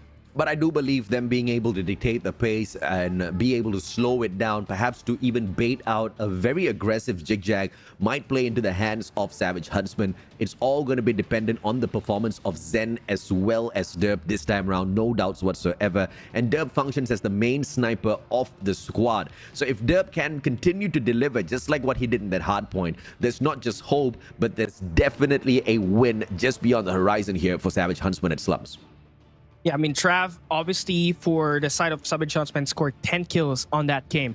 Derp had 5. So we need to see someone like Derp to actually step off in here when we play this S&D, because ZHAG obviously had one of the better performance in the hands of Skurd, who scored 12 kills on their gameplay at Meltdown versus Forest KINCAID. And now we're going to actually see how well they play this, since ZHAG is going to start on the defensive side. Obviously, they can start off aggressive, knowing that they just had a very dominant performance here at that map number 1, AJ. No doubt, man. At this point, I'm thinking, should there just be a different sort of a plan here? Because we've seen Huntsmen go through multiple roster changes, and the only final piece of the original Huntsman in the world of Call of Duty Mobile that's left in this team is Derp. and he clearly is on a class of his own whenever he is in top performance. Perhaps he needs to depart from the team and look for brighter horizons somewhere else. Maybe join another squad that can bring him a tad bit further. I mean, of course, I would not want to see the Huntsman legacy end, but for the personal, improvement as well as the journey of Derp to continue to remain solid in the world of Call of Duty Mobile, that might just be what we see in the near future. I mean, just like Heaven, man, Derp is the face of the Malaysian region. He's gonna be this. He's the most consecutive. He's the most consistent and the best player so far. And it's sad that he has not seen any players that really mix his match so that they're going to be able to amplify it as a squad and get those victories, right? But now we're going to be able to see them actually go in action here as we hop into Slum's SMD. ZHIG already in the graveyards, taking the first blood onto Zen. Great stuff out of Jimbosh and Xavier, but Shut Up will be able to equalize the numbers, and Derp shuts him down as well. Speak about the king as he steps on out of his defense. The bomb still in the hands of Xavier. They are aiming for that memorial as they step on up towards that B bomb site. Play number 3 on the side of ZHAG. Incendio with the long-range snipe. It's going to be the Locust that potentially torches these players. Oh, big kill here for Incendio. Now you're just going to have to wait for FDX to settle that flank. And if you can get the Fennec, it's going to be better. And FDX does manage to not get one, but both of those players from the side of Savage Huntsman, and a Savage shutdown just when Huntsman thought they had a little bit of hope there. The great setup there, for ZHIG. They had one player set up all the way towards Fountain and a guy holding down the graveyards. And when Incendio spotted that information, FDX immediately go in for the flank and they got those kills. And now it's going to be 1-0 here to start this round number 2. It's going to be Derp getting the first blood onto Shut Up. Fantastic approach by Derp once again, but instantly shut down by Incendio. Skirt getting a little cheeky, but not overextending all the way, just for a quick tip of information, and then he goes back into defensive mode. Not really aggressing because they do respect their players on the side of Huntsman, and Skirt takes the opportunity as Zen gets dropped to sneak one off of Jimboss as well. Travis is going to be backing away alongside Xavier, the 2 final players for Huntsman. Now they're looking to try to flood in towards the garage here as 2 players are looking to try to go for the push, and that's going to be Skirt being their front man. They have the spotted information. They're waiting for number 2 in FDX to go for a flank here and finally deliver the killing blow. 1-0 is gonna soon turn into a 2-0 unless Travis and Xavier pull off a miracle here in a 2v4. FDX does not connect with that shot, but Travis will be found by Incendio going for the double, and Xavier shuts him down. No equalizer from FDX, and LK9 fails as well. Xavier finally found by Skirt and nailed to the ground. A 2-0. Valiant effort once again for the Huntsman. Yeah, a bit of a dance there for Trav. But I mean, Xavier, but still doesn't get that job done. Right now, they have to make sure they get some involvement from Trav and Zen, because on this first 2 rounds, they have been struggling in nailing down enemies here at the moment. And 1 kill here should be able to spark them up some momentum. Incendio. Ball bang time. Just needs another inch, but that precautionary shot has managed to push his opponent away from that angle. So no patience initially with that shot. Zen gonna try from the right-hand side towards Dumpsters. Can spot 1 player. Timing, and oh, FDX, what a shot! Zen stood no chance. Just lead and just pick and get that kill. And Shut Up now here on the follow-up onto the Trav. ZHAG, as soon as they get those first 2 kills, they immediately get aggressive, and Derp able to punish them for that as Irfan J and Shut Up gets eliminated. They still do have that bomb plant in their favor. And with a big play from Derp here, once again getting that kill onto Incendio, that gives him 3 kills here at this round number 3. 2-0. It's not going to be a 3-0 if Derp continues to stay alive here. Clutch genes in this guy's bloodstream, most definitely very strong. Jimboss, as he slowly circles around, all 3 players on the attacking side of Huntsman going towards that Dumpsters. A bomb side is what they aim for, but they have to deal with FDX's snipe. On the other side, it's going to be Skirt and that Fennec. 3 players rotating together should be able to overwhelm the defense of ZHAG, unless, of course, the sniper manages to shut one down first. FDX has to play like a good rotation here on towards Broken will be shut down by Derp. Now it's gonna be a 1v2 here for SKADI. The spray transfer gets him his 2 kills, and now it's a 1v1. Derp has an opportunity to go for the ace and get the first team win here, but he decided to not go for the plant, and that's it, a 1v1. Scared takes him down. Kind of unfortunate there. Almost close to a round victory, AJ. Oh, very unfortunate, man. I mean, they had every sort of bit of advantage that they could pretty much ask for, but luck just not on the side of Savage Huntsmen. Not a single round ripped away just yet. And Travis, as well as Zen, have not managed to find a single frag out there. Yeah, and that play right there is really going to cost this team a lot, and that's the reason why ZHAG is up by 3 rounds on this pass inside the game. You expect more of these players to actually get some traction here for Huntsmen, but it hasn't been the case, since Zen has always been the first death here by FDX or Incendio. Patience play from Savage Huntsman. Zen, the play is on that crouch. Not going to be showing his head any moment now. Great map awareness from both sides. Not really aggressing on just yet. FDX.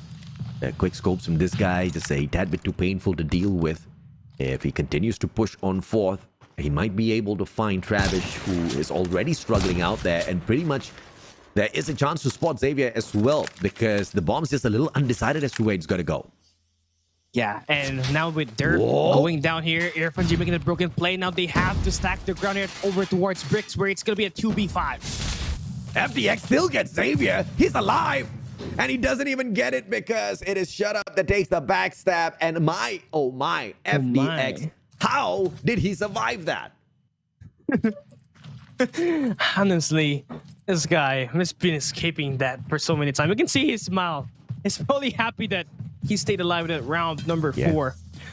And now as we start it all off here at round number 5 once again, Huntsmen failing to get around here yet, but they start off with the first blood. Zen finally getting his first kill of the day, make that a double. They open up the B site. Now it's open for a plant, a 2v5 retake here for the side of ZHAG. Fantastic approach this time round from Zen and team FDX. Just trade 1 out. It is the bomb planter, but Zen gets the 3rd one of these rounds. And Incendio is going to be the final guy who does manage to shut down the biggest problem that they were dealing with out of Savage Huntsman. Zen goes down, and it is going to be another threat out there as well. As long as Derp can be taken down, there is a clutchable game or clutchable round here for Incendio. But Incendio has to pick all these right corners at a time. He finds Derp.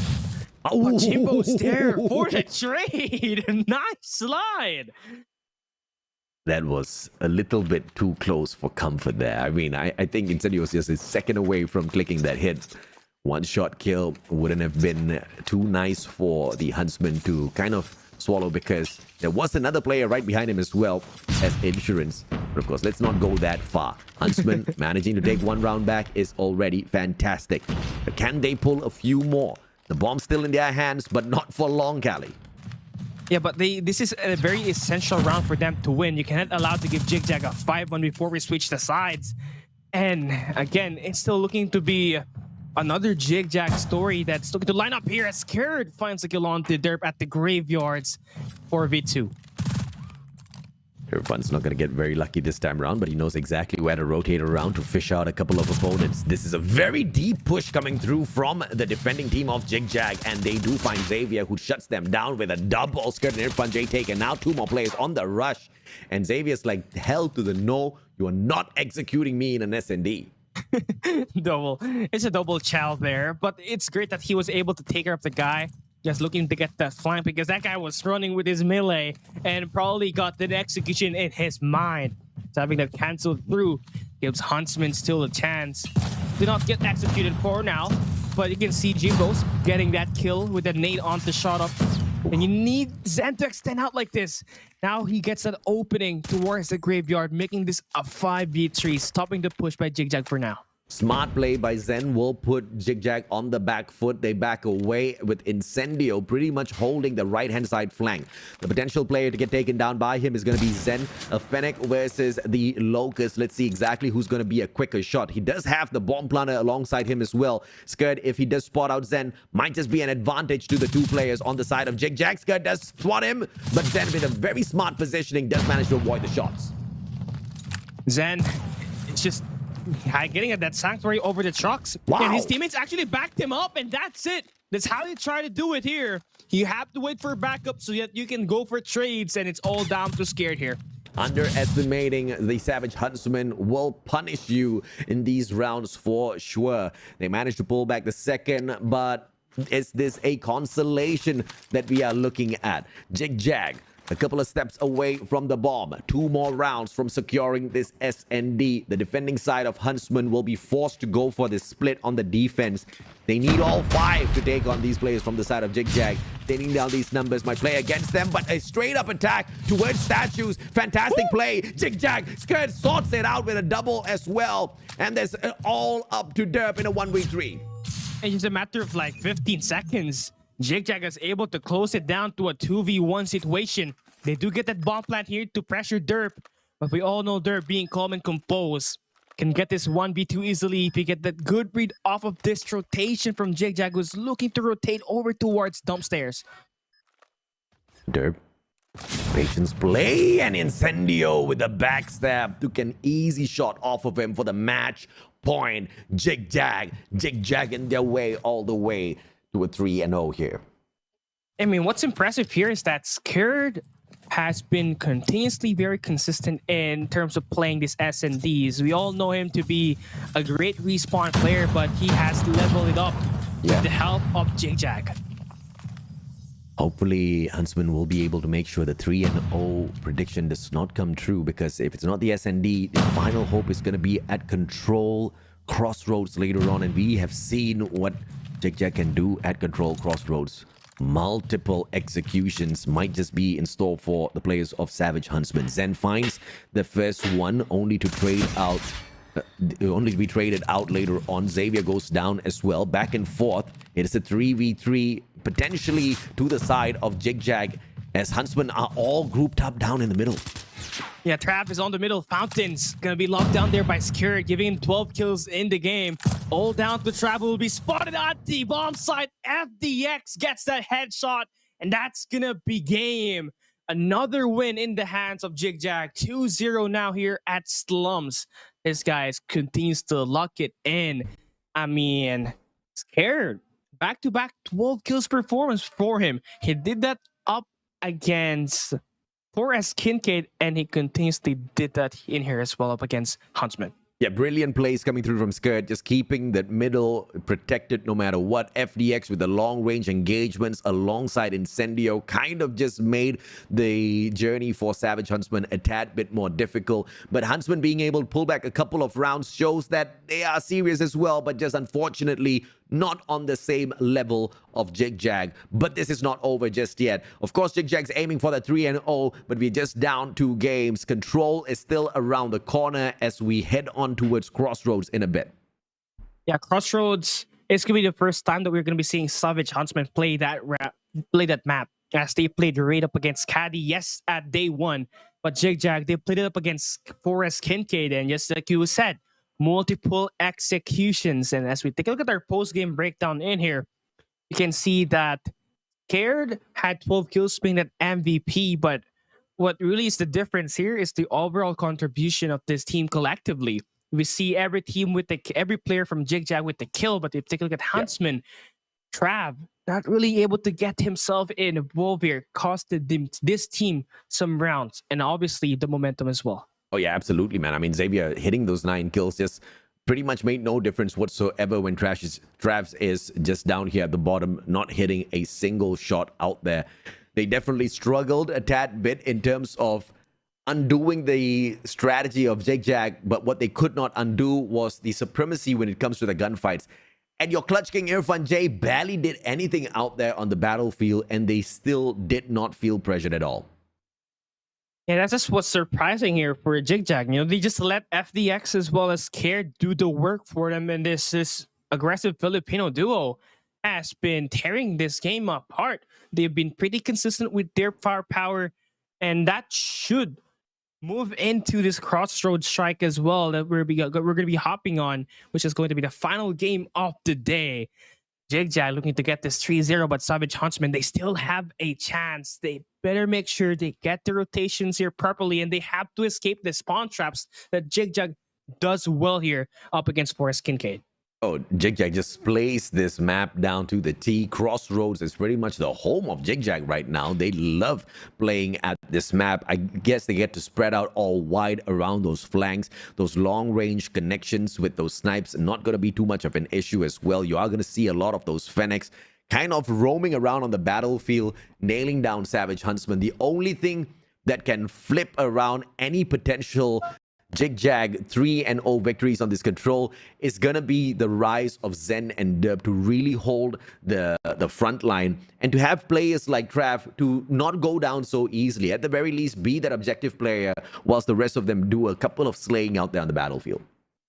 Yeah, you have Trav obviously starting very badly here at this S&D. Now he has to step up and contribute in a way that it's not going to cost this team a lot of lives. And you just have to play that OBJ. And if you're getting spawn trap, just stay where you are, wait for your teammates to actually back you up. Yeah. And that's going to be the name of the game here for Huntsmen, because we all know ZHIG, they can spawn trap, crossroads strike very well. And I'm not sure with the map pick here, because this is a map pick by Huntsmen, AJ. And we just saw Forest KINCAID getting absolutely decimated by the squad of ZHIG, but they still picked it anyway. Unfortunately, it is going to be a team that's picking a map that they're most comfortable on. They know going up against the ZHAG is a uphill task. No matter where they play, they're probably going to get tortured, but might as well have a little bit of fun whilst they are at that, because obviously they have a little bit of information now to work off of. They saw exactly what ZHAG has already done to the previous team on this map, where they were getting those executions. They saw how that spawn trap did happen. They saw the angles that ZHAG was attacking from. But the question is, was ZHAG attacking those angles because they had pre-planned it, or were they just flowing and communicating at the same time, just playing whatever that was most convenient for themselves? Because if Savage Huntsman gets the read wrong here, it's gonna be pretty difficult to watch. It's gonna be. And now we're gonna be hopping into the game once again. Final game of the day, Huntsmen and ZHIG. Here for Group A, we're going to be seeing ZHIG starting on the attack side, so that's going to give them some break. This team loves stacking the catwalks, and you can see them stacking this already, finding one kill with Irfan J getting that double as well. Irfan J getting the double, no surprise here whatsoever, but he's the only player with slays. That one is a little bit surprising. 4 other players on the side of Huntsmen have managed to pick up kills for themselves. Incendio, Shut Up, both stepping up at the very same time just to bring those numbers back equal here. Defending side of Huntsmen started off great, but they have to be a tad bit careful now because ZHIG is slowing down their pace just so that they can find better positions. Yeah, they're starting to zone up a bit, but Huntsmen does actually find some kills here by the fire station. And, well, they do find themselves quite into a bit of a trades here, and where they actually lost. Huntsmen now down to a 3 life count deficit here up against ZHIG, and you can see the push now being defined at the A side. And so far, FDX with his scope has been playing that OBJ for so long, but eventually will fail. And Huntsman gets back their recovery here after stacking that A side. Great recovery by the Savage Huntsman. ZHAG's not able to control this match the way they thought it was going to be. Jim Boss from the back. Long range Locust. Can he take him out? The answer is absolutely yes. The LCAR-9 had to be whipped out, but the defense is perfect coming through from Jim Boss on that B side. He's not over-aggressing. He's kind of holding back towards the observation room, and I really like that kind of safe play coming through from the Savage Huntsman. 21 more seconds to run down the clock. ZHAG is meeting its match finally out here on control. Yeah, I mean, Xavier is doing hell of a job just holding his own here by the tanks. It's been winning these 1v1s, but as soon as I said it, he does finally get caught down. But you put ZHIG into a spot where if they drop the positions at one of the sites there, their clock is going to run down to 0. Only 12 seconds left here, and only down to their final 5 life counts. Huntsmen are doing a phenomenal job at finding these eliminations and keeping the pressure up against ZHAG. Oh yeah, absolutely. Skirt now is able to just slide on out, grab a quick kill, and make his way right back in. Savage Huntsman cannot afford to allow ZHAG to win this out. 8 more seconds, but it has been on a pause. Both sides being attacked at the same time, and ZHAG finished their lives off, giving the Savage Huntsman a little bit of hope and then ripping it all away. Yeah, I mean, it was FDX who's managed to get a lot of kills, streaking at that map round number 1. Then he found himself with a Predator missile, and he eventually invested that and dropped down derp. And then he managed to get that information and swing on by towards the tank room, and he got the elimination to secure the kill here for the side of ZHAG. And now we're going to try to switch up the sides. You can see ZHAG already looking to get the hold here at the right side of the map, and they invested that machine to really line up players here who's going to be spawning in this area. Yeah, great play, and Shut Up now pushing on in a little bit slowly but surely for the spawn trap, and miscalls that little slide because it gets caught out, and the death machine is wasted. No, actually, Zen goes down. Death machine still alive and kicking Irfan J with the Purifier. How in the world did Shut Up even do that? I mean, he was staying at the right side of the lane, which has like a very good headless position, and knowing that the death machine does have a lot of bullets, he just continues to spray at only one angle, and every time a player spawns, he's able to take them down. 12 and 24 on the live count, AJ. Yeah, I mean, Huntsmen are on the attack, but they can't find anything to attack because they're just stuck in their spawn. Double Hunter Killer Drone on the prowl. These children need to run and hide, but ZHAG is on the hunt. 21 kills left here for the side of ZHAG. Huntsmen only have 6 to deal with. Xavier, great big frags coming on through, but 5 lives left, and Huntsmen can't even get towards B. They have to, at the very least, switch towards A, but a fully widespread defending team of ZHAG stops them at every corner. Yeah, Zen has to be the playmaker here for the side of Huntsmen to actually get some time here and stop that time from clocking down to 0. He's going to be the only player exposed in this open area, and he does get cut down by FDX, and now it's all down to Savior. Hiding around the corner, clock ticking. He does find 1 kill on this shot up, but that's not going to be worth it as the clock expires. ZHAG takes another round, especially at that attack side. Trav still struggling a tad bit to find those eliminations out there on the battlefield. And Savage Huntsmen overall struggling to keep ZHAG in their place. They couldn't even find the attack. In fact, they got spawn trapped all the way towards the very end. And this time around on the defense, on the other hand, the claw investment straight up from Skirt. Incendio with the war machine. They're going all out for this A control point. I mean, they're just going in for the throat right there, using this war machine to soften out the defense at the perimeter. And for Incendio, he has managed to find some kills, but he's helped his teammates actually push it. You can see Irfan J so deep behind enemy lines. Behind enemy lines indeed, as Shut Up just holds a tight angle, waiting for that slide, and anticipates a player and gets exactly that as he circles right around so that he doesn't get fished out easily. Will continue to hit those shots, but it's only gonna be Trav this time around, turning the tables on him for his 4th elimination. Trav struggling, but those are small wins he's got to be proud of. 12 more lives left here for the side of Huntsmen, whereas ZHAG has got 25. This is a lot of deficits here we're talking about here. You need to get a lot of investments to be worth it here with your operator skills, and Jimbo's investing that machine, looking to try to get some cut down. He finds carrots, and he's actually pushing way behind enemy lines, so they're in a small of a setup here for a spawn trap. Yep, and Jimbo's has got an opportunity, but the double is denied by Shut Up and the Fennec. Jimbo's finally goes down. 5 lives left here for Savage Huntsman, which means no respawn. If ZHAG goes in for a spawn trap, and that's about it. They're not going to be able to get away from that at all. All it's needed is just one objective player on the side of ZHAG to finish off this match. Will they go into execution mode? Final player left, but FDX says no. LCAR9 is all you get. Yeah, you're just still going to be served with a 3-0, but no execution. I think that any day, ZHAG continues up their rally, going 6-0 in terms of map wins after this victory over the side of Savage Huntsmen. And that will put them at the top of our standings. And you really have to give it up. Everybody came into play. We did not see bingo, but it's great to see the captain Incendio back here at the lineup. No doubt at all, Incendio was on fire, and it's great to see him right back out there on the battlefield, picking up a ton of slays. But Irfan J is going to be your MVP with the total of 25 eliminations in this control matchup. Jim Boss surprisingly did fantastically well for himself this time around. Those Death Machine plays were fantastic, but Trav, that's a little bit of a downer because the guy hasn't been able to wake up the whole day. Yeah, 0 kills at that SND, 7-16, double negative here. It's just so unfortunate here for HUNTSMEN. And I guess that just puts in the word in action that ZHIG is on another level right now in terms of going head-to-head on every squad that they have taken here at this Group A so far. And for HUNTSMEN, this is really surprising for a team that, managed to secure the top 8 placements at Garena Masters 4. They're right here right now at Group A with a 0-2 loss, AJ, which is gonna give them that bottom standings. Unfortunately, the roster that they did have for GM4 is not the one that is present out there to whoop some butt. That being said, even if it was, I don't think it would be an easy run against ZHAG. They probably would still get pummeled, but potentially, of course, rip away a couple of victories from other teams, maybe even teams like SKADI, right? But that's just a what if, maybe kind of a situation. Savage HUNTSMEN, they meet their second defeat in a row, and they lose 6 games back to back.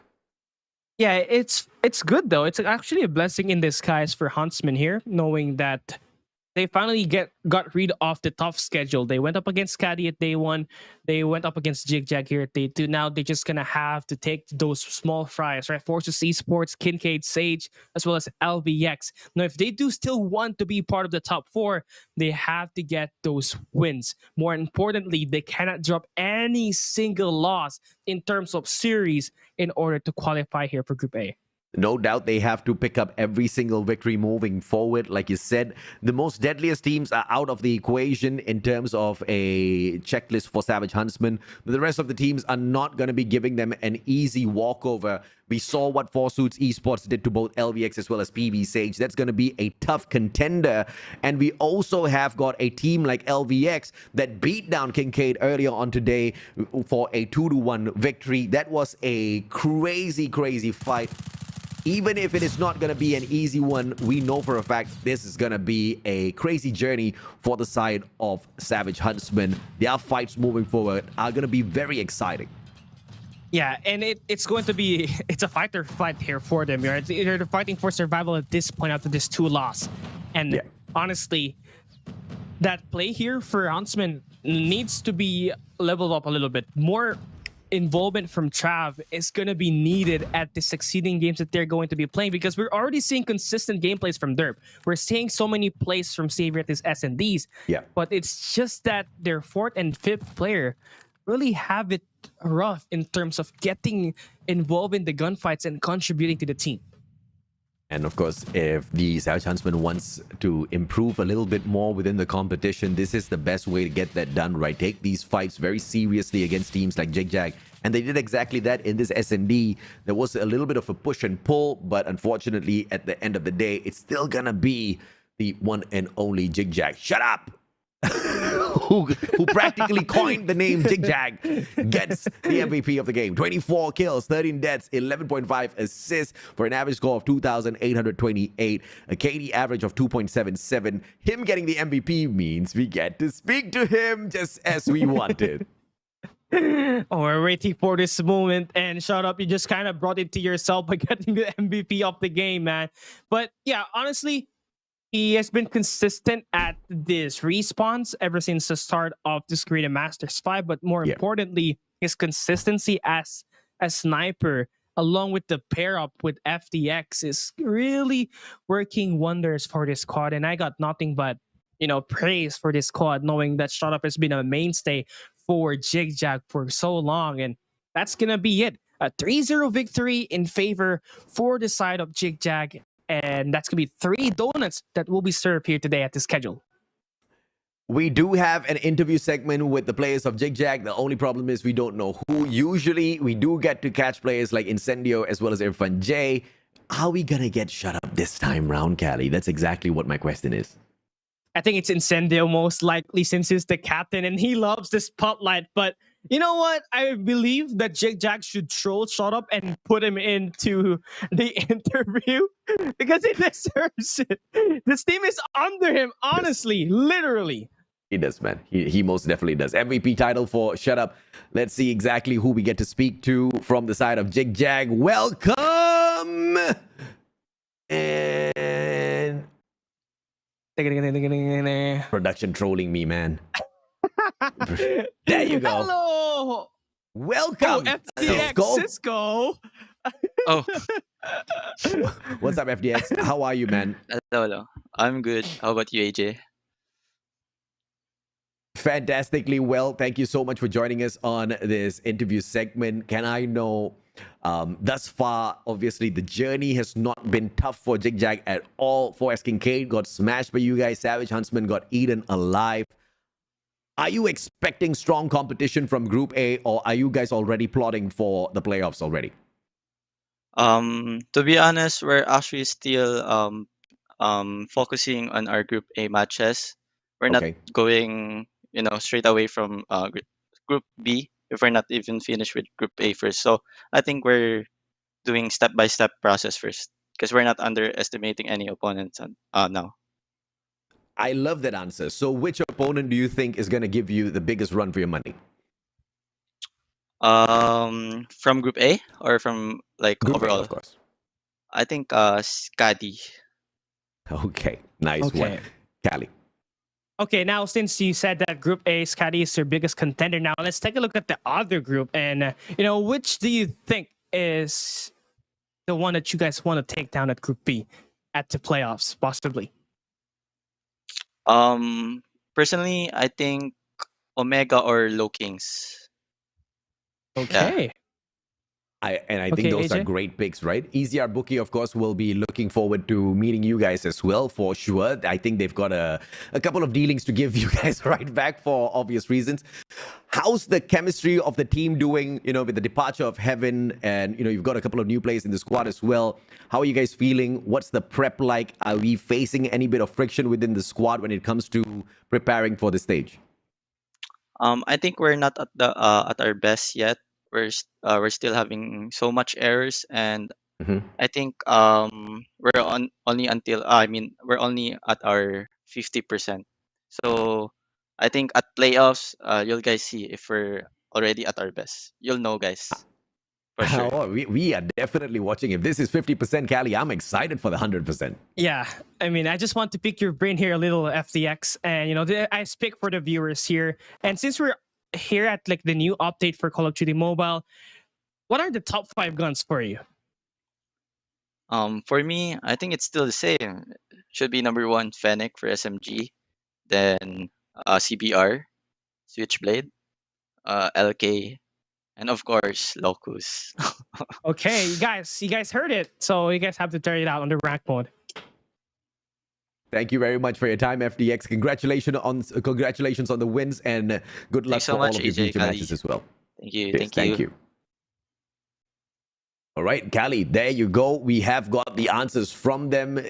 Everybody, of course, is going to be taken seriously, not just within Group B, but in Group A as well. They're not underestimating anyone out there. They're going for their all. And I think that's clearly proven. There were no trolls this time around in that matchup at all.